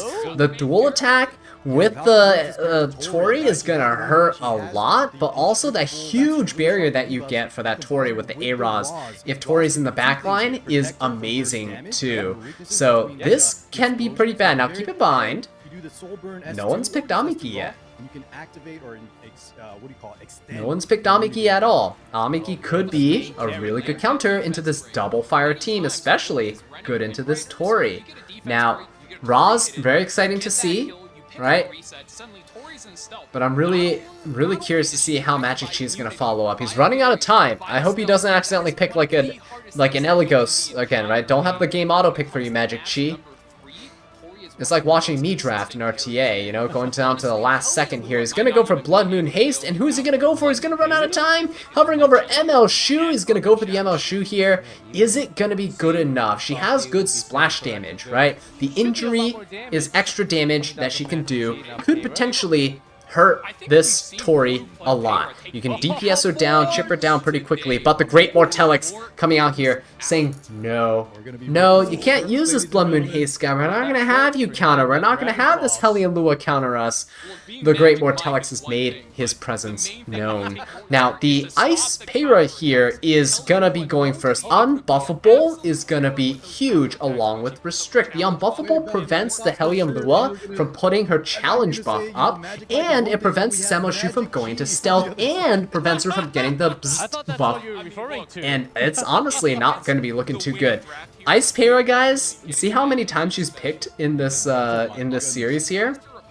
She's pretty good in Lunatic Draft. Once you ban a lot of the modern day openers, you're going to go back a couple metas and you're going to start using the next best openers, the Rons, the Payras, the classic stuff, right? Moon Bunny is going to get snatched up here. That is a pretty interesting pick, but it makes sense for the Tori. Tori can't S3 now. If Tori S3s, you get a skill null, prevents the Tori from hitting you and dealing damage. But yeah, also you can cleanse the Payra, so not too shabby overall. The Mort though, Mort's gonna hurt. And Abyssal Euphine is also a pretty good way to kind of counter this Payra. I like it.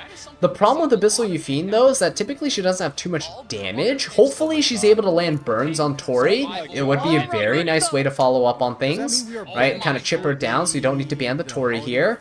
And Silverblade Araminta is the last pick. I believe that the... Ooh, Bunny Dom does give immunity, but I think you still ban the Silver Blade Araminta. Yeah, because the Bunny Dom would get banned. There you go. What I would have guessed to be the ban on both sides. Lunatic mode is very demanding for sure, but it is incredibly fun to watch. Sorry, not Abyssal Euphine. That's a Holiday Euphine right there. Love to see it. I have mine built. She is super, super fun to use. Let's see what Para does. So Para's going to come in and probably, because there's nothing to stop her, go for an S2. Like, you want that unbuffable on everyone right now, right? Yeah, there you go. Didn't get it on the Euphine. She's gonna have evasion. Didn't land it on the haste. Maybe he has a bit too much effect resistance or something. Para looks like she's pretty bulky, so perhaps, yeah, she doesn't have enough effectiveness either. Holiday Euphine, though, gonna come in with the S3, gonna cleanse, push up the team, attack buff for everybody. Look at that combat readiness gains on the left side. Yeah. Hellion Lua gonna come in with an S3 as well. Let's try to control the other team. Redirect or provoke into your what? Into your Blood Moon Haste it is? Yeah. I don't know. Blood Moon Haste should have the most HP, but this ML shoe is a little chunky. Look at that. 27k HP almost. Gonna hit that A-Raz for some of that injury right there. Honestly, probably could have hit the Tori, but hey. We'll see what happens. Hitting the Tori might have gotten the barrier from the A-Raz proc, though. Maybe not a good idea. So Tori gonna come in with the S3. Hopefully she gets the Cascade buff. At least that's what Atomic is praying for. There you go. Free Soul Burn, free Cascade damage here. Probably gonna hit the haste. Yeah, you want to kill the haste as soon as possible. Tori really good in these types of matchups against really bulky units. This haste is not too long for this world, honestly, because if A-Raz comes in and if he's built with even a little bit of effectiveness, I think he should be able to defense break the haste.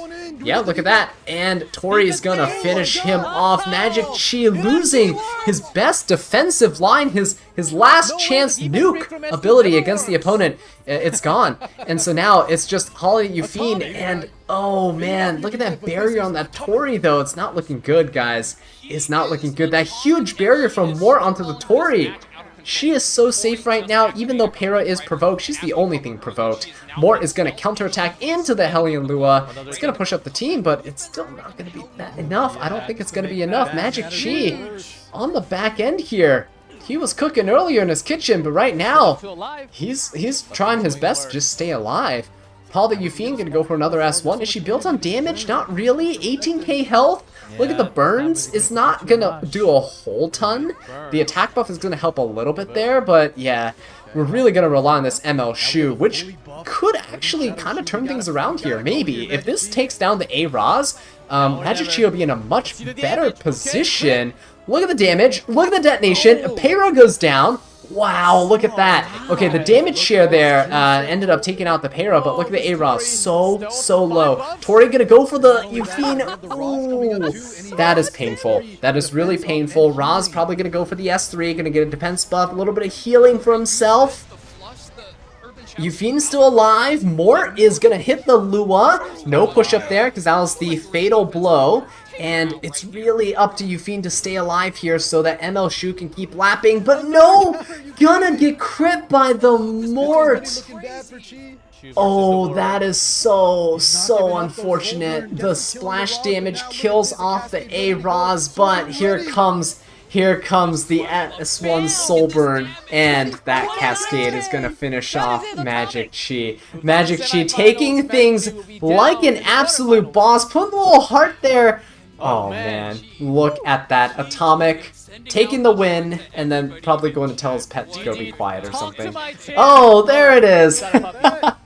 Who knew? Who would have known? It's a little pupper, little doggo here. That is adorable.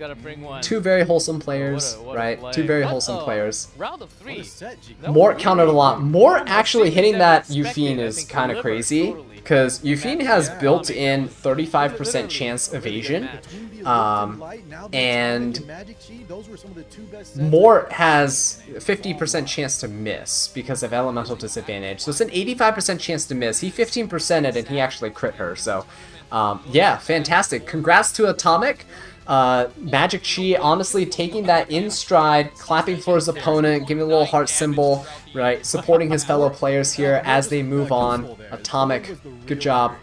23 turns, a battle well fought, and Tori A-Raz combo showing that it is still pretty viable. Oh man, and Adventure Ross Tori, that pair up, I think it always works. Was the right ban Mort? The right ban was honestly probably the Mort. He stopped Blood Moon Haste and stopped the ML Lua from countering, which is huge. Yeah, Mort, I think Silverblade Armintha, the balance patch really became very strong. even if, let's say Bunny Dom was banned, right? Silverblade Armintha would have a hard time hitting the Holiday Euphine. Right? There is Don't think so. a 70% chance she dodges, and then you can cleanse the team, right?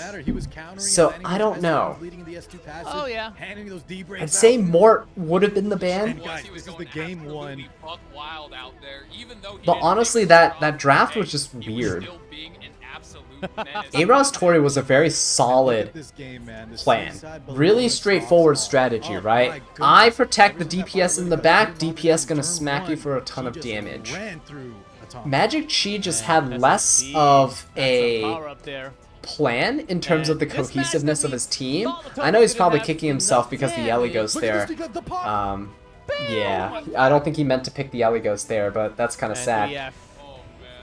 It's just, yeah, that 13 lacked cohesiveness. There's a lot of things going on, but no real game plan. Like, Blood Moon Haste is okay.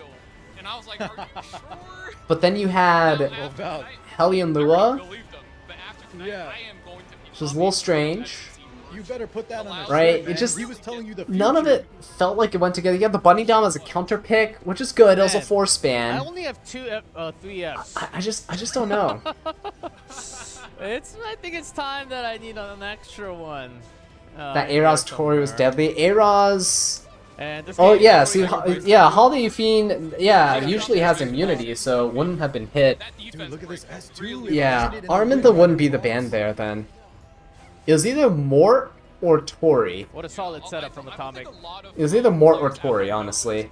With the ML Shu there, I guess Tori would arguably could be the ban. I just don't know. I just don't think... I don't think Hellion Lua first pick was strong, and I don't think the Blood Moon Haste follow-up was very well thought out. Mostly because once you have Hellion Lua, Blood Moon Haste, the only logical response from the opponent is to pick Mort, right? You could ban Tori, Doggo. but if you ban Tori, the Mort just still kind of sits there and kind of dumpsters your team. So I'm not sure. Fivers on top. Light versus Atomic is the matchup we have for semifinals. Mort just kind of sits in the back of All A-Raz big and still names dumpsters your in team. the semis, only 2 So, will be going I up think to the it main probably would have had a match, better and, chance without the what a Tori, day that though. has been. Perhaps you guys are right. This Ban the might be Tori, best year, fight the Mort. of all the Mort global still tournaments dumpsters we've had, Hellion most Lua, leagues Mort actually still... making it up At least to the the Blood Moon quarterfinals Haste has a and the little bit of a chance to semifinals. sustain the team at that point. He doesn't get one shot, right? But you can still get Soulburn defense broken by the Mort, keep that in mind. And then A-Raz will dual attack, and he'll smack you for even more damage. You know, we got D Xander from last year. This is a very exciting top. He could have won if he banned Mort or Tori. I think it had to be one or the other. I can see the argument for not banning Tori, because if your ML Shu focuses Tori and does splash damage, you could potentially win that way. Yeah, you have to kill the A-Raz first, but yeah, I don't know. We'll see. But yeah, Light versus Atomic is going to be pretty fun. Kukerbat versus Fivers also. Honestly, this final... this advancement into the main matches could be really cool to see. Really, really, really cool to see. Yeah, I know. Crookerback can also race. From the Helped past, him we beat all Winter. know Wow. how much I didn't even see that. That was not one of the featured speed matches, that you I can believe. bring. So All these players have that is potential interesting. to race. If it's- Okay, so Light if versus that is Atomic, allowed, Kukerbat so versus there's so many ways to Fivers. break that as a strategy. So very exciting day. So Who do you guys far. want to win? Who are you guys voting for? Kukerbat Fivers. We'll see who that is. Light versus Atomic. The tournament is not done for today. We're actually going to go until we see who advances on to the main matches for Get the ready for global big server. 2 last matches of the So, global 2 more matches server. We'll left. take a short break, guys. stay up because you cannot miss this last 2 matches of the quarterfinals. All right, cool, cool, cool. We have 2 more matches left. 5-minute break, guys. Go get some water right now. Go refill, right? Go to the bathroom, get a little bathroom break, right? If it's not late for you, maybe grab a little snack or something. I'm going to be right back. I'm going to go get some water myself. So I'll see you guys in about...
I knew we'd meet again.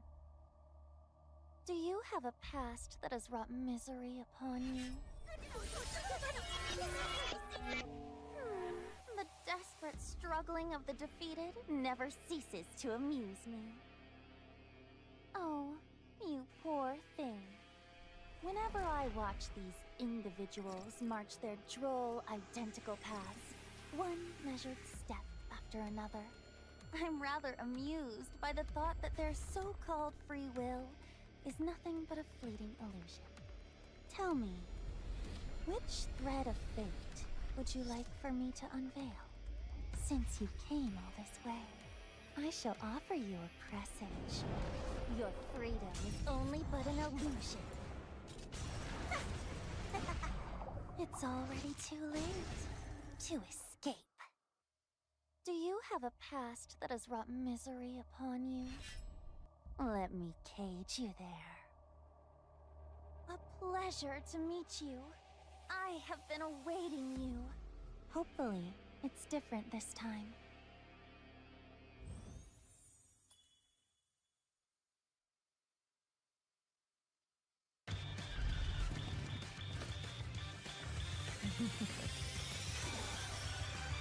A hot summer and an impromptu boot camp, when the waves roll in and whoosh us away, what awaits us is... Fresh blood? All right, guys, we are back. Let's see what we got here.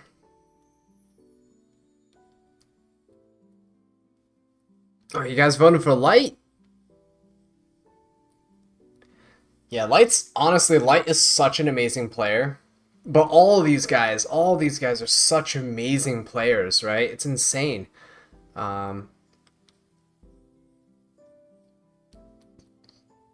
It's just cool to see. Light, Atomic, Kukerbat, Fivers.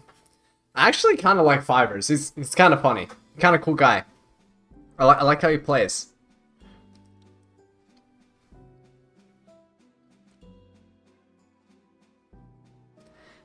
Yeah, Breath of Music, I agree with you.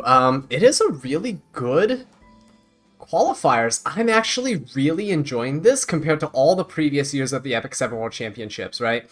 The fact that you have these lunatic bans makes it exciting. It makes it fun to watch. You have all these units that are unavailable for play, and you kind of visit. It's kind of like a visit of past metas, right? You're bringing back old strategies. You're bringing back old strategies, but with a new twist, you know? You're bringing back the DDR8 Tywin, but with new units to go along with them. It's so cool. It's refreshing. It's nice. You want Atomic to win because his dog is cute? Yeah. I love when people bring in their pets. That one year where I think it was like Marguerite and like Poopus and stuff like that. Poopus with his dog was hilarious too. Absolutely loved that. There was a year where everyone was just showing off their pets. It was great. 성약의 계승자라고. 하지만 지금 당신이 할 수 있는 건 소중한 이들의 죽음을 그저 지켜보는 것뿐. Lunatic Draft definitely makes this more fun to watch. Oh, I agree, online nerd. I honestly think Lunatic Draft, at least in my opinion, is just more fun than it's just more fun than normal RTA. But I know fun is subjective, so it's not like everyone's cup of tea. I just personally think it's more fun. It's so cool to see people dig deep, to actually have like not just all their best gear consolidated on 10 units. It's their, you know, gear has to be spread out. There's more strategy to it. Qualifiers.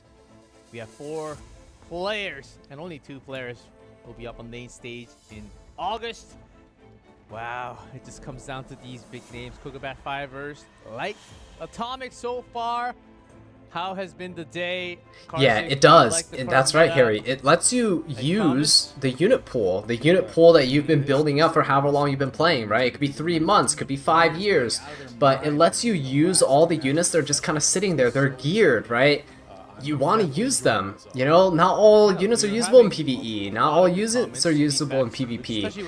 Right, if you want to win Guild Wars, you want to try to optimize your wins, right? You're going to be optimizing in RTA, but with Lunatic Draft, it forces you to go outside your comfort zone of optimization and go like, well, this unit's not really the best, but they're geared enough they could work, and you throw them in there, and you never know, it could work out.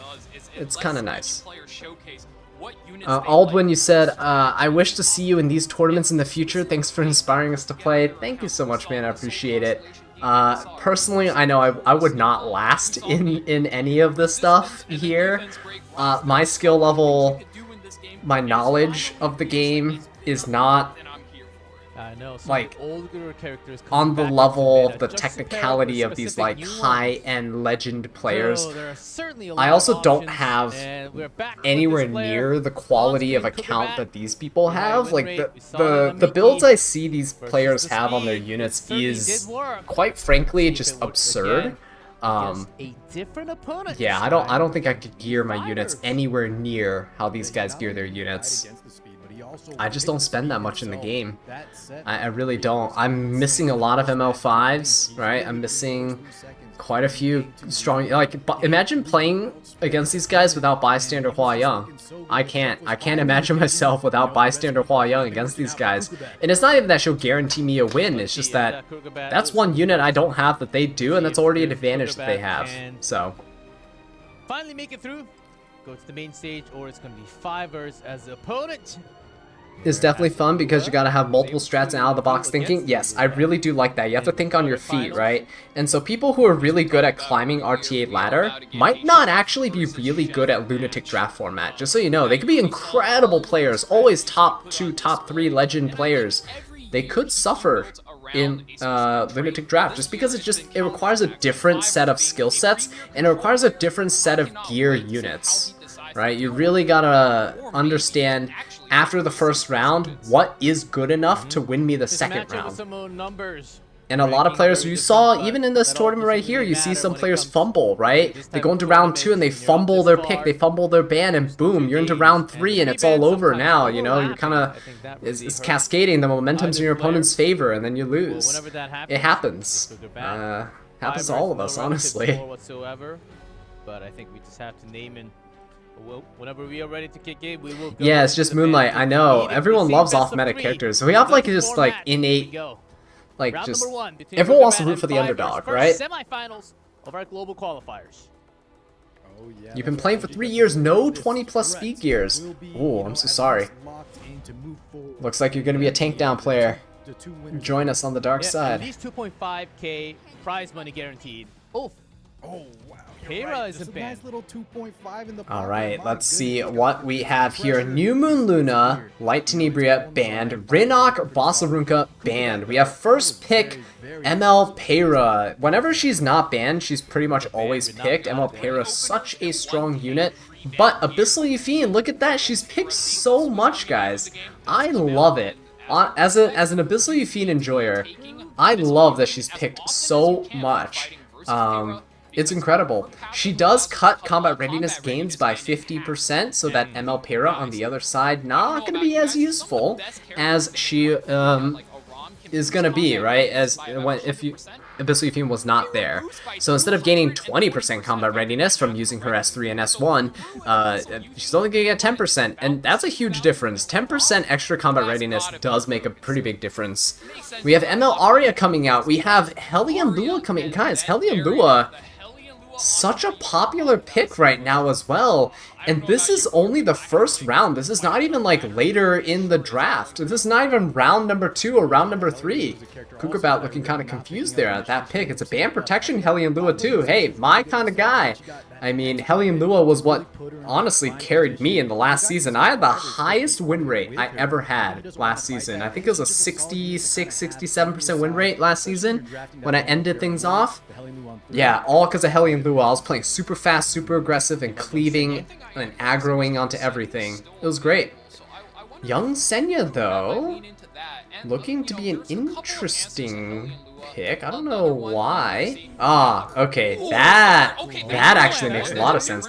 Rowana getting locked in. Guys, remember when I put Rowana in S tier in my tier list? This is why. Rowana surprisingly good in a lot of situations, even in PvP. Arya has an extra attack here. The Hellion Lua has a lot of counter attacks here, right? This is pretty good for Kukerbat. He has the Archdemon to lock down the opponent with a seal, and he can soul burn as well.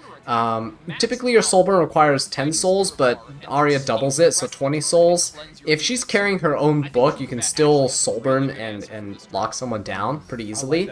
Young Senya getting picked up as well. Double soul weavers here. Got a lot of dual attacks, keep that in mind. Senya's a dual attacking unit, it's a random dual attack. Archdemon dual attacks with the highest attack unit. So this Abyssal Yufine is going to put in a lot of work. We have Fallen Cecilia getting picked up as well. A lot of tanks on the right side here. Okay, and Guard Captain Crow gonna be the last unit that's gonna be snatched up. In my opinion, honestly, Kukerbat just needs to pick a solid DPS bruisery type unit. ML Shu works really well here. Spirit Iceling could work as well. Yeah. New Kid Aiden would work really well there too.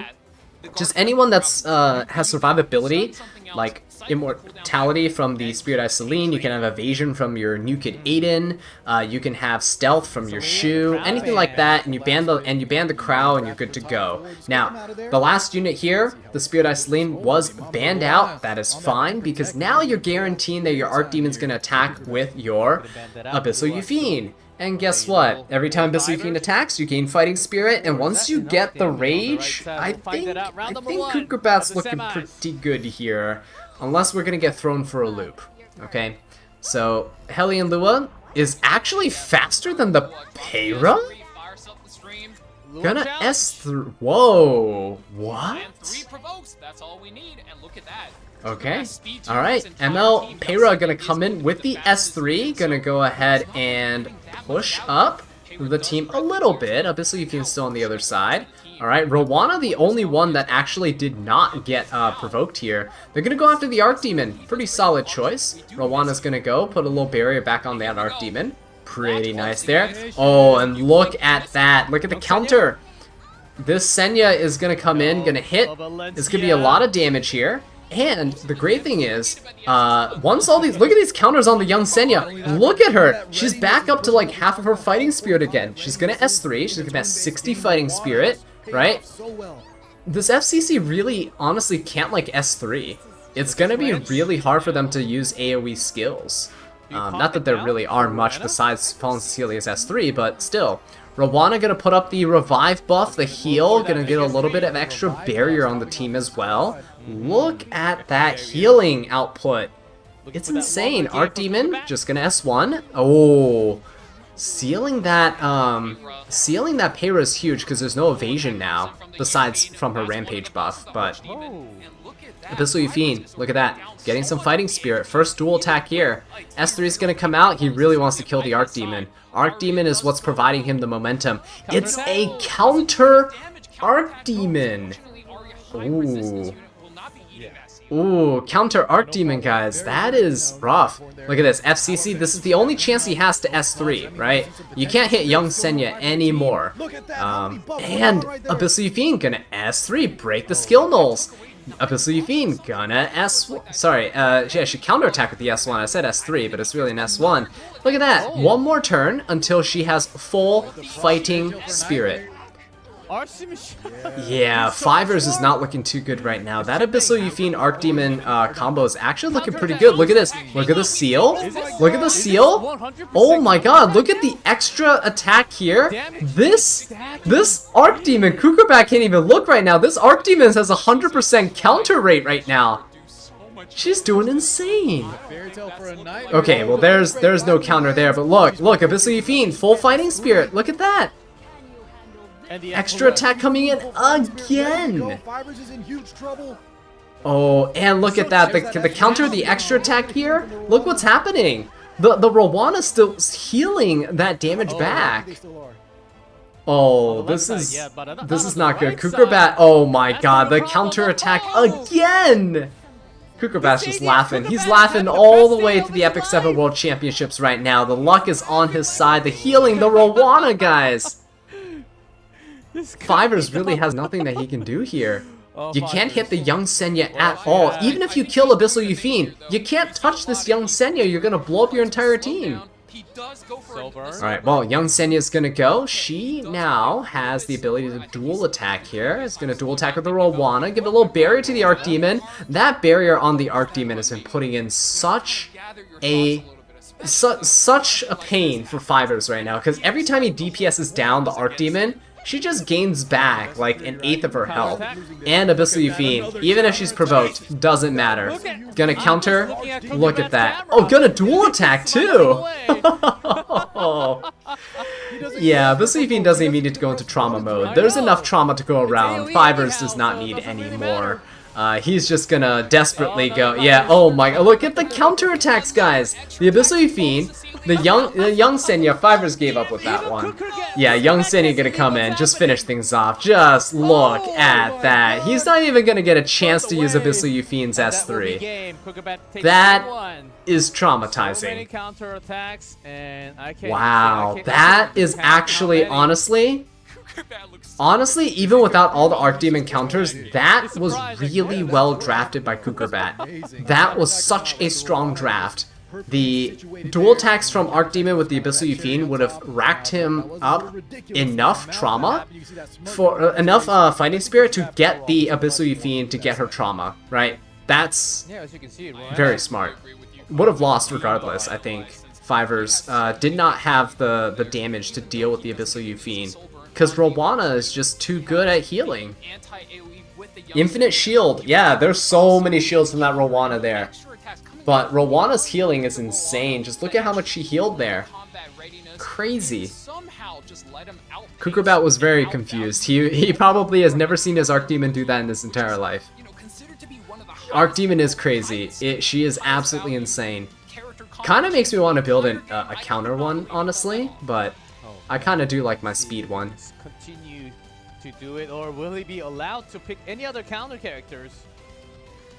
Well, let's see what happens. Let's see if Fivers brings out the Great Mortelix to be like, yeah, you know what? I kind of don't like you countering at all anymore. So a little too much. Ooh, yeah, reverse. Yeah, guys, this is why I always every tier list I put Rowanna S tier. Just must-have unit. She's so good in certain situations in PvP, but she's always good in PvE. So many PvE situations she's good at. Alright, we have Fire Litica banned, Zeo banned on Fivers' side, and we also have Mort banned by Kukurbat. He knows! Mort... Oh my god, Kukurbat literally was just like, wait a minute, I'm winning so hard from these counters, I'm gonna ban Mort so we don't... There's no chance that my opponent can stop us now. That is hilarious. So let's see what happens. I mean, Empyrean Ilanov gonna get picked up on Fiver's side. Kukerbat is up 1-0 here. So if you're playing this safe, right, the Sea Lily is not a bad option. It's a decently fast unit, works in both offensive and defensive team comps. Honestly, I would say something like an ML Shu would be pretty good here.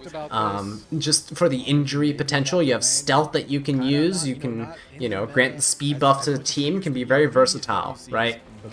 But Afternoon Soak Flan, also a very good option. Yeah, dual attack for that extra damage there. Afternoon Soak Flan with the 100% evasion. Could be very hard to deal with. Will potentially be countered by Solitaria Ban Protection, but Kukerbat then gets a Ban Protection of his own in response to it, so I don't know. You're gonna risk it? You can bring a Cleanser easily, right? Not only a Cleanser, but potentially something to deal with the Solitaria.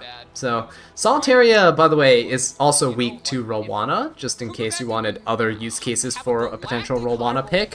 If someone picks Solitaria into your Afternoon Soak Flan and they're lacking a lot of DPS nukes, slap Rowana in there, your Afternoon Soak Flan's never dying.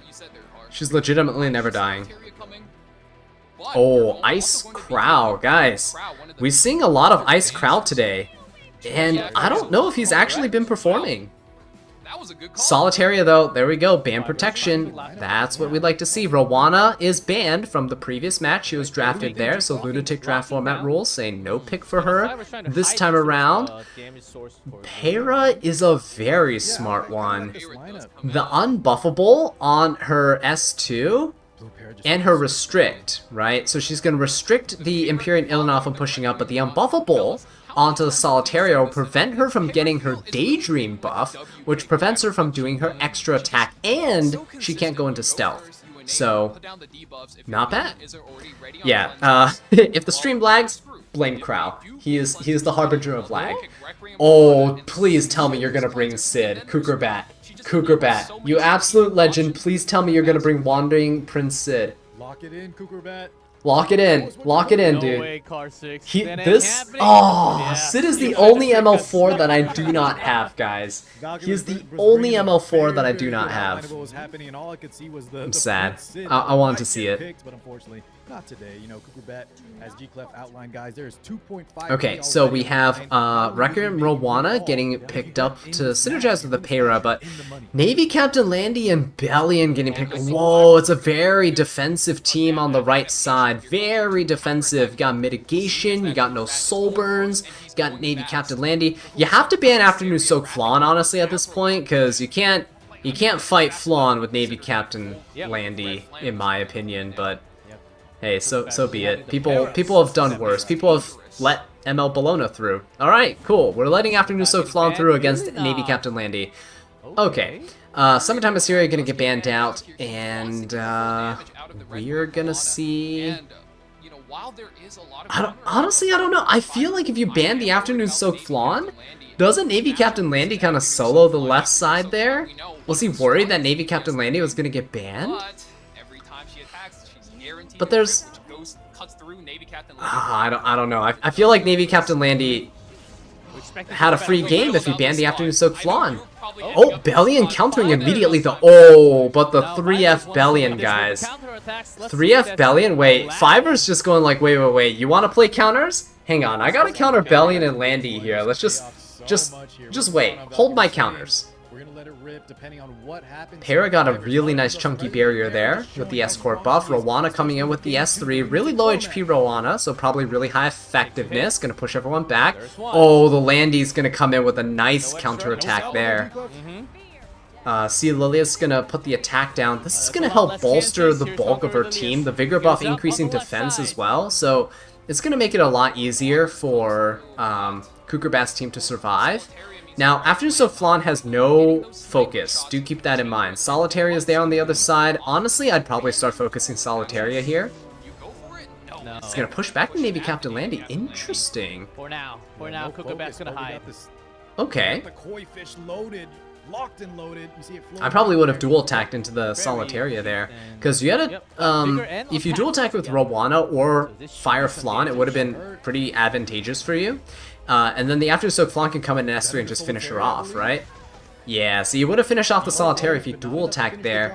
Unless he dual attacked the Para. If you dual attack a Para, it would have been a complete waste. You don't. You really. You kidding me? Yo, are you kidding me? Counterattack is insane! Kukurbat! How is this happening? Are you kidding me? Stop. A counter Rowana! No, are you kidding me, guys? Oh, he gets one counter though. No salvo. Look at Kukurbat's face! He doesn't even know what's going on! For Fibers, he's losing the Oh counter battle at the my moment. Look at that god! damage coming through from the Conquer Lilius pole. What? And Belly. What is that? It's a counter flip! It's a counter flip! Everyone's stunned! I don't even know what to say anymore, guys. That is it. Wait, you can't make this up! Kukurbat just countered his way to the finals! Not to the finals, but to the qualifiers. He made it! Okay, guys, we saw the Oh my god, he's stunning everything! Fivers! This crowd! Oh my god, what are we watching? Ladies and What gentlemen. are we watching? Kukurbat's having the time of his life! Look at him! This is it. Lilia says. Look at him! Kukurbat. Look at him! He doesn't even believe what's happening here! I can't even commentate! What is... Happiest E7 day of What his in life. the luck is that? Start calling him. Last year, he got Kukurbat is going crazy! this year, they're playing completely He doesn't even know what's going on!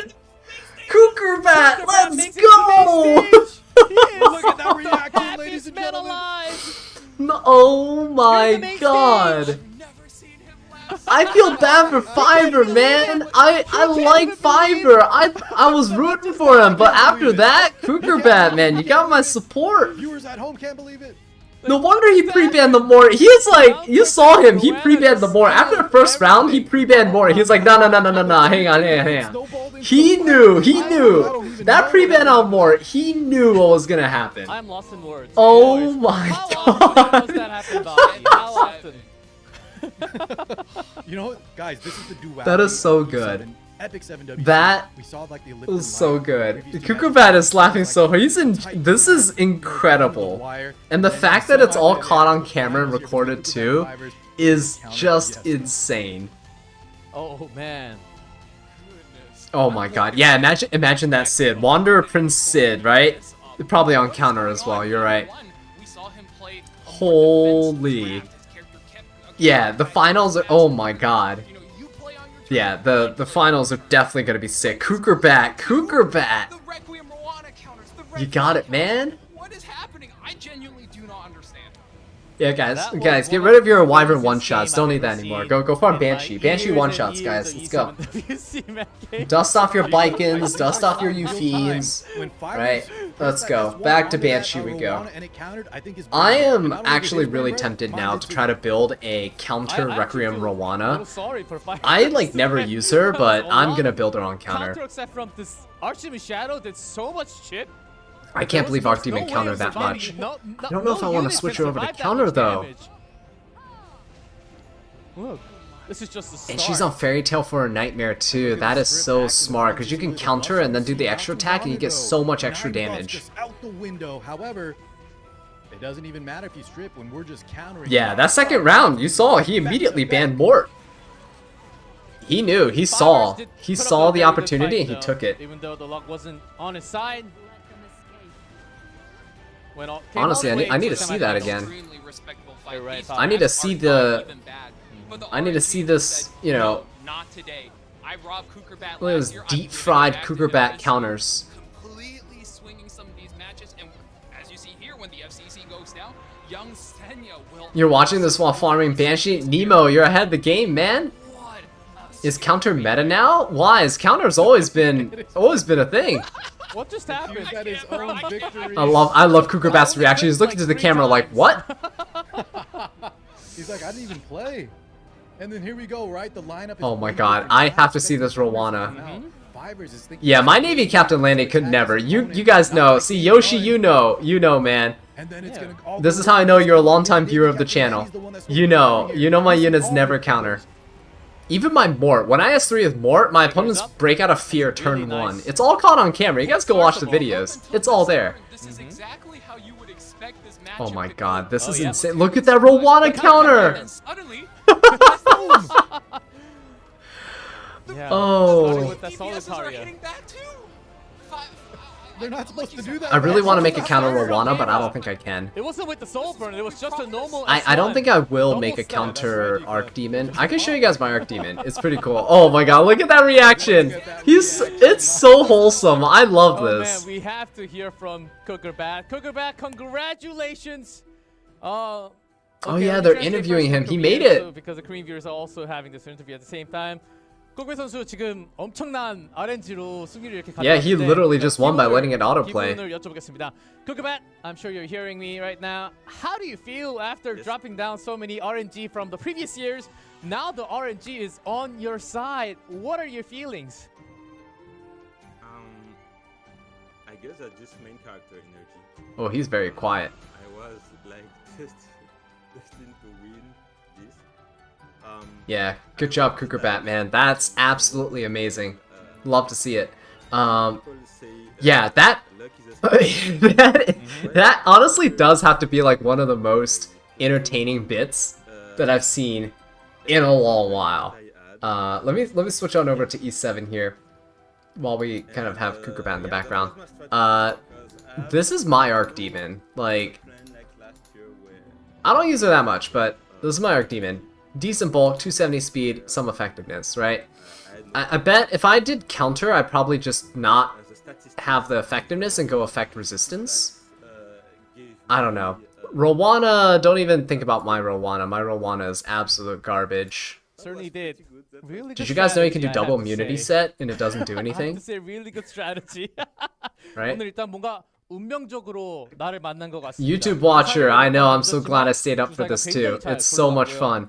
운도 실력의 일부라고 또 하지 않습니까? Check the guild cap. 오늘 운 Check the guild chat for your counter Rowana 반격 needs. 세트 Oh my god. 반격을 확실히 많이 준비했는데 Lucian. 그게 제 오늘 Lucian, 선택적으로 no. 그게 맞다고 생각했어요. No. 그렇게 했더니 No 오늘 way. Look at 네, this. 조금 좋았던 것 같습니다. That is crazy. And the next question I have ready is Andron we Abyssal went Crown, through that some is different names, very nasty. good names. AB, Xander, and Fibers. Holy. Hold on. Let me see Korean first. 일단 콜커베 선수, AB 선수도 그렇고, 젠더 선수도 그렇고, 파이버 선수 굉장히 어려운 선수를 Oh 많이 my God. 만났는데 어떤 선수가 오늘 Triple immunity 가장 set should give 까다로웠다고 3 turn. 생각하나요? So a lot of big names, AB, Xander, The and reason I Fibers, have the which immunity is one of honestly you think was the 41 hardest effectiveness out of all? here. There's a bit of effectiveness here. 40 effectiveness here. And it is the only like HP thing that has a ton of effectiveness for me here. I got So that's the only reason why. Everyone felt easy. That's incredible. Maybe Oh I my should god, say can I build? Can I build You something like already said that? it, so let's let it fly. Like, But, yeah, maybe not I the mean, weapon and the chest, right? Those all I have got 40 absolutely effectiveness. So like, we gotta do weapon, I or got, the design, I got helmet. Let's absolutely do that. against AB. That's pretty good. I Oh, was this like, one, is this one better? Sub, 2% 29 speed, effectiveness. This has and, more bulk. Last game was just a show of like last game just summarized what happened in the. Nah, I'll take the more previous effectiveness game. route Like, here. I think I got outdrafted every time. It still worked fine, and yeah, I'm pretty happy We want the about, chest piece. Let's see. Sometimes I get Maybe better this? playing I can maybe mod the effect speed res for on, something else, right? Oh, what does Eins have? Ooh, no, I don't want the 14 speed. all Definitely my, don't want the speed bad there. luck stacked, and Yeah, we have to give that, and then... pretty good. And I'm very. Oh, I don't know if I have a counter... Yeah, I don't have a counter effectiveness ring. And then when we go to the boots, it has to be... 일단 오늘 It has to be 사실 attack? 운이 Attack 너무 boots, 좋아서 right? Probably. 경기가 다 쉬었다고 말씀을 Oh, I don't have that either. 젠더 Whoa, 선수, really? AB 선수 상대로도 그렇고 Really? 파이버 선수 None of these have 상대로도 그렇고 effectiveness on 자신 them. 생각에 뭐 2%의 승률의 확률도 안 될 정도로 굉장히 안 좋은 경기들이 많았는데 Okay, 오늘 well, 운적인 you know what we 요소가 gotta do, right, 그동안 guys? We're 쌓였던 나쁜 gotta go 운적인 counter- 요소가 많이 counter 쌓여서 crafting. 그게 오늘 So- 이렇게 풀린 것 같지 so we talked about the beginning of the stream. 또 뱀픽을 Go Steel 개인적인 Workshop 생각에 here. 뱀픽을 지고 들어갔는데도 Gonna go here. 운적인 요소를 We gotta 풀린 게 craft 있어서 a 오늘 경기에 그만큼 좀 잘 effectiveness 풀린 게, ring 있었다고 on a 얘기했습니다. counter set. Okay, one last question though, Cookerbat. Oh, I should say it in Korean first. 그리고 마지막으로 이제 Okay, 글로벌 대표 선수로 메인 스테이지에 올라가게 no, 됐는데 that's not 일단 good, right? 올라간 소감 그리고 We don't want crit rate or 어떤 crit 상대를 damage. 또 맞이하고 싶은지 한번 물어보겠습니다. So last question, you're in the main Defense. stages as one We of could the global probably players. work with that. Let's see if it How do you rolls feel enough. going into the main bulk? stages, and also who do you want to face? That- not just from the global or Not anyone good. from the other regions. I Not good. think I want to face, Even with the speed, I don't think I like it. So Azamari it's all flat stats, right? It's terrible. or Elvish. This is the only way to get right side or pieces, almost, honestly. Yeah, Ooh. I would love that.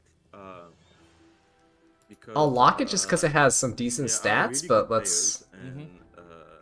players, and, Kukurbat if I inspired win me. I'm against trying. them, Oh wait, attack? on main That's stage, not bad. Then I will Can we feel repeat craft just again? like Let's do it so again. good, because that was really fraudulous what I did today. Not bad. But that was If I can get like, that was the show. honestly, if I can get like attack, HP, Certainly was a defense, show. like that's all I need. Where you're allowed to do things in Epic 7. And Okay, also, no. Any shout outs to the fans? I don't like that last the words? new symbol is there. before Okay, there we you go. go Now I into can the see main the ones stage that in are a couple locked. Let's go and try these pieces of gear shout out. to the what? Shout out to your fans. Anything you'd like to say? Don't know about the effect. I don't know how I feel about the effect res here. Oh, I don't know how I feel about the effect res here, but it's looking like a decent ring, so I'm gonna keep going. It's looking like a decent ring. I got flooded on Discord with. He's inspired me to make a counter Rwana, so. Oh, the 2-speed kind of kills it. Yeah, it's already looking rough with the triple effect res rolls. I don't think I need that, so we'll probably ditch that piece. Showing me that I was Let's go for really good enough this to one. rely on a strict strategy, so I had to rely on random Effectiveness, events the attack to, is fine. If I roll attack and defense, it's get fine. I some don't moves. want I crit mean, rate, but that can be modified for playing on HP. counters and stuff is I don't still want a speed. strategy. Yeah, that's not a good. Not a great very- Rwana piece a there. very liked one by the players, but you know, Do it wins. So attack is fine. Effect res I don't really want, but again I can modify this for HP. Skills. Defense is fine. I like that. Can this be it? Can this be it? 가능하면은 하자마레이 선수나 오메가 선수. Flat attack is honestly just not great. 라고 합니다. 일단 Oh 아직까지는 no, that's. 코그메 Is 선수가 that 있는 okay 것 for 같습니다. Rwana 강한 though? 선수를 좀 빨리 만나고 싶다. 이렇게 말을 했고요. 그리고 Does Rwana want 팬분들에게 that? 응원해주시는 I'll see. If her 모두에게 stats are good 굉장히 enough, I'll just slap it on her. I don't really 감사하다고 care. 지금도 디스코드 메시지나 Rwana 이런 does not need 굉장히 많이 perfect 받고 gear. 있는데 이런 응원 너무 감사하다고 하고요. 그리고 If this AB avoids 오메가 crit damage, 트레이닝을 같이 했던 선수들에게 this avoids 특별히 crit 또 damage, we 감사의 might be 인사를 okay. 전한다고 합니다. 전략적으로도 많이 Oh my- 도움이 oh, 됐고요. ew. 그리고 이렇게 반격도 전략 I'll 중에 do it anyway, who 하나니까 cares? 반격을 Oh no, that. Oh no, no, no, no, no. I thought I was gonna avoid crit damage. Okay. All this stuff goes away. Oh no, we want to keep these. All that stuff goes away. Okay. We got one piece that might be good. Now we go back because they're still doing interviews. thank you, G-Clef, thank you. Good games. Okay, let's do boots, right? I want an attack man. boot. This is where the blue RNG, boxes that's come a in. So strategy, of course, yes. It worked so well. blue box. As we could Well, you know see. what they say. It's Uh-huh. better to be lucky than to be good, and lucky for Kukurbat, he's both. I like You know that what they saying that the say, castle just said. you Better only to be win if you lucky take than to be risks. You good. never try to take That risks. is so Never come true out with in a win E7. sometimes. It is literally better to be And- lucky than it is to be Kukurbat. good. That You know summarizes what they say, everything. I really like that saying. Luck is a skill, and a lot of people might not believe that. Luck is a but, skill? I mean, I don't believe in that. right? I don't believe luck is a Archdemon skill. as Um, well as the I don't believe that. afternoon That is one. just- How much damage are you sacrificing when you're opting to put these characters on counterattack builds as opposed to like a full destruction set or a triple torrent set? You have to make sacrifices How much- somewhere. See, I don't agree with this caster's analysis though. How much damage are you sacrificing if you're going on counter rather than destruction or speed? Like you're sacrificing stats, right? I don't agree with that. Because what are you sacrificing on Rwana? Literally nothing. You sacrifice literally nothing for the chance to just It took counter and many just years. blow up your It took opponent. many years right? and lots of challenges and tries. For Yeah, Kukurbat. I don't agree with that. I don't think Well, luck is a bang, like skill. that. That Maybe was that's one of just the the biggest math plays I've ever teacher in seen me on that's stage, like, but here we nah, go. nah, you can't. Second No. Semifinals. You know? Light versus Atomic. One of these players will be Oh, joining Kukurbat wait, on is the this the main perfect- stage in the upcoming month. Hang on. There's light. This could be the There's perfect light, boot. guys. Just roll a couple times to Indeed. effectiveness, Go yeah? up to the main finals now. So strong. Let's do it, please. Effectiveness roll. Once, twice. He looks strong. Roll into effectiveness just like once or twice here. That's all I need. Just roll into effectiveness once here. That's all I need.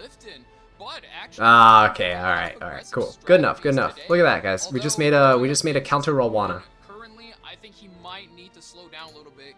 Go back Just made a to counter the Rollwana. I'm gonna. They're just introducing light again, so don't worry. We'll switch over.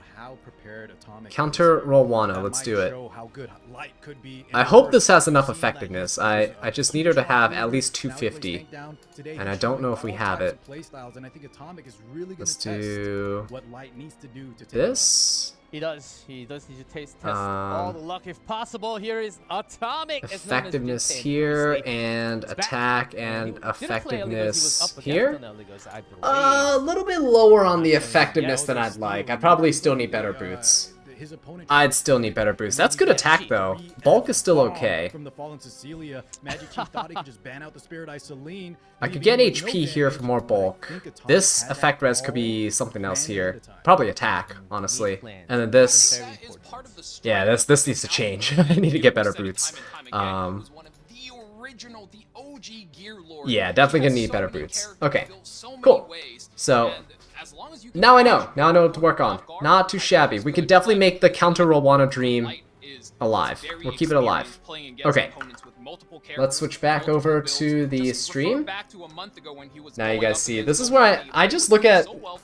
That's the cool thing about E7. I like building units, and whenever I see units that I like, that other people build, I just steal their ideas, and then I try to build it myself. From Parasite. Here we go. Second semifinals. Let's find out the second player. Azza doesn't believe luck is a skill because he doesn't have that in RTA. Hey, first up, Atomic. Don't call me out like that.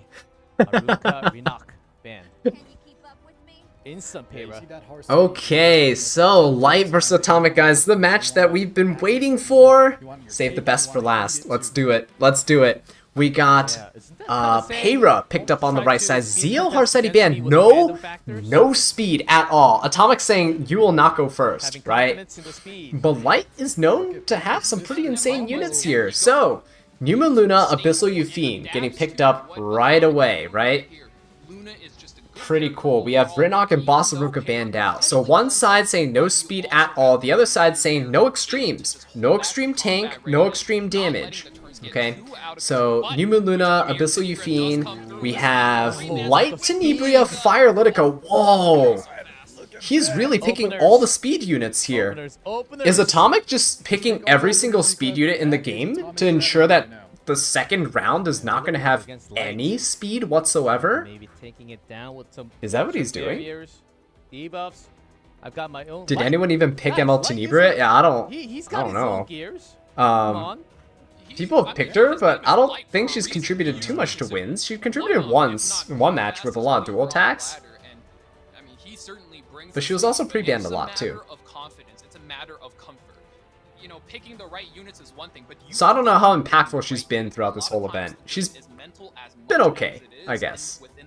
She's okay. Hit and miss. Yeah, let's see what Light counters this with. Designer Lilibet, kind of strange for ban protection into a Fire Litica, because Fire Litica easily shuts down Designer Lilibet. But I guess for the Tenebria, it's kind of good to cleanse all those debuffs too. I'm not sure. Fire Flan, very solid pick there. By ban protecting Fire Litica, it makes it so Light cannot pick Fire Flan, so it's a really easy late pick up for the for Atomic on the right side. Yeah, because Fire Litica would decrease your focus by 3. It'll take 60% of your focus away. So Fire Flan, if Light picked her up, would be absolutely useless at the start of the match. And Light is definitely playing very defensive right here. He's cutting the opponent's combat readiness gains, he has defense penetration resistance, he has cleansing in terms of Designer Lilibet, he's got the seal and a bit of chip damage defense breaks in the form of Numa Luna. So we'll see what this last pick is. Is this going to be a must-ban unit on Atomic side? Spirit Eye Celine! A very good pickup indeed, actually. And Amiki on Light side is very strong right now. I think Amiki's a force ban. Don't you dare tell me Atomic's not banning that Amiki right now. Because everything on Atomic side dies to Amiki. Especially seeing last set how counterattack characters could absolutely just go. Okay, good. Amiki is going to get banned out. The Light Tenebria going to get banned here as well. Very good pick because Light Tenebria can actually kind of shut down a lot of Light's team with the sleeps and stuns and redirector provokes on the S3. So this is a pretty solid pick and ban phase. Now we're going to go into the match. Litica is up at 100% combat readiness. Got Melpera hot on her heels at 97%. The dual attack onto the Numa Luna. Not going for the S2, surprisingly. Probably saving it, right? You want to get the Abyssal Euphine charged up, and then you'll reset her a little bit with the S2. We'll see how it goes. He really wants to kill... Oh, he really wants to kill the Numa Luna. Oh my god. She's holding tight. That is a bear's tooth. He might be able to do it. Juan can S3 into Numa Luna. Push up. Spirit Eye Link is Soulbird. I wonder if this kills. Oh, wait, what? Oh, he went to Designer Lilibet. Also, did you guys notice Did something? he? The tank here for Light isn't the Empyrean Ilnav, it's the Abyssal Yuffie. Spirit Eye Celine gonna go for the kill onto Numa Luna. Ooh, doesn't kill! I think he should have S3 into Numa Luna, because now he has to use another turn to kill the Numa Luna here. Leaving Spirit Eye Celine very vulnerable. I don't know about this, guys. However, he's still looking pretty healthy with his remaining units. See, Spirit Eye Celine's super vulnerable right now. I don't know. She is going to be able to lap. She is going to be able to lap. However, a single Abyssal Euphine counter can switch things up pretty quickly. If we learned anything about counters, it's that they're very powerful when they actually happen. Can't counter Flawn's S1. Fire Litica's gonna go. Designer Lilibet, though. Oh, never mind. Fire Litica gonna come up with the skill nullifier. Designer Lilibet can S3. Yeah, definitely gonna S3, break the skill nulls, push up the Abyssal Euphine. The problem here is, Spirit Eye Celine actually has another Soul Burn. Oh, that dual attack with A-Flon too, that's incredibly powerful. She's gonna S3? Yeah. Atomic might actually have this. Whoa. That Afternoon Soak Flan and Spirit Eye Celine, the double DPS making it through is super strong. I feel like Light kind of drafted to counter a bunch of debuffs, but look, there's like hardly any debuffs to go around. There's just a stun on the Empyrean Illanov, but Designer Lilibet is not really getting value here. I feel like that wasn't really a good ban protection, especially because you banned the Light Tenebria, right? So Designer Lilibet still a decent DPS unit, but Spirit Eye Celine probably has other plans for her. Empyrean Illanov is not looking too good right now, so Celine is gonna go, yep, into Designer Lilibet right there. It's a lot of damage. The Payra can probably finish off the Empyrean Illanov, right? The extra splash damage should finish off. You could probably Soulburn the S1 too. Oh, there he goes. Splash damage on everybody. Oh, ooh. Oh, takes two out. Takes two units out. That Designer Lilibet also falls. So much Atomic. Knocked out from the first game. Looking good. Looking good. So fast and quickly done. Okay, he feels the pressure. He's taking a swig of water. Guys, make sure you stay hydrated out there. Sip some water as well. Thank you, Atomic, for reminding us to do so. As we've been saying, guys, a lot of these players have multiple builds for different units. A lot of times you see like a more... Kyle Rivera, hey, how's it going? Welcome to the stream. Hopefully you're doing good. Harpoon, yes, Aram is not available for draft in the qualifiers.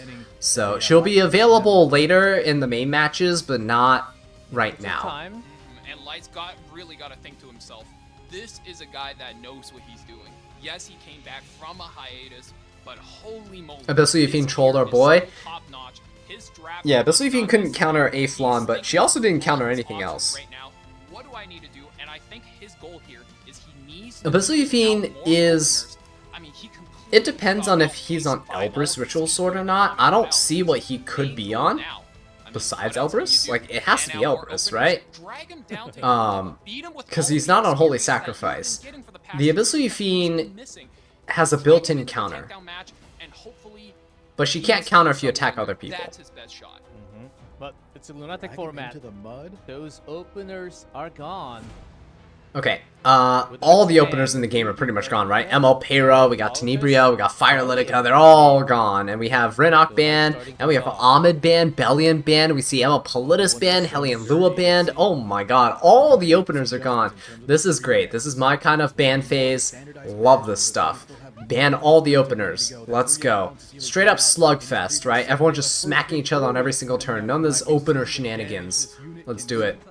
Tori gonna get picked up. DJB is a really good preemptive counter with an Ice Peyra. Okay, Ice Peyra pretty good with the DJB. You don't want DJB to invert the Peyra's, you don't want to invert the Peyra's barrier on you, right? It can absolutely kill Peyra in one shot. So, the great thing about Peyra here is that she has Unbuffable, and she also has Restrict. So you're really good at stopping your opponents from going after you. Now, Peyra is a really fast base speed unit, 128 base speed. We covered this already. And Blood Moon Haste going to get picked up on Light's side. The Blood Moon Haste is solid, more sustained than DJB for sure, by far more bulk as well. The scary thing here is what is gonna be buffing this Tori. Tori, whatever buffs go on her are undispellable. She's likely starting with immunity, most Tories do, but, you know, are you gonna have A-Raz get picked up later for the dual attacks? Are you gonna pick up, like, anything to provide her nice barriers? I guess it really depends, right, at this point. So, Urban Shadow Shoe could be okay. We did see in the last match that we watched, Urban Shadow Shoe was not able to take out Tori, so might be a very sketchy option to go for. Really good into Blood Moon Haste though, so kind of the trade-off there. Do you just fight the Blood Moon Haste and the Bunny Dom and not really care? Peyra doesn't have to S2, she could just go for an S3. You don't have to use your use the S2 to inflict debuffs at all.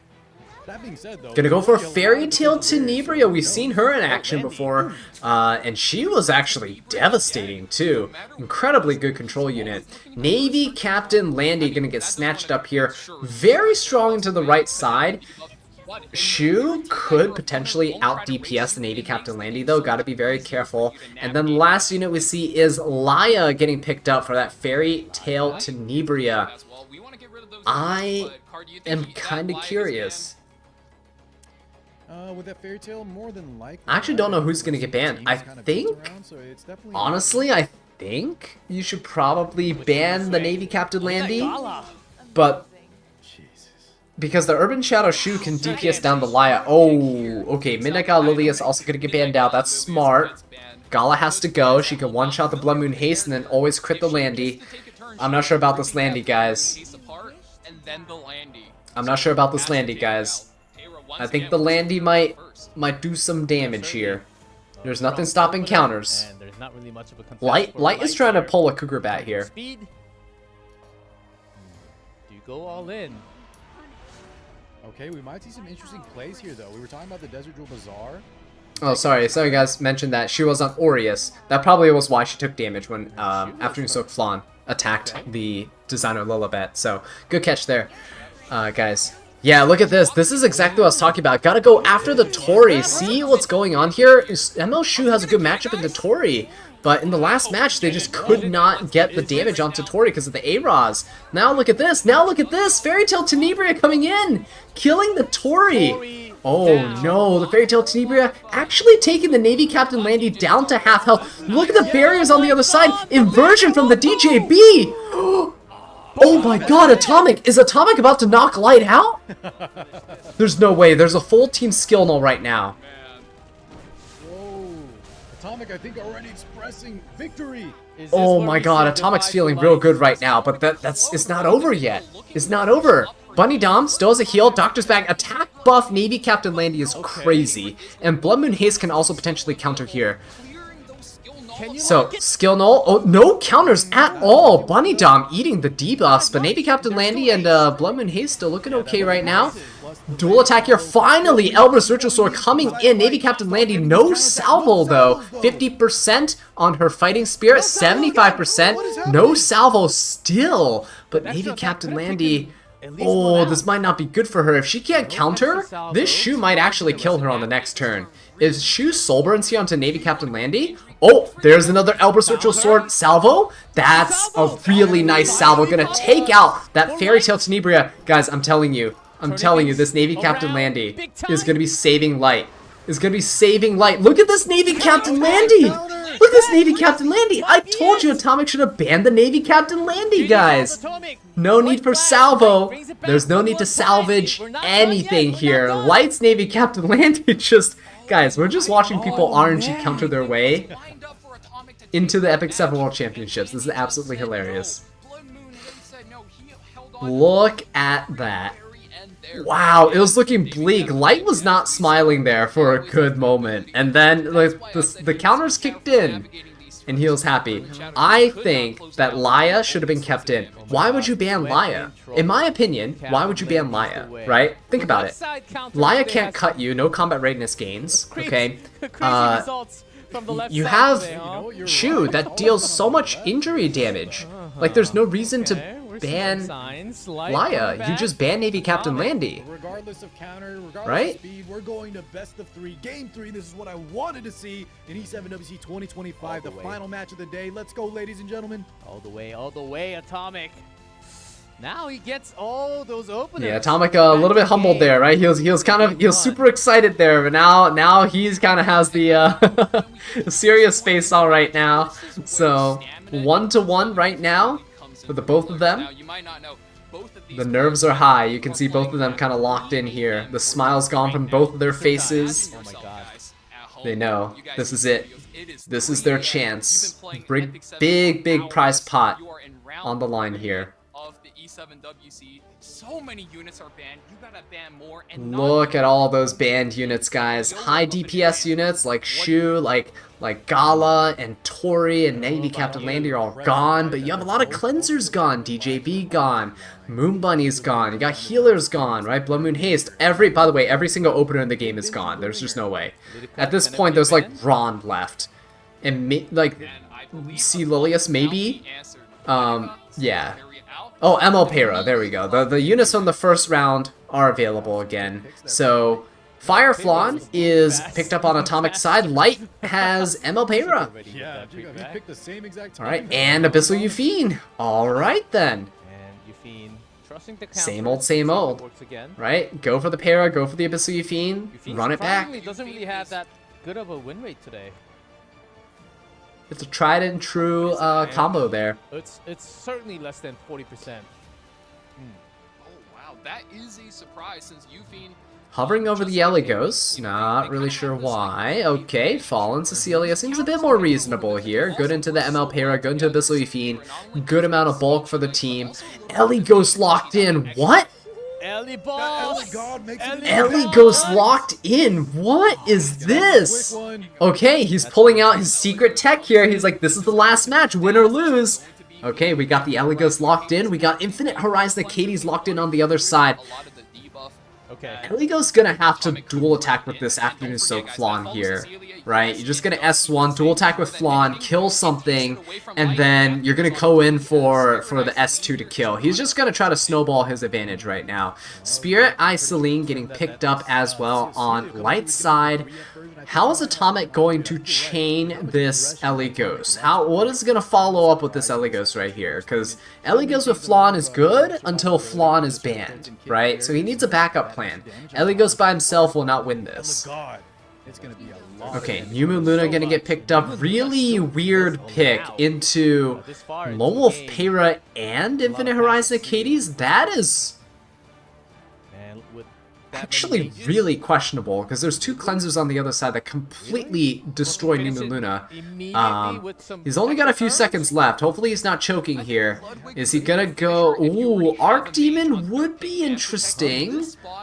Yeah, I believe Archdemon or maybe. But I don't know if Arc Demon's gonna be enough here. It's good into... I mean, it's good into Payra, it's good into Abyssal Fiend, it's good into Spirit Eye Celine. The reason being is that Infinite Horizon Acades is gonna cut after the Eligos goes. And gonna push up the team, right? Push up the Payra, Payra pushes everyone else up, you're gonna just snowball your advantage from there. And if Eligos does S1, the flaw might not cut at all because Abyssal Fiend's there, cutting combat readiness by 50%. Let's see. I think it's the flaw and ban here. It has to be a flaw and ban. And Spirit Eye Celine, right? Yeah. Oh! Spirit Eye Celine does get banned, but the FCC is weird.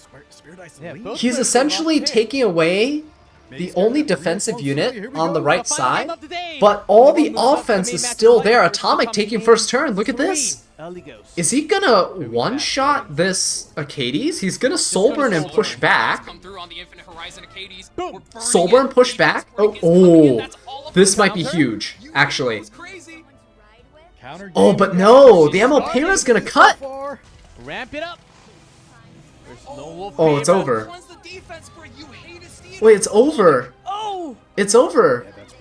This is so bad. Oh, and Eligos goes down. Oh, and Eligos goes down. He needed Eligos. He needed Numa Luna to go. He needed Numa Luna to go. S1 to the Acades. A-Flon goes, right? He needed that to happen. Because without that happening, Eligos can't proc. It's over. Oh my god. The left side counters. Wow. At that Aria. Wow, I think Atomic lost this. He's gonna play it out, why would you not try, right? But I think it's over. The 30 KHP Aria, that Numa Luna going down in one shot, the swift attack buff pushing everybody. Guys, yeah, it's done. I think it's pretty much done at this point. The AoE here, even if it's uncounterable, Abyssal Fiend has now 60% combat, not combat readiness, but fighting spirit. He has the S3. Takes out the Acades, sure, but it's Arc Demon, you know? Like, what are you gonna do now? You gonna dual attack? Oh! Okay! Lands it! Lands it! Payra goes down! Wait! Payra's gone. Wait a minute! Hang on! Atomic! Did I speak too soon? If Atomic's Arc Demon survives, if he survives, this is gonna be a lot of damage. Oh! Not enough. Oh, this is not good. Oh, this is not good. Because there's no way. There's no way. Arc Demon has to seal. And you can't Soulburn seal here. I mean, you don't have to seal. But you want the seal for the extra damage, right? You have the dual attack here. It has to kill. It doesn't kill. It's over. Yeah. Oh, no. What a roller coaster of emotions. Wait, guys. Is this a counter A-Flon? Is this a counter A-Flon? It's your feed time. Is it counter? Is she counter? If she's counter. One more hit. If she counters right here. It's a miss. Oh, no. It doesn't matter.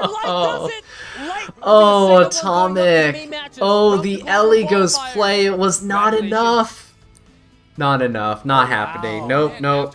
Light taking the win. There you go. Wow. That's crazy. He's smiling. He's having a good time. That is crazy, guys. That Atomic brings completely flips the tempo on the Eligos. I mean, Abyssal Gear gapped? Was it gear gap though? I think it was just the speed. I think it's just the speed. The Lone Wolf Payras are typically built faster than Numa Lunas. I feel like it's just the speed. I didn't see the starting combat readiness bar, but I'm pretty sure Lone Wolf Payra is just faster than Numa Luna. Able to finish that Eligos once he was out of the equation. Those little bits of counters on the Abyssal Fiend. If a single Flan stun happened, bring it back 2-2. but it just wasn't enough. As soon as that, that trauma was activated, What it- that was all she wrote. When did she dual attack? Ellie goes S1, she dual attacked into... Oh no, she didn't dual attack at all. This was only day one. She dual attacked the Boys, Infinite and Horizon it's taking Hades. me out You all can't the stun way. her. I'm worried about tomorrow.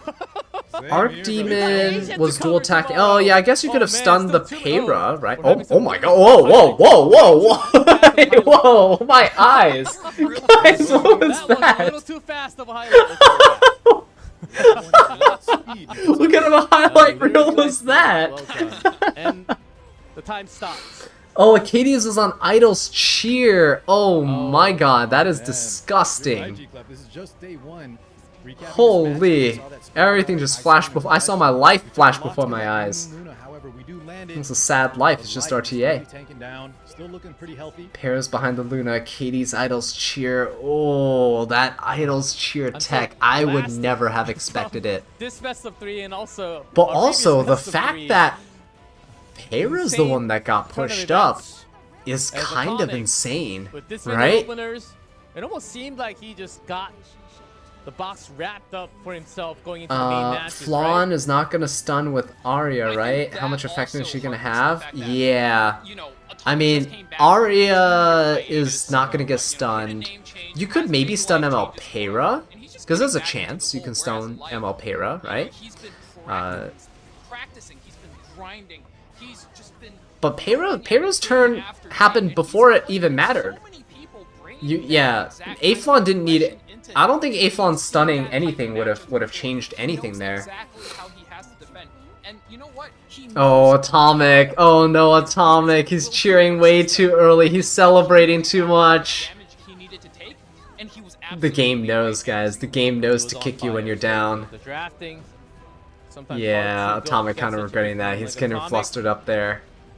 But You this know, is despite really that 2-year hiatus, man, Atomic, I really liked how he played. The confidence was there. Atomic's It so didn't quite cool with work his out. drafts, Could've been that though. difference in the So break. sad, so sad. But I'm happy for Light. In the Happy ring. for Light. But, you know, I Good to see him getting in there. enjoyed his play style.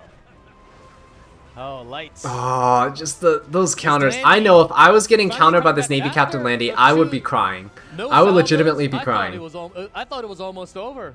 But It was looking bad after the Barian version. Never celebrate early. I know. It's like you see it all the time, right? People celebrating early when they're running a race, and then they start cheering, and then they end up in second place. Like it just. Look at this A kickback damage on that in. Elagos. Oh, it's just. I feel like it's just bad luck. It's just bad juju. oh, Para's still very strong. And this And 30K Emma another Arya auto- coming in, thing look at is that. just all of the tech that goes into building Light's That damage is Ooh. just crazy, Day guys. one, we saw the tank AU Yeah, see, I don't think a stun there would have mattered. Just be Right? taking damage a lot. And last game, it baited Atomic into this. The problem was, Abyssal Fiend just had perfect timing.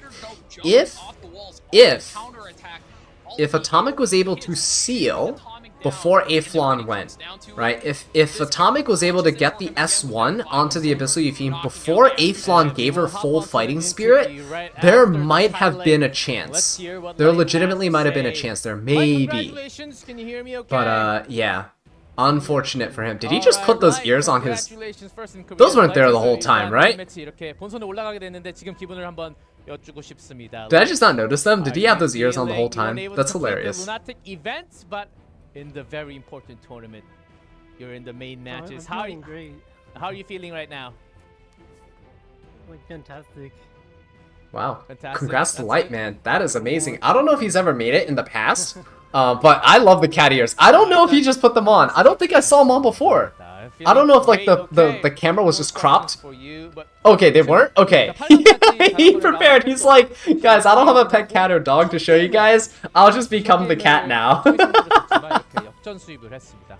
그 경기에 대해서 조금 그 경기 Mad respect to 포함해서 Light. 어떤 경기가 가장 까다로운지 한번 물어보겠습니다. That is awesome. So 2-0, 2-0.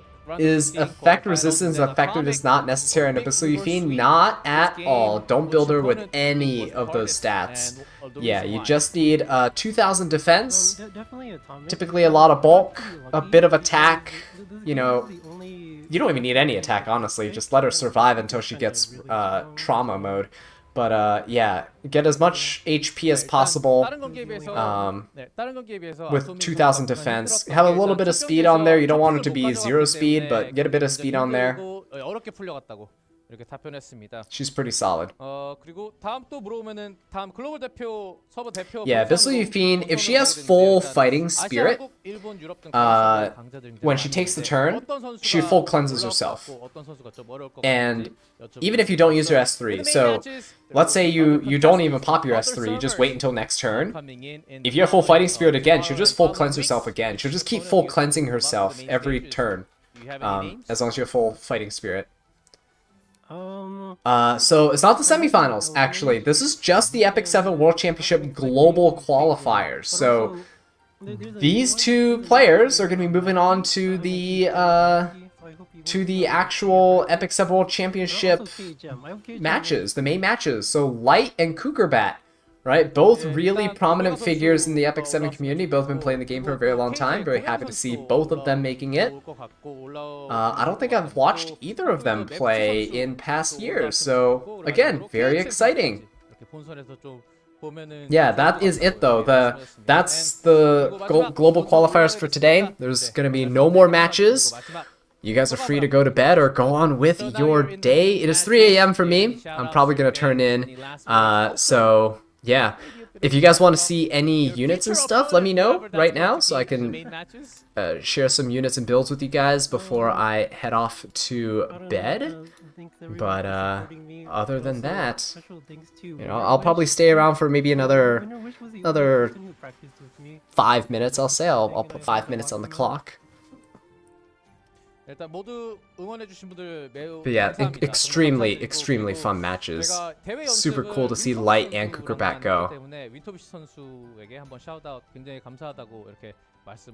Yeah, GG's for sure. We had some really cool moments, right? We had some really nice highlights. You said you were going to go to sleep at 11 and it's now 3. Def 142, man. Get some rest. Well deserved, man. Drink some water before bed. Stay hydrated out there. Light, but yeah, so humble, it was really nice watching with you guys. Thank you, Black Veil. Good night to you. Fantastic stuff. Thank you guys so much for coming out. I'll be here tomorrow. We have the Asia qualifiers tomorrow, I believe. So yeah, that is going to be really fun to watch. I'll be here for a few more minutes though, if you guys want to see some units and builds. You guys want Spirit Eye Celine? So here we go. Let me turn on the music and mute the other stream here. It's been a while. Oh, before that, we have the updated tournaments before everyone. There we go. Okay. Yeah, here's my Spirit Eye Celine. This is my build. Spirit Eye Celine, pretty cool unit. I really enjoy using her. I don't use her as much as I should, honestly. But this is my build. Almost 270 speed. She's on lifesteal penetration.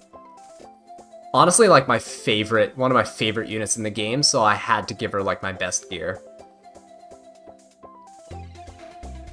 Thank you, Wise. Thank you so much. Thank you for watching and participating. You guys are the reason why this stream is wholesome and so wonderful. So have a nice day, Wise. Thank you so much. Do I have Sharklet built? I actually do not. Who do I want to win Furious Saga? Right now, I guess it's Kukerbat, because he hasn't... I just want to see him... I want to see him not actually play, and I just want to see his units counter every single match to the point where he just wins. I just want to see him go into every match pre-ban Mort and just counter everything and just win for free. I want the grand finals to be on stage where he's just fighting against his opponents and he's just countering and he's just making the most exasperated surprised expressions and he just wins. That's all I want to see. I just want Kukerbat now to counter everyone and win. I don't even care.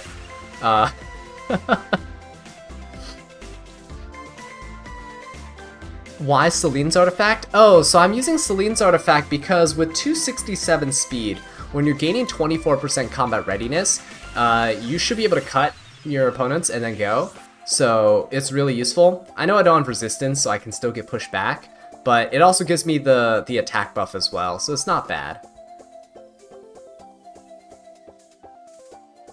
Yeah, you're welcome. Thank you so much for watching.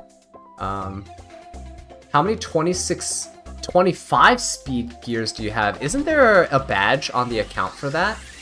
I also, by the way, whoever asked for Sharklet, I do not have Sharklet built.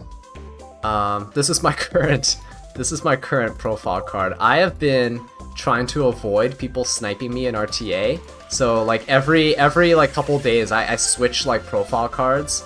But if I go in here, isn't there supposed to be a badge? Which is the badge that shows speed? Oh, this one, right? 2 out of 5. I only have 2 pieces that are 25 speed or higher. So, I do not have Green Landy built, and I don't have Sharklet built. Actually, my Sharklet might still be built. Mine was a weird one. Oh, she is built! Hang on, she is built. What was she on?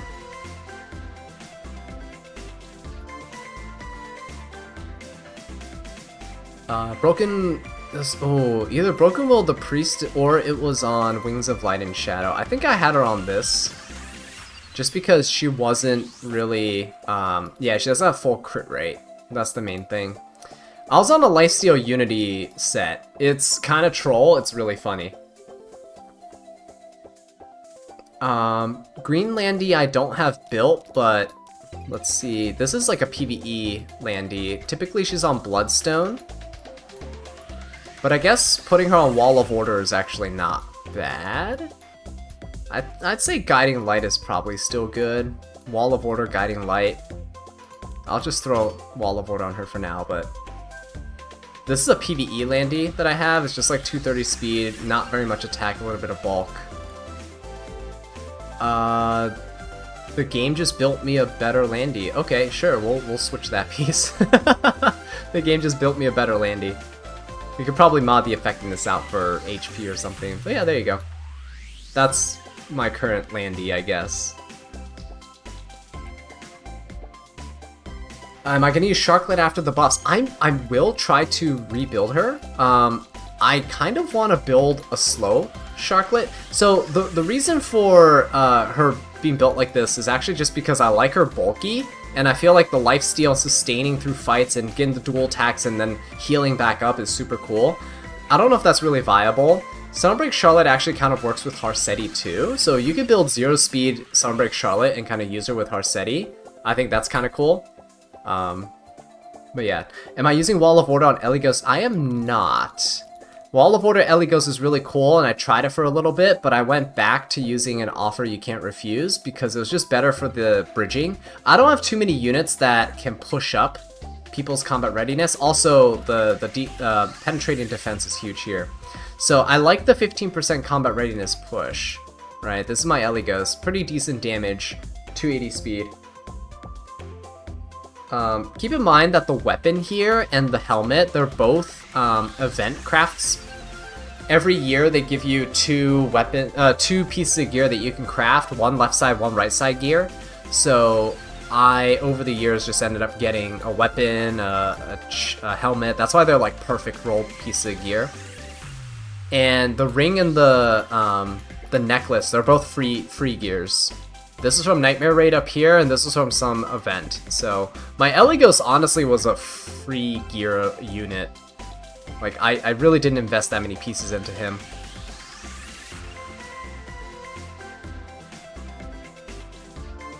Yeah, I'm so happy for Light too. I have a lot of friends I know who also watch Light. I personally do not watch streams or really anyone else's Epic 7 content since I'm too busy creating it myself. But yeah, definitely mad respect for Light. He's a well-known name in the community. Show Fire Politis. Oh yeah, sure. Fire Politis is here. This is my Degen Fire Politis. This is the one that, if you guys see me use one in the videos, this is the one I use.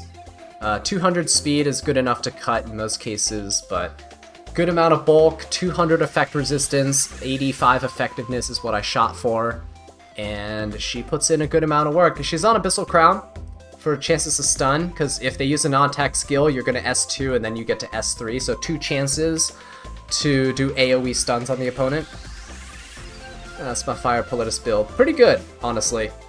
You'll notice that units with effectiveness, effect res splits, for me, have my higher gear score pieces. It's just how it is. Typically, if you're just building bulk, you won't need as much gear score. You want Blood Moon Haste. Blood Moon Haste is here. It's my tanky Blood Moon Haste here. The defense might be overkill nowadays. I think I could forego the defense for more HP, but there's really not much I could do about it. I already have 32% on my helmet, 31% on the chest, 28% on the weapon.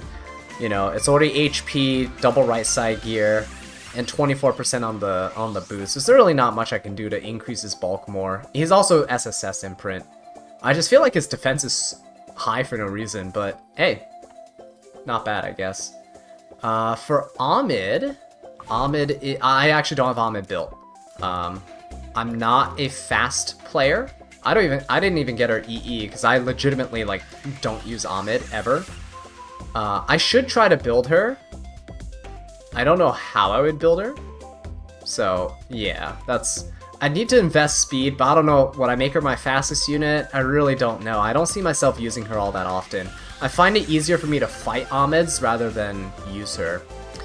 I should start an Ahmed Cleave era? I don't know about that, guys. Maybe if Smilegate gave me actual DPSs like MLTU and stuff, I don't know. Just saying. This is my ML Kiron. If you guys want the ML Kiron build, here you go. Here you go, Kelly. Protection set, effect res set. This is the Kiron you see in my videos. So 25k health, 1200 defense, 200 resistance. He's on Bastion of Hope.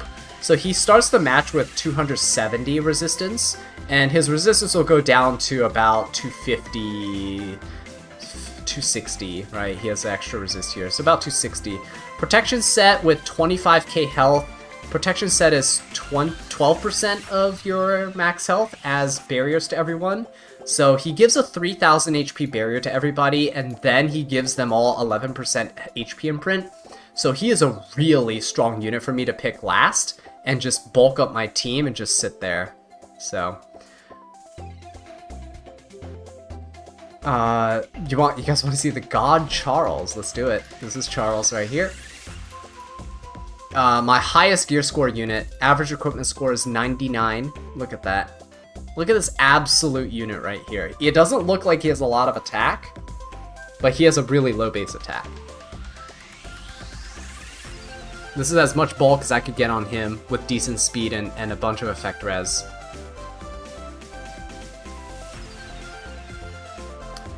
New player here. Who to build? Fallen Cecilia or Dragon Bride Senya in team comps? Depends on if you're doing arena and stuff. If you're doing arena and guild wars and things, Dragon Bride Senya is really good to build. This is my Dragon Bride Senya, so if you want a little reference. Not the greatest one out there, but it's something. 170 speed on non-speed boots. She's on a speed set though. You can squeeze up to 40k HP from her if you put like multiple HP sets, but I don't really see a point in doing that for me. 170 speed is good for me. Bastion of Pelucia as well gives 22.5% of your max health as a barrier for the backline, so you really start protecting the backline.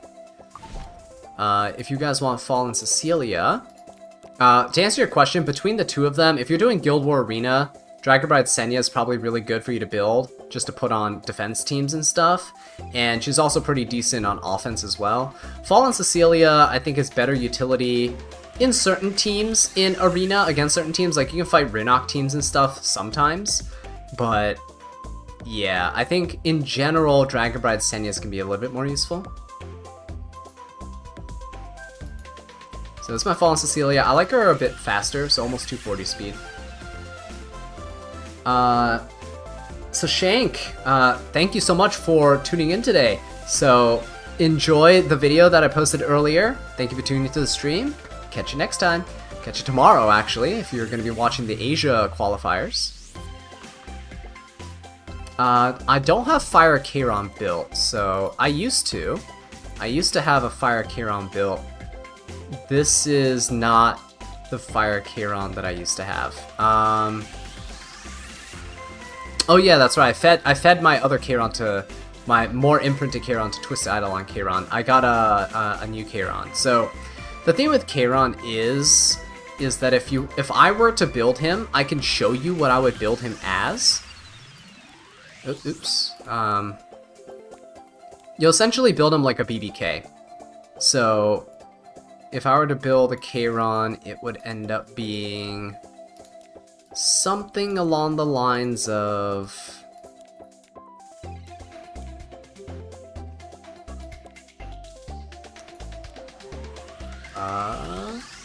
where did BBK go?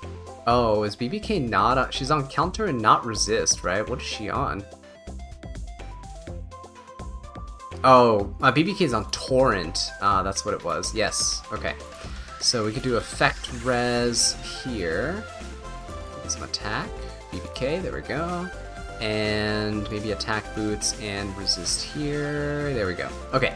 If I were to build Kiron, it would look something like this. It's essentially like how you build a BBK.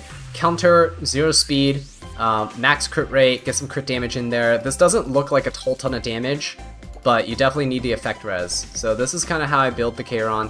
I could honestly sacrifice a little bit of crit rate. It seems I'm overcapped, because BBK and Kiron are, it's difference of 4 stars and,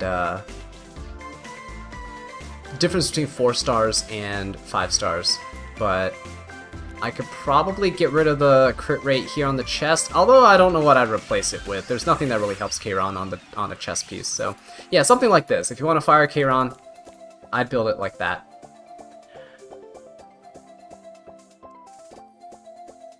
Sage Vivian, ML Vivian. Okay, Dragon, let's show you the Sage Vivian here. This is my Sage Vivian, so... Lifesteal, Torrent, 200 speed, good amount of damage. Her attack stat's a bit higher instead of focusing on crit damage, mostly because her healing and everything scales off of her attack stat. So by having more attack stat, when she gets an attack buff and she has 3s and stuff, she gets a lot more healing, so it's really nice. Accelerate. Ah, there you go. It's a clever name. Accelerate. Thank you so much for watching. I appreciate it. Thank you for tuning into the stream. Dragon Tempest, who said Dark Aiden build. I don't actually have Dark Aiden built. I just recently pulled her, and I have not built her yet. I actually didn't even add her to my inventory, as you can see. She is not in my hero inventory here. She is still in my storage box, so... Is there any suggestion character to build to counter Boss Arunka teams on Guild War Defense? See more of her right now. I don't know if I can see Guild Wars right now. Oh, okay. We lost. I cannot. So I can't show you my like wins and losses against them. Boss Arunka teams are, it depends on what they have. Some Boss Arunka teams run Rinok on them. It really depends on if they're a fast team or a slow team. If they're a super slow team, let's say it's Boss Arunka, FCC, Empyrean Ilanov, then you just slam New Moon Luna, you Soulburn, you seal all of them, and then you just win. You just bring in anything you want to go kill them. If they're really susceptible to control, go Silverblade Araminta, stun everything, then just kill them, I guess. Like, Boss Arunka's not too hard to fight if she's in a slow team. If she's fast and she has like a, 300 plus speed Rinok that's hiding behind her with a Dragon King Sharoon, you're probably gonna struggle a little bit. It really depends. So I'm sorry I can't give you really specific advice there. Angel of Light Angelica is 100% not built. I'm sorry. See, she's not very useful to me nowadays, so I don't have her built. I used to absolutely despise this unit, by the way. She's so stupid. YouTube watcher, see you tomorrow, man, for the Asia qualifiers. From the Epic Dash Pass free selector, should you pick Genoa? Last week you picked Fene. You already have Celine and Arya. Ooh. Yes, I would say Genoa's a really good pickup at that point, Starboy. Genoa's a really solid pickup. Yeah, if you have Celine and you have Fene, I'd say go Genoa. You can't go wrong. As long as you have Celine. Celine is so strong right now. She's incredibly disgusting into so many things right now. So, have a Celine built. Have a Celine on hand. See Lilius and Ice Hwa-Young can delete Arunka. They can. Just keep in mind, if there's a Rinok on the other side, you die first. So, Thin Bui. I probably butchered your name, I'm so sorry, but this is my DJB. Here you go, 285 speed. I did mention to people that I could build him a little faster. I'll show you guys what I mean. I did get a necklace the other day. That's actually the fastest necklace I've ever gotten. This one here. So I could make him almost 290 speed with still 200 effect res. The only reason I haven't done it is because I would lose too much bulk. I would lose way too much bulk doing that, and I don't feel comfortable with it. I could mod this for flat health, but I'd only get 200 something, so I'm losing 400 HP. My DJB needs to survive, so that's why I haven't switched this. I might save this necklace for somebody else right now, but yeah, currently he's looking pretty good. Who should you pick for Moonlight Blessing 2 if you like Cleave playstyle and have Dark Payra? I don't remember who's in the Moonlight Selector 2. Is it like Mediator Calric, Conqueror Lilius, that kind of stuff? I'd say Conqueror Lilius might not be bad with her new buff. If you like playing aggressively, Conqueror Lilius might be pretty good as a setup and bridge unit. She's pretty solid. You have all the RGBs except Kayn and Evelyn. What are the best dupes to pick up, Vildred aside? Vildred gives you speed imprints. The best dupes are honestly the dupes. If you're trying to get DPS dupes, get DPS dupes that have crit rate. Ed's a bad example. He's a limited unit, but crit rate is the best self imprint. Look, 1 crit imprint is a free crit roll. 2 crit imprints is 2 mid crit rolls, right? It's just really, really nice. Getting 1 or 2 crit imprints makes a huge difference in how you can build your unit. For example, my Mort didn't used to look very good until I triple S'd him, because I got a bunch of Mort copies. Now look, I was able to push him from 24k health up to 27k health, just because I don't have to worry about crit rate anymore. This is like 4 crit rate rolls, right? Getting the imprints there, so it's really nice. Like Charles, like all these like DPSs that have crit rate are like the ones you'll see me have SSS for. They're the ones I tend to prioritize first.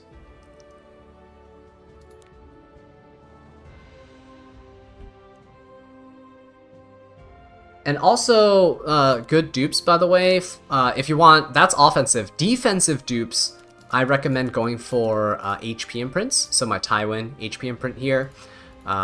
I like Tywin, so I also imprint him because I like him. I like DDR too, so I like to team imprint with DDR, SSS imprint. So SSS HP imprints are insane. They give so much value to the team. Like 10.8% is like my Kiron, right? Giving 10.8% health to the whole team is ridiculous. Imagine if you have 4 units sitting around all giving 11% health to each other. Just 33% extra health for no reason on every single one of your units. It's insane, right? Yeah, HP imprints for defensive teams and crit for crit rate for DPS units are typically generally, you know, recommended. So again, like Spirit Eye Celine, I can't build this fast Celine without having crit rate imprints. This saves you so much. So it depends on what type of units you like to prioritize. Also, prioritize getting imprints for units you use a lot. If you use DJB a lot, like me, imprint your DJB. I imprinted him, he's SSS, right? If you are like me and use Fallen Cecilia a lot, imprint Fallen Cecilia. She can use the extra health, why not? Also, team imprint effect res is really dumb and works really well with ML Kiron. How do you build ML Kisei? Judge Kisei is kind of hard to build.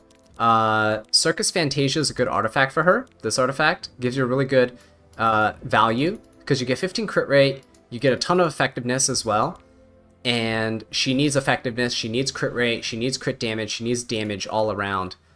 I honestly don't have a good build for her.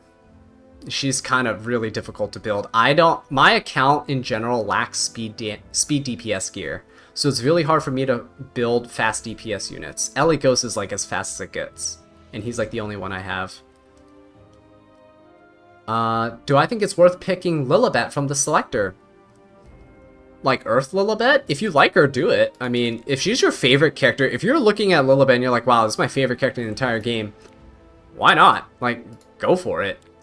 There's no reason to hold back, right? Go for it. Also, what happened to my Lilibet build? I had some really dumb build on her earlier. What happened to it? Was it this? I think it was this. I had some really dumb build on my Lilibet.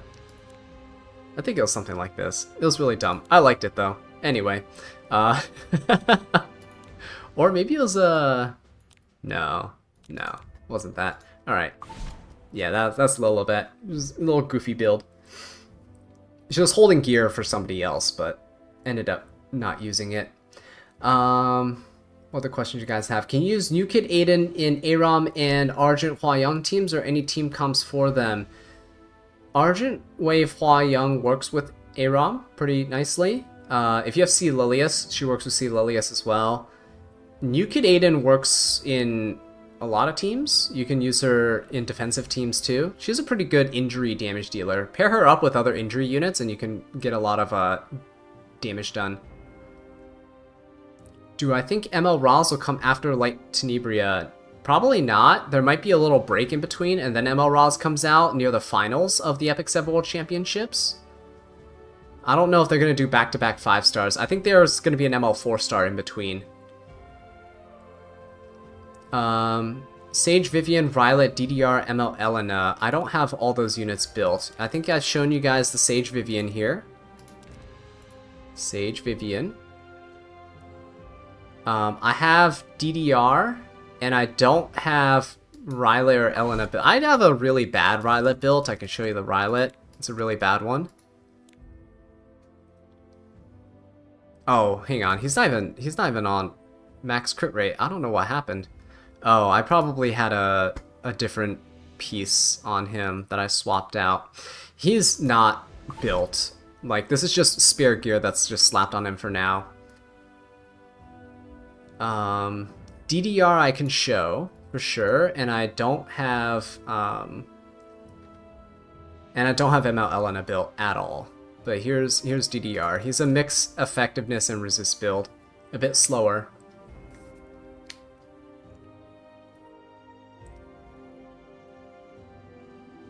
Conquer Lilius build. I stripped my Conquer Lilius after trying Argent Waves Hua-Young, so she's not built at all here. If you want to see what she's like built, I can show you. I had her on my Fire Lytica's gear. So I had her on something like... Here's my Fire Lytica gear. I had her a bit bulkier. It's the...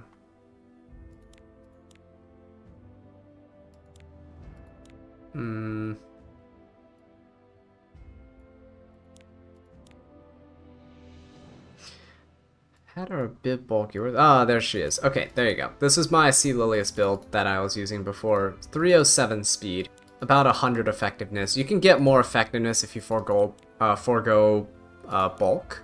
So if I go effectiveness, I could take this for example. So yeah, still pretty beefy, but 130 effectiveness, not bad. Build her as fast as possible. C. Lilius is a good opener. You can build her as fast as possible. 121 is not a bad base speed. You kind of missed the Fire Cecilia drafts back then. I know, man. Kujin, I miss those days too. It's sad. It's sad. Do I believe in a Harsetti, C-Fan, and Politis? I do. There's a lot of people who build C-Fan and Politis to go with Harsetti. Mine's not built for that, but I think... Oh yeah, there we go. I was like, I think I pulled a separate one. So I think I might make a 0-speed C-Fan and Politis just to screw with Harsetti players. They'll draft Harsetti against me and I'll pick C-Fan and Politis or something. It'd be really funny. I think if I have a spare Genoa, I would definitely go like a spare Genoa as well. I don't think I do. Oh, I do! I could go for a 0-speed Genoa and 0-speed ML Politis, right? And just screw with these Harsetti drafters. It would be so funny. I think it'd be so funny. Yo, Bro Beans, thank you so much for watching, man. Really appreciate it. Thank you. Glad you enjoyed it. Your first time here. Have a great weekend. Maybe see you tomorrow, right? If you're gonna be around for the Asia stream. What do I do with dupe ML5s? You can build 2 copies of units if you want. I don't have any ML5 dupes built. So if I go down here, you'll see I have no dupe units built at all here. You can build dupe units for different situations. Some people build like multiple Zeos, for example. You can have a DPS Zeo, you can have a 200 effectiveness Zeo, for example. You can build a really high damage like unit and then a really tanky defensive unit. Like you can do a triple torrent set Arbiter Vildred, right? That's a really good example. And then you can have a super tanky counter Arbiter Vildred. I personally do not have dupes that I build.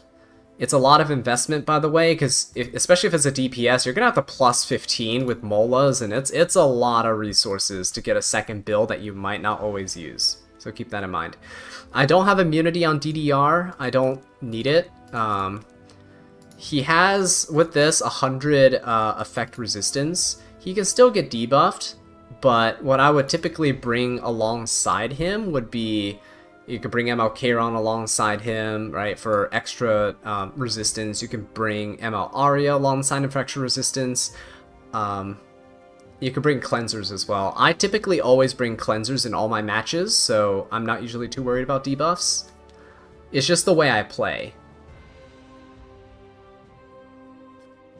Oh, Rylo was not on self-imprint. That's why he wasn't maxed out. Thanks for that. I think I must have taken him off when showcasing something. Yeah, there you go. Thank you. Yeah, that's it's still a really bad Rylo regardless, so. Sorry about that.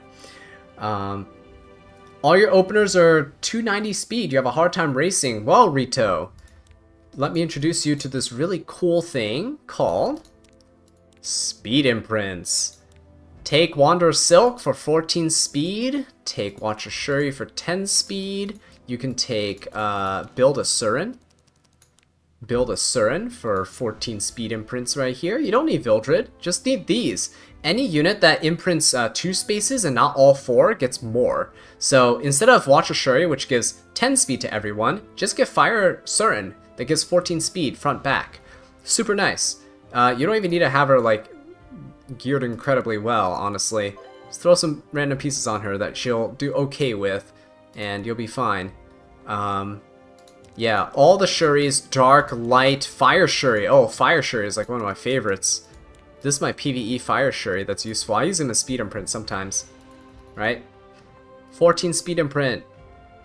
Yeah, even if you're slow, build speed imprints. You can race.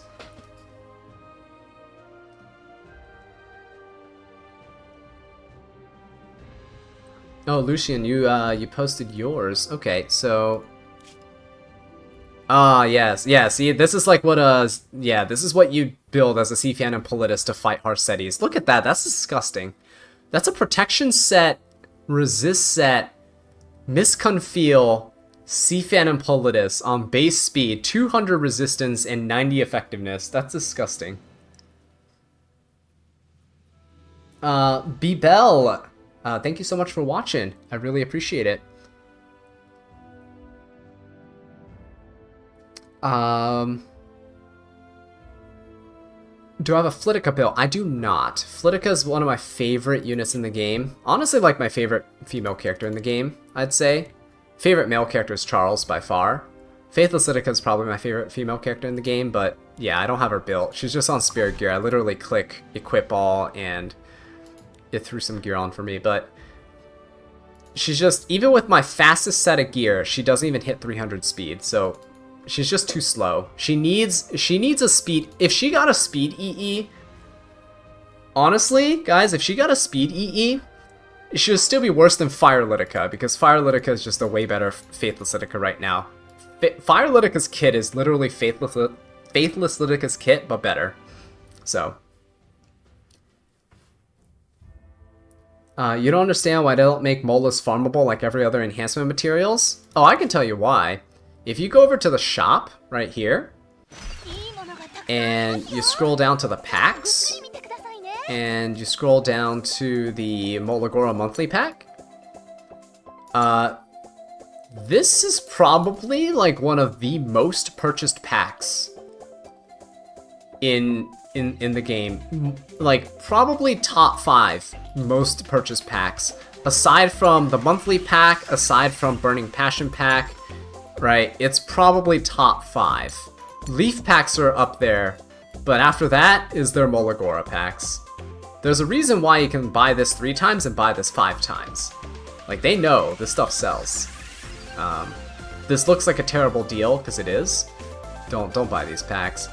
It's because the summer ones are better value, but even then, notice how I didn't buy any of these packs. Epic 7 sucks at making value for their packs. They just suck at making value. Do I plan on changing my ML Kiron build because of new buff? Nope. He's gonna stay high resist. He's gonna be on high resist. He's gonna be... You don't need damage on him. You don't. He's even better at tanking now, because now non-crits and fixed damage and stuff don't hurt him as much, right? It's really good. So I'm really looking forward to it. Yeah, he's not... I'm not gonna change any of his buffs or his builds. He's just gonna be there. Oh, guys, we get to roll this. That's gonna be fun. Let's brick a piece. Let's brick a piece live on stream to end things off, yeah?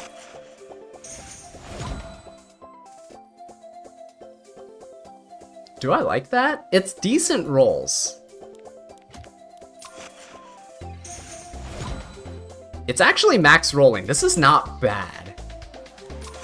But it's not great. Like, this has to roll like another 4 speed for it to be usable? Or high roll health, it's okay, I guess. Yeah, it's not bad. I'll take it. Definitely someone who can use that. As long as it high rolls, it's good. Aram is broken, you're a Harsetti player? Oh, I'm so sorry, man. Yeah, Aram is so fun. You're building a full tank just to injury for new kid Aiden? Yeah, so... Yeah, honestly, ML Kiron, you don't really care about him inflicting injuries on the opponent, I'll tell you that right now. It's a good bonus, it's just not needed. It's nice for chipping away tanks when they hit you. Just a little spoiler alert, no one's attacking your ML Kiron. Like, no one's gonna attack your Kiron to get smacked back, right? No one's gonna touch him. So, the injury is okay, but it's not gonna be amazing. It's not gonna stack up that quick. The main part that's huge is that he can hit evasion units now. The fact that he can hit evasion units, and the fact that he self-cleanses, is absolutely amazing. I know you might be thinking, oh, but he self-cleanses, you just don't build effect resistance. Still build effect resistance, you're gonna get your counter buff stripped. If your counter buff stripped, everyone's attacking your ML Kiron and killing him, like, immediately. Just keep him alive, keep him with high resistance, keep him with high bulk, you don't need any damage on him. Why do you need to build damage when he's gonna come in with his S3 and nuke everything for 15,000 damage? Like, just, you one-shot everybody. Not a single Afternoon Soak Flan, New Kid Aiden, not a single Remnant Violet, not a single evasion unit out there is gonna live this. You're just gonna nuke, everything's gonna die, and you're good. Anything that survives, the rest of your team can clean up, right? Kiron's already done his job. And by that point, if you have a couple DPSs, you probably weakened your opponent up anyway. So, I don't know. I think it's alright. I can show you guys an example. I think I have a replay. If you guys haven't been watching all my RTA videos, I think I have a replay. I think it was this one. I'll just show you guys this one. I was just going up against an opponent here. And look, they have Tenebria, they have Roz with Celine, good combo. Kind of very similar to Tori, right? And they got a DJB here. So, yeah. This is kind of what I did. I'll let you guys watch this while I answer some more questions. The counter towards Kiron? How do you counter Kiron? If you know he's a low damage Kiron, you can just keep hitting him.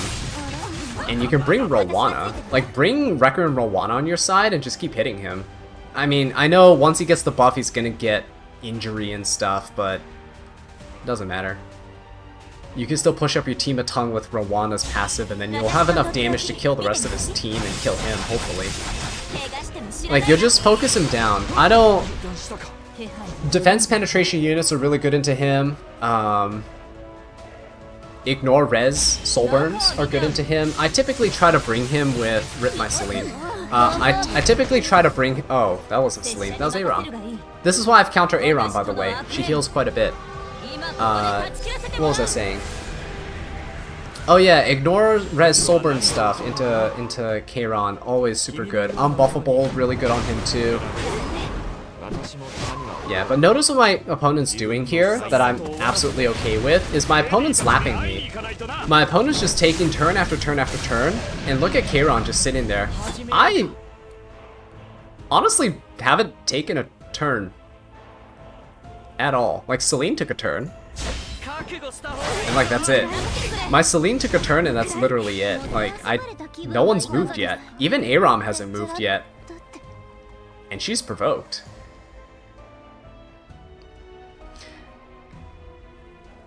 I didn't pick DJB FCC in this one because I took FCC first pick and my opponent counterpicked me with DJB. So because my opponent counterpicked me with DJB, I was unable to pick him, and so I had to pivot. So this is what I did. Just kind of protected MLK some more, just in case. You know, Spirit Eye Celine has some high damage potential, but he started focusing FCC because, again, no one in their right mind is gonna attack a Kiron with a counter buff, right? Like, why would you attack Kiron for him to kill your team? So, but look at him. Look at my Kiron. He's just gonna go. Yeah, see? And then you just click a button. Like, this is the first turn I really took the entire game. And then goodbye, everybody. It's over. It's just like... It's so cool. He's so cool. What a fun unit. I don't know. He doesn't have to be meta, right? He's just a fun unit. Just look at him. He's amazing. What a fun guy. Tips for getting into RTA as a launch player you never started. Really, Zen Almighty. Well, go to Arena, click Draft Arena, and play. Play Draft Arena. Get in the habit of, like, playing different units, using different units. They have really good heroes pre-built, and this is for any of you guys who are trying to get into RTA. They have so many... Look at this Straze. Look how insane this is. It's better than my Straze, I think. Firelytica, 302 speed. You can play with fast units, right? 150 effectiveness at 302 speed is insane. They have a speedy Genoa for you to try, a nuke Genoa for you to try. They have a good DN built, right? With decent bulk and stuff. Look at this Crow. Better than my Crow. He has a Holy Sacrifice too, which mine doesn't even have. Just really good units that are built in here, and then just queue up and just play with them. It's not going to simulate the current meta right now. Like, you go to Kiron, you see it's not a... this is a DPS Kiron. See how not bulky he is? He's going to die, okay? But you can try him. Try him in this mode, and then you can see, like, oh, I like the damage Kiron, or, oh, I kind of don't like that. Maybe I'll go with Az's tank build, right? Go with an A Tywin. Try him out. Do you like effectiveness on A Tywin? Maybe not. Maybe you don't need it. You know, mine doesn't. Test out different units here and just pick them. Look at this insane Last Rider Crow on 3F. Look at this. Look at this insane build. It's crazy, right? You recently pulled DDR? Play until you can draft DDR. Look at this crazy DDR build. Like, it's nuts. Look at this Spirit Eye Celine. Pretty good, right? Not gonna be, like, things that you can build right out the gate. Look at this Boss of Ruka. Look how tanky this thing is, for no reason. On MOAS, too, for extra damage. Like, it's insane. ML Pera, 298 speed. Hellion Lua, 300 speed. The Hellion Lua here is faster than the Pera here. It's crazy. But, well, they compensated by giving her a terrible artifact, but whatever. Yeah, go here, pick units, play with them. Every time I play this mode and I get a unit in my draft that I never used before, like, I don't have Bystander Hua Young, you bet every time she shows up in draft, I'm picking her to try to figure out what she's good against and what she's not good against. So, yeah, come in here, pick different units. Don't pick the same things every time. If you pick LRK every time that he shows up, maybe switch things up and go like, oh, Fire Lilius, let's see what she does. And just kind of learn the ins and outs of units. This is a fantastic tool to learn. And the Qs are not that bad. And also wins and losses don't matter, so they reset all the time. No one's keeping track. Just have some fun with it.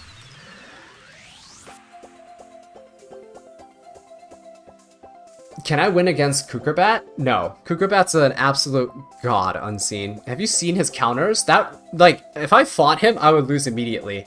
Everyone who watches my videos knows that my luck is absolute dog water. It's why it's funny that I even try to build counter units, because it's terrible. Never works for me. Episode 4, 1010 is very, very hard. I'm not sure which one that one is. Is that Mort? I don't remember. There are guides for those, though. There are guides for those. Draft Arena makes you salty because they have collab units in them. Oh, I didn't know they put collab units in there. That's cool.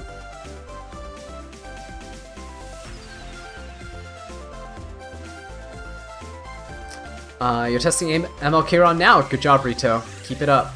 You're gonna see the way. It's gonna show you the way. What do you think about the Spez buff? Solid Spez buff, man. He's actually literally getting every single one of his problems fixed in one go. It's insane. He gets sustain, he gets extra damage with the attack buff, he gets lifesteal with the S3, which is crazy. He's gonna full heal every single time he S3s. And he gets increased chances of stun with his S2, right? They increased the chance from 60 to 80%, and they gave him effectiveness buff every time he attacks. Crazy stuff.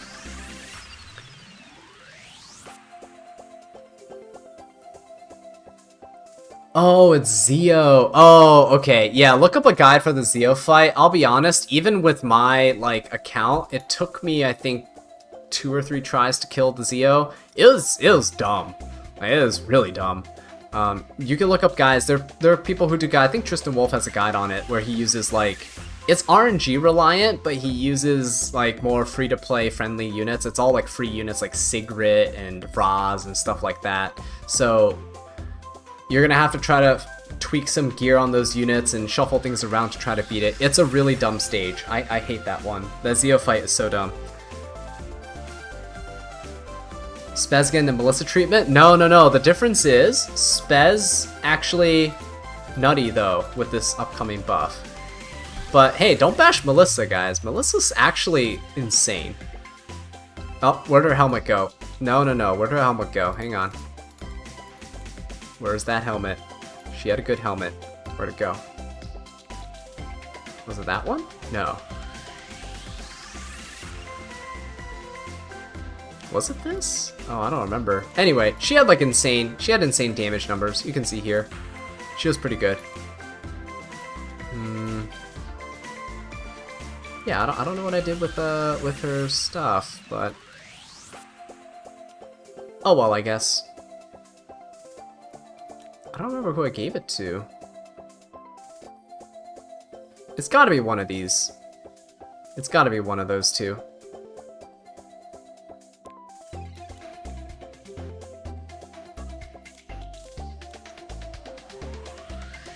Yeah, she has really good damage. All I'm saying is, she has really good damage. I actually have a few clips of her that I haven't edited and posted as YouTube Shorts yet, but I should. Yeah, let's give her this. Good enough for now. Right. She has really good damage. Actually, really nice unit.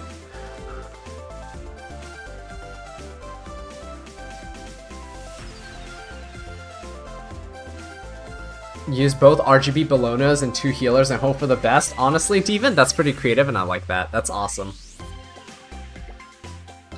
Gamma says, Knight in the front, Soul Weaver on Potion Vial, 1 AoE DPS, 1 Flex DPS. Lantern gives souls if you need a soul burn when your units reach 3 and 4 stacks. Last 40% HP as a DPS race. Oh yeah. You just gave me flashbacks. That, holy. That Zeo fight was not fun, honestly. I sat there for, I think, at least a couple hours trying to figure that out. Because I get so close and I fail. I think I succeeded on my 3rd try. It was super dumb. She does work in Guild Wars vs. Athlon. Yeah, Melissa's fantastic. I should probably feature her in a Guild War video in the future. She is actually like super nice. I actually don't have her imprinted at all because I like Melissa. She's great. I've been waiting for a ML Melissa, guys.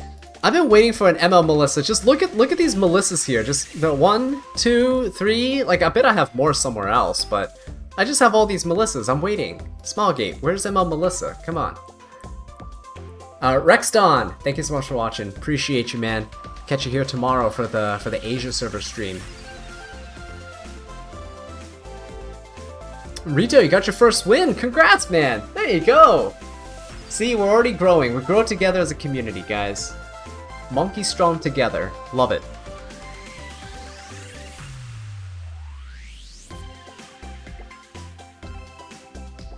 Oh, you only like to auto fights, which makes it harder. Yeah. Yeah, that would make it harder, for sure.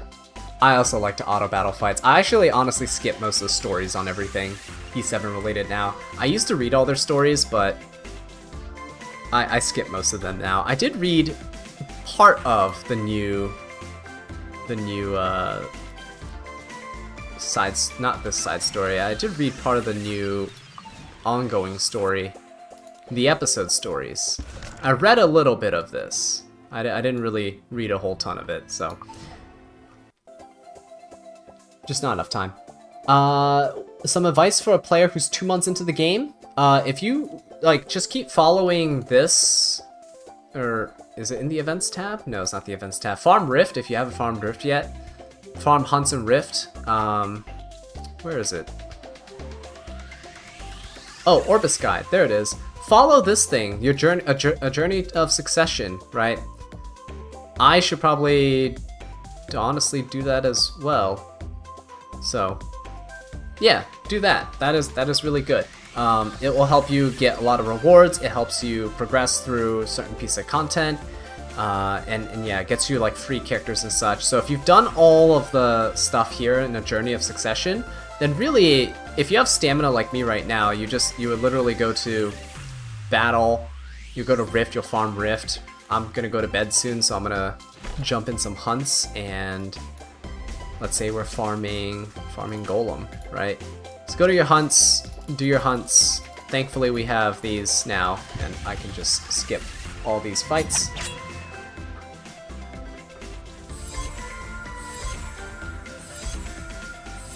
Yeah, Harry, Dream ML5. ML Melissa, guys. I'm really want her. I've been wanting her for like 6 years now. Ever since I started playing the game and they had her first released. I really want ML Melissa. It'd be fantastic. Still waiting. Look at that. And then we just keep farming. Keep farming. You might not get great gears. It's fine. Farm your crafting materials. Craft them out. Just farm. Farm, farm, farm. It's a long haul, right? Epic 7's not a marathon. You're not gonna play for 2 months and immediately have a great account. You know, you look at some of the stuff I have, and it's stuff that I've been playing for 6, 7 years. It's kind of like if you get into a collector's hobby. Like, let's say you got into a trading card game like Yu-Gi-Oh! Or Magic the Gathering or Pokemon. Like, you're gonna slowly get a collection, you're gonna trade around, you know, you're gonna not always have the nice shiniest cards right off the gate.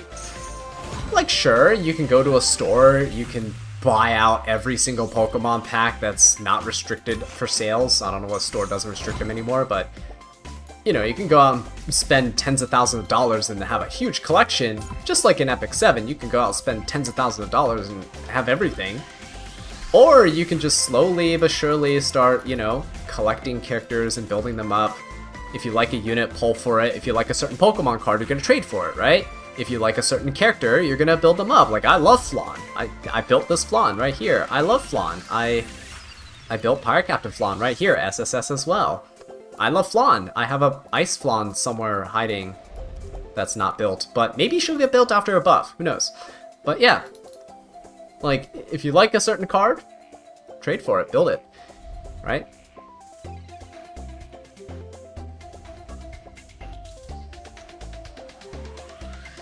You've been reading the Moonlight Theater stuff because you love anything Euphine related? Oh, yes. But if there's no Euphine, you don't really read it? Hey, I feel that, Demon. I feel that. I read all of the Piercing Cold stuff because I absolutely love, I adore Abyssal Euphine.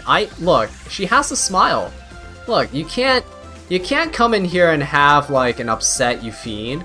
right? Like what kind of psychopath would want a sad, like, look at this.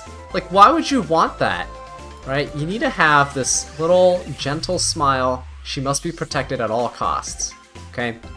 Precious, keep her safe. This is my Eupheme, by the way. If you were wondering, she's on a lifesteal crit build. Yeah, I read everything Abyssal Eupheme related. She's amazing.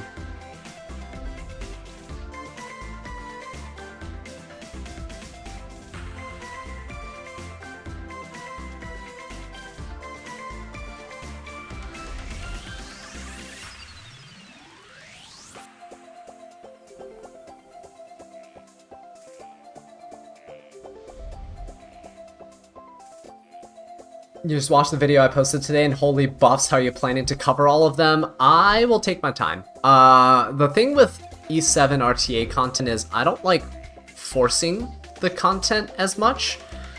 I know there are creators out there that will day one immediately put out like a video for every unit, right? They'll have like a flan video, they'll have like every video out within like a couple days, and I don't like cherry picking my content. I don't like going in and let's say I use Blue Flan in RTA, right? I'd be like, Blue Flan crushes RTA, and I get like 5 cool games, and I post it as a video. I could have lost 35 games and won 5 by fighting people with Flan, and I might be fighting like Master or Challenger level players when my gear level is definitely not there, and it's much higher. And I can post a video and go like, look at this, Flan's awesome. But I never enjoyed watching that type of content myself. I don't like compilations where they don't show you the losses, which is why in my videos I always just show uncut footage. One, it is more convenient for daily uploads, right? I don't have to do as much editing, and I don't have to play as much. I don't have to play for 5 hours to get a video out. But the second thing is like, it's disingenuous, right? You look at the Flan and you go like, oh, that Flan's great character, you build her, and then you get Celine'd every game, and you're like, why did people pick Celine against me? No one picked Celine against that guy when he made a video, you know? So I like to show you guys, hey, I'm using, you know, the Argent Wave Hua Young, and I like lose 70% of the matches I use her in because I am not a aggressive player at all. I'm a very defensive player usually, so a Hua Young like this is not gonna do all that much for me, sadly. So yeah, that's mostly it. Do I have a tip to start RTA? Yeah, I kind of touched upon it earlier. Yannick, if you're trying to get into RTA, I'm just gonna try to wrap up the questions here. Go to Draft Arena. Just go to Arena here, click on Draft Arena, super easy. Go here and just click Find Opponent, just queue, right? In the hero options here, you can see the information of all the units you could potentially pick. They have really well-built units, like a decent ML Ken, pretty bulky ML Ken with good damage. Look at that, a little bit of resistance. So you can get a feeling of what it's like playing with certain characters. And, you know, if you feel like, oh, I really think I want to try cleaving, then pick Ron when he shows up. It's a 305 Ron. What's outspeeding you? And Peyra? Peyra might outspeed you, 306 speed, you know? I want to play defensively. I want to play tank down. I like Crow. Crow's hot. I like Crow. Like, just, okay, pick Crow, use him. Does he work? Cool. Then build him, you know? And then round out your team in RTA to suit him. You saw a lot of people picking Ice Crow today in the World Championships, so not bad, right? If you like a unit, you can definitely make them work, guys. Don't think that if no one else is picking the unit, that the unit's bad. I have a guildmate who builds like insane off-meta units. Like he has 3 different Lilibets that are like SSS, like regular Earth Lilibets. Like he has a normal 200 speed DPS Lilibet.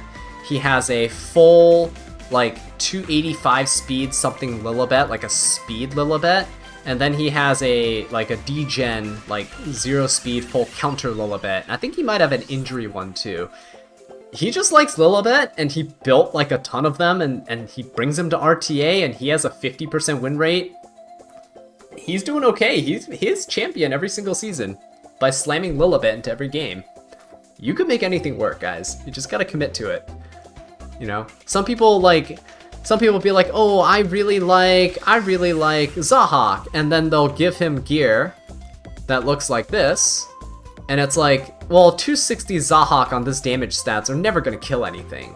You're probably gonna need to invest insane gear into a unit that's off meta just to make them perform average, right? And that's not to say that's bad. Do it. But just realize that you won't win every match, right? As long as you go into the matches knowing you won't win everything. Like, I built a Holiday Yufine. Look at this. It's a great unit. Do I ever use her? Sometimes. Into Fire Liticas. But you have to be aware and learn the meta and be kind of like, oh, how can I cleverly use this unit I like in a way that benefits me, that can counter my opponents or catch them off guard? Holiday Yufine is great for Fire Litica as a counter. So yeah, you just gotta kind of learn the units and what they're good into and what they're bad into. So 6-hour stream, I know, it's crazy. It's the longest stream I think I've ever done. So I probably should head to bed soon. It's 4 a.m. It's past 4 a.m. I have a much higher CP than yours with similar stats. That might be because of CP is weird. It is weighted. It highly favors crit rate, I think, and speed. I'm pretty sure it's like these two that are highly favored. I don't know why yours would be a lot lower, but the only thing I can assume is that like there's just extra. There's not really any flat attack rolls or flat rolls here on anything. Flat rolls kind of take away from your CP. It's not. Combat power is not really anything to go off of. I can go off of my highest CP unit, and it's Eligos, right? 200 something. Is he considered my best and strongest unit? I would say probably not. It's just that the gears here have a lot of crit rate rolls and a lot of speed rolls, right? A lot of crit and speed. And I think the system prioritizes that. A lot of crit and speed, right? See, crit and speed. I think that's what the CP prioritizes. Pretty sure. Your Shaltier is 276 speed and you love her? Fantastic, dude. I love that. I just can't get Shaltier high enough. I actually ended up making a base speed Shaltier, at least as close as possible to base speed. Oh, I swapped the pieces off of her. But I had a base speed Shaltier that I used into Harsetti teams. There'd be a lot of Harsetti Afternoon Soak Flan defense teams in Guild War, so I brought a very tanky Shaltier that had just enough damage. You don't need a whole ton of damage to one-shot a Flan, right? And she has 100% hit chance, so you just one-shot Flans, and they can't hurt you. It's great. Highly recommend that. Zahak's one of your fastest? See? Look at that! Raikun, amazing. 292 Zahak's impressive. I don't even think I can make that. Festive Ida's gonna be scary, especially for me. Yes, Sashank. She's gonna be so scary. I'm actually... Like, if they don't give me 3 pre-bans in the next RTA season, I think I'm actually gonna die. Festive Ida is gonna destroy me. Ignore Res, Strip Buff, Silence is gonna destroy DJB 100% of the time. Like, it's gonna be over. The one saving grace, though, is that if you have Designer Lilibet, I think she's gonna be pretty decent. So, brush off your Designer Lilibets. Even though she didn't perform that well in today's Epic 7 World Championships, she's gonna be good for you in RTA.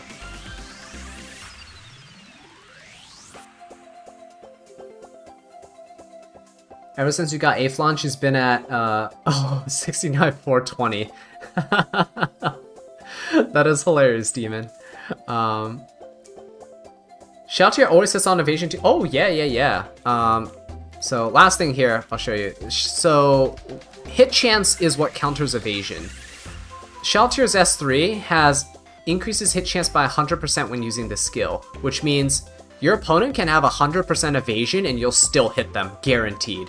So you're guaranteed to hit Afternoon Soak Flan 100% of the time.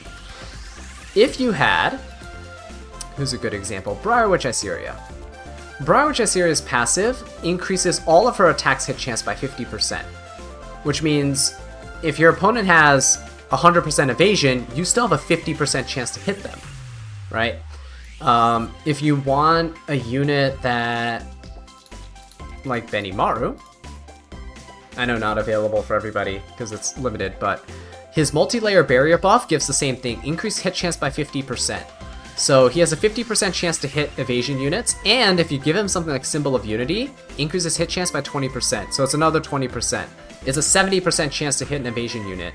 So it's pretty good. You only have a 30% chance of missing on Flan, who has 100% evasion, but against, like, let's say Remnant Violet only has a 70% chance to dodge, right? He increases evasion by 50%, which the increased hit chance by 50% counters, and the increased evasion by 20% you counter with Symbol of Unity. So you can guarantee hits on evasion units with hit chance.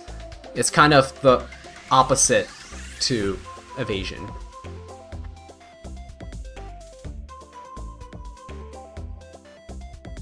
You missed Overlord collab by 4. Yeah, that's... See, hopefully they rerun it. The Overlord collab was actually kind of cool. I really hope they rerun it so those of you guys who missed it can get it. Really, really do. Because, like, even Ainz as, like, a troll character, he's so bad. He's so bad. Like, why would you have him be weak to light units? By 30% extra damage, they just made him terrible. But even then, it's just cool to troll around with them sometimes. How are you? Negative energy? It is possible. It's, I actually do it quite a bit. What you do is you'll have auto battle going. Let's say I have a hunt going and it's on auto battle. If the next auto battle would not refresh, right? Let's say hunt takes 20. Let's say I have like 17 stamina left, right? And it's going on auto, and it's auto running my last hunt currently. I can go in here and I can run, I don't know, I can run a automaton tower, right? I can come in here, run an automaton tower. It'll take the energy away, and then when the hunt finishes, it also takes away the energy. So like it'll have negative energy. And it just means that it'll take longer for your energy to replenish, which is actually a good thing, because maybe you're going to work, right? And you want to burn your energy in the morning, then it won't fully recharge until you're back from work, rather than halfway through the day and then you're losing out on free energy, essentially. It's kind of cool.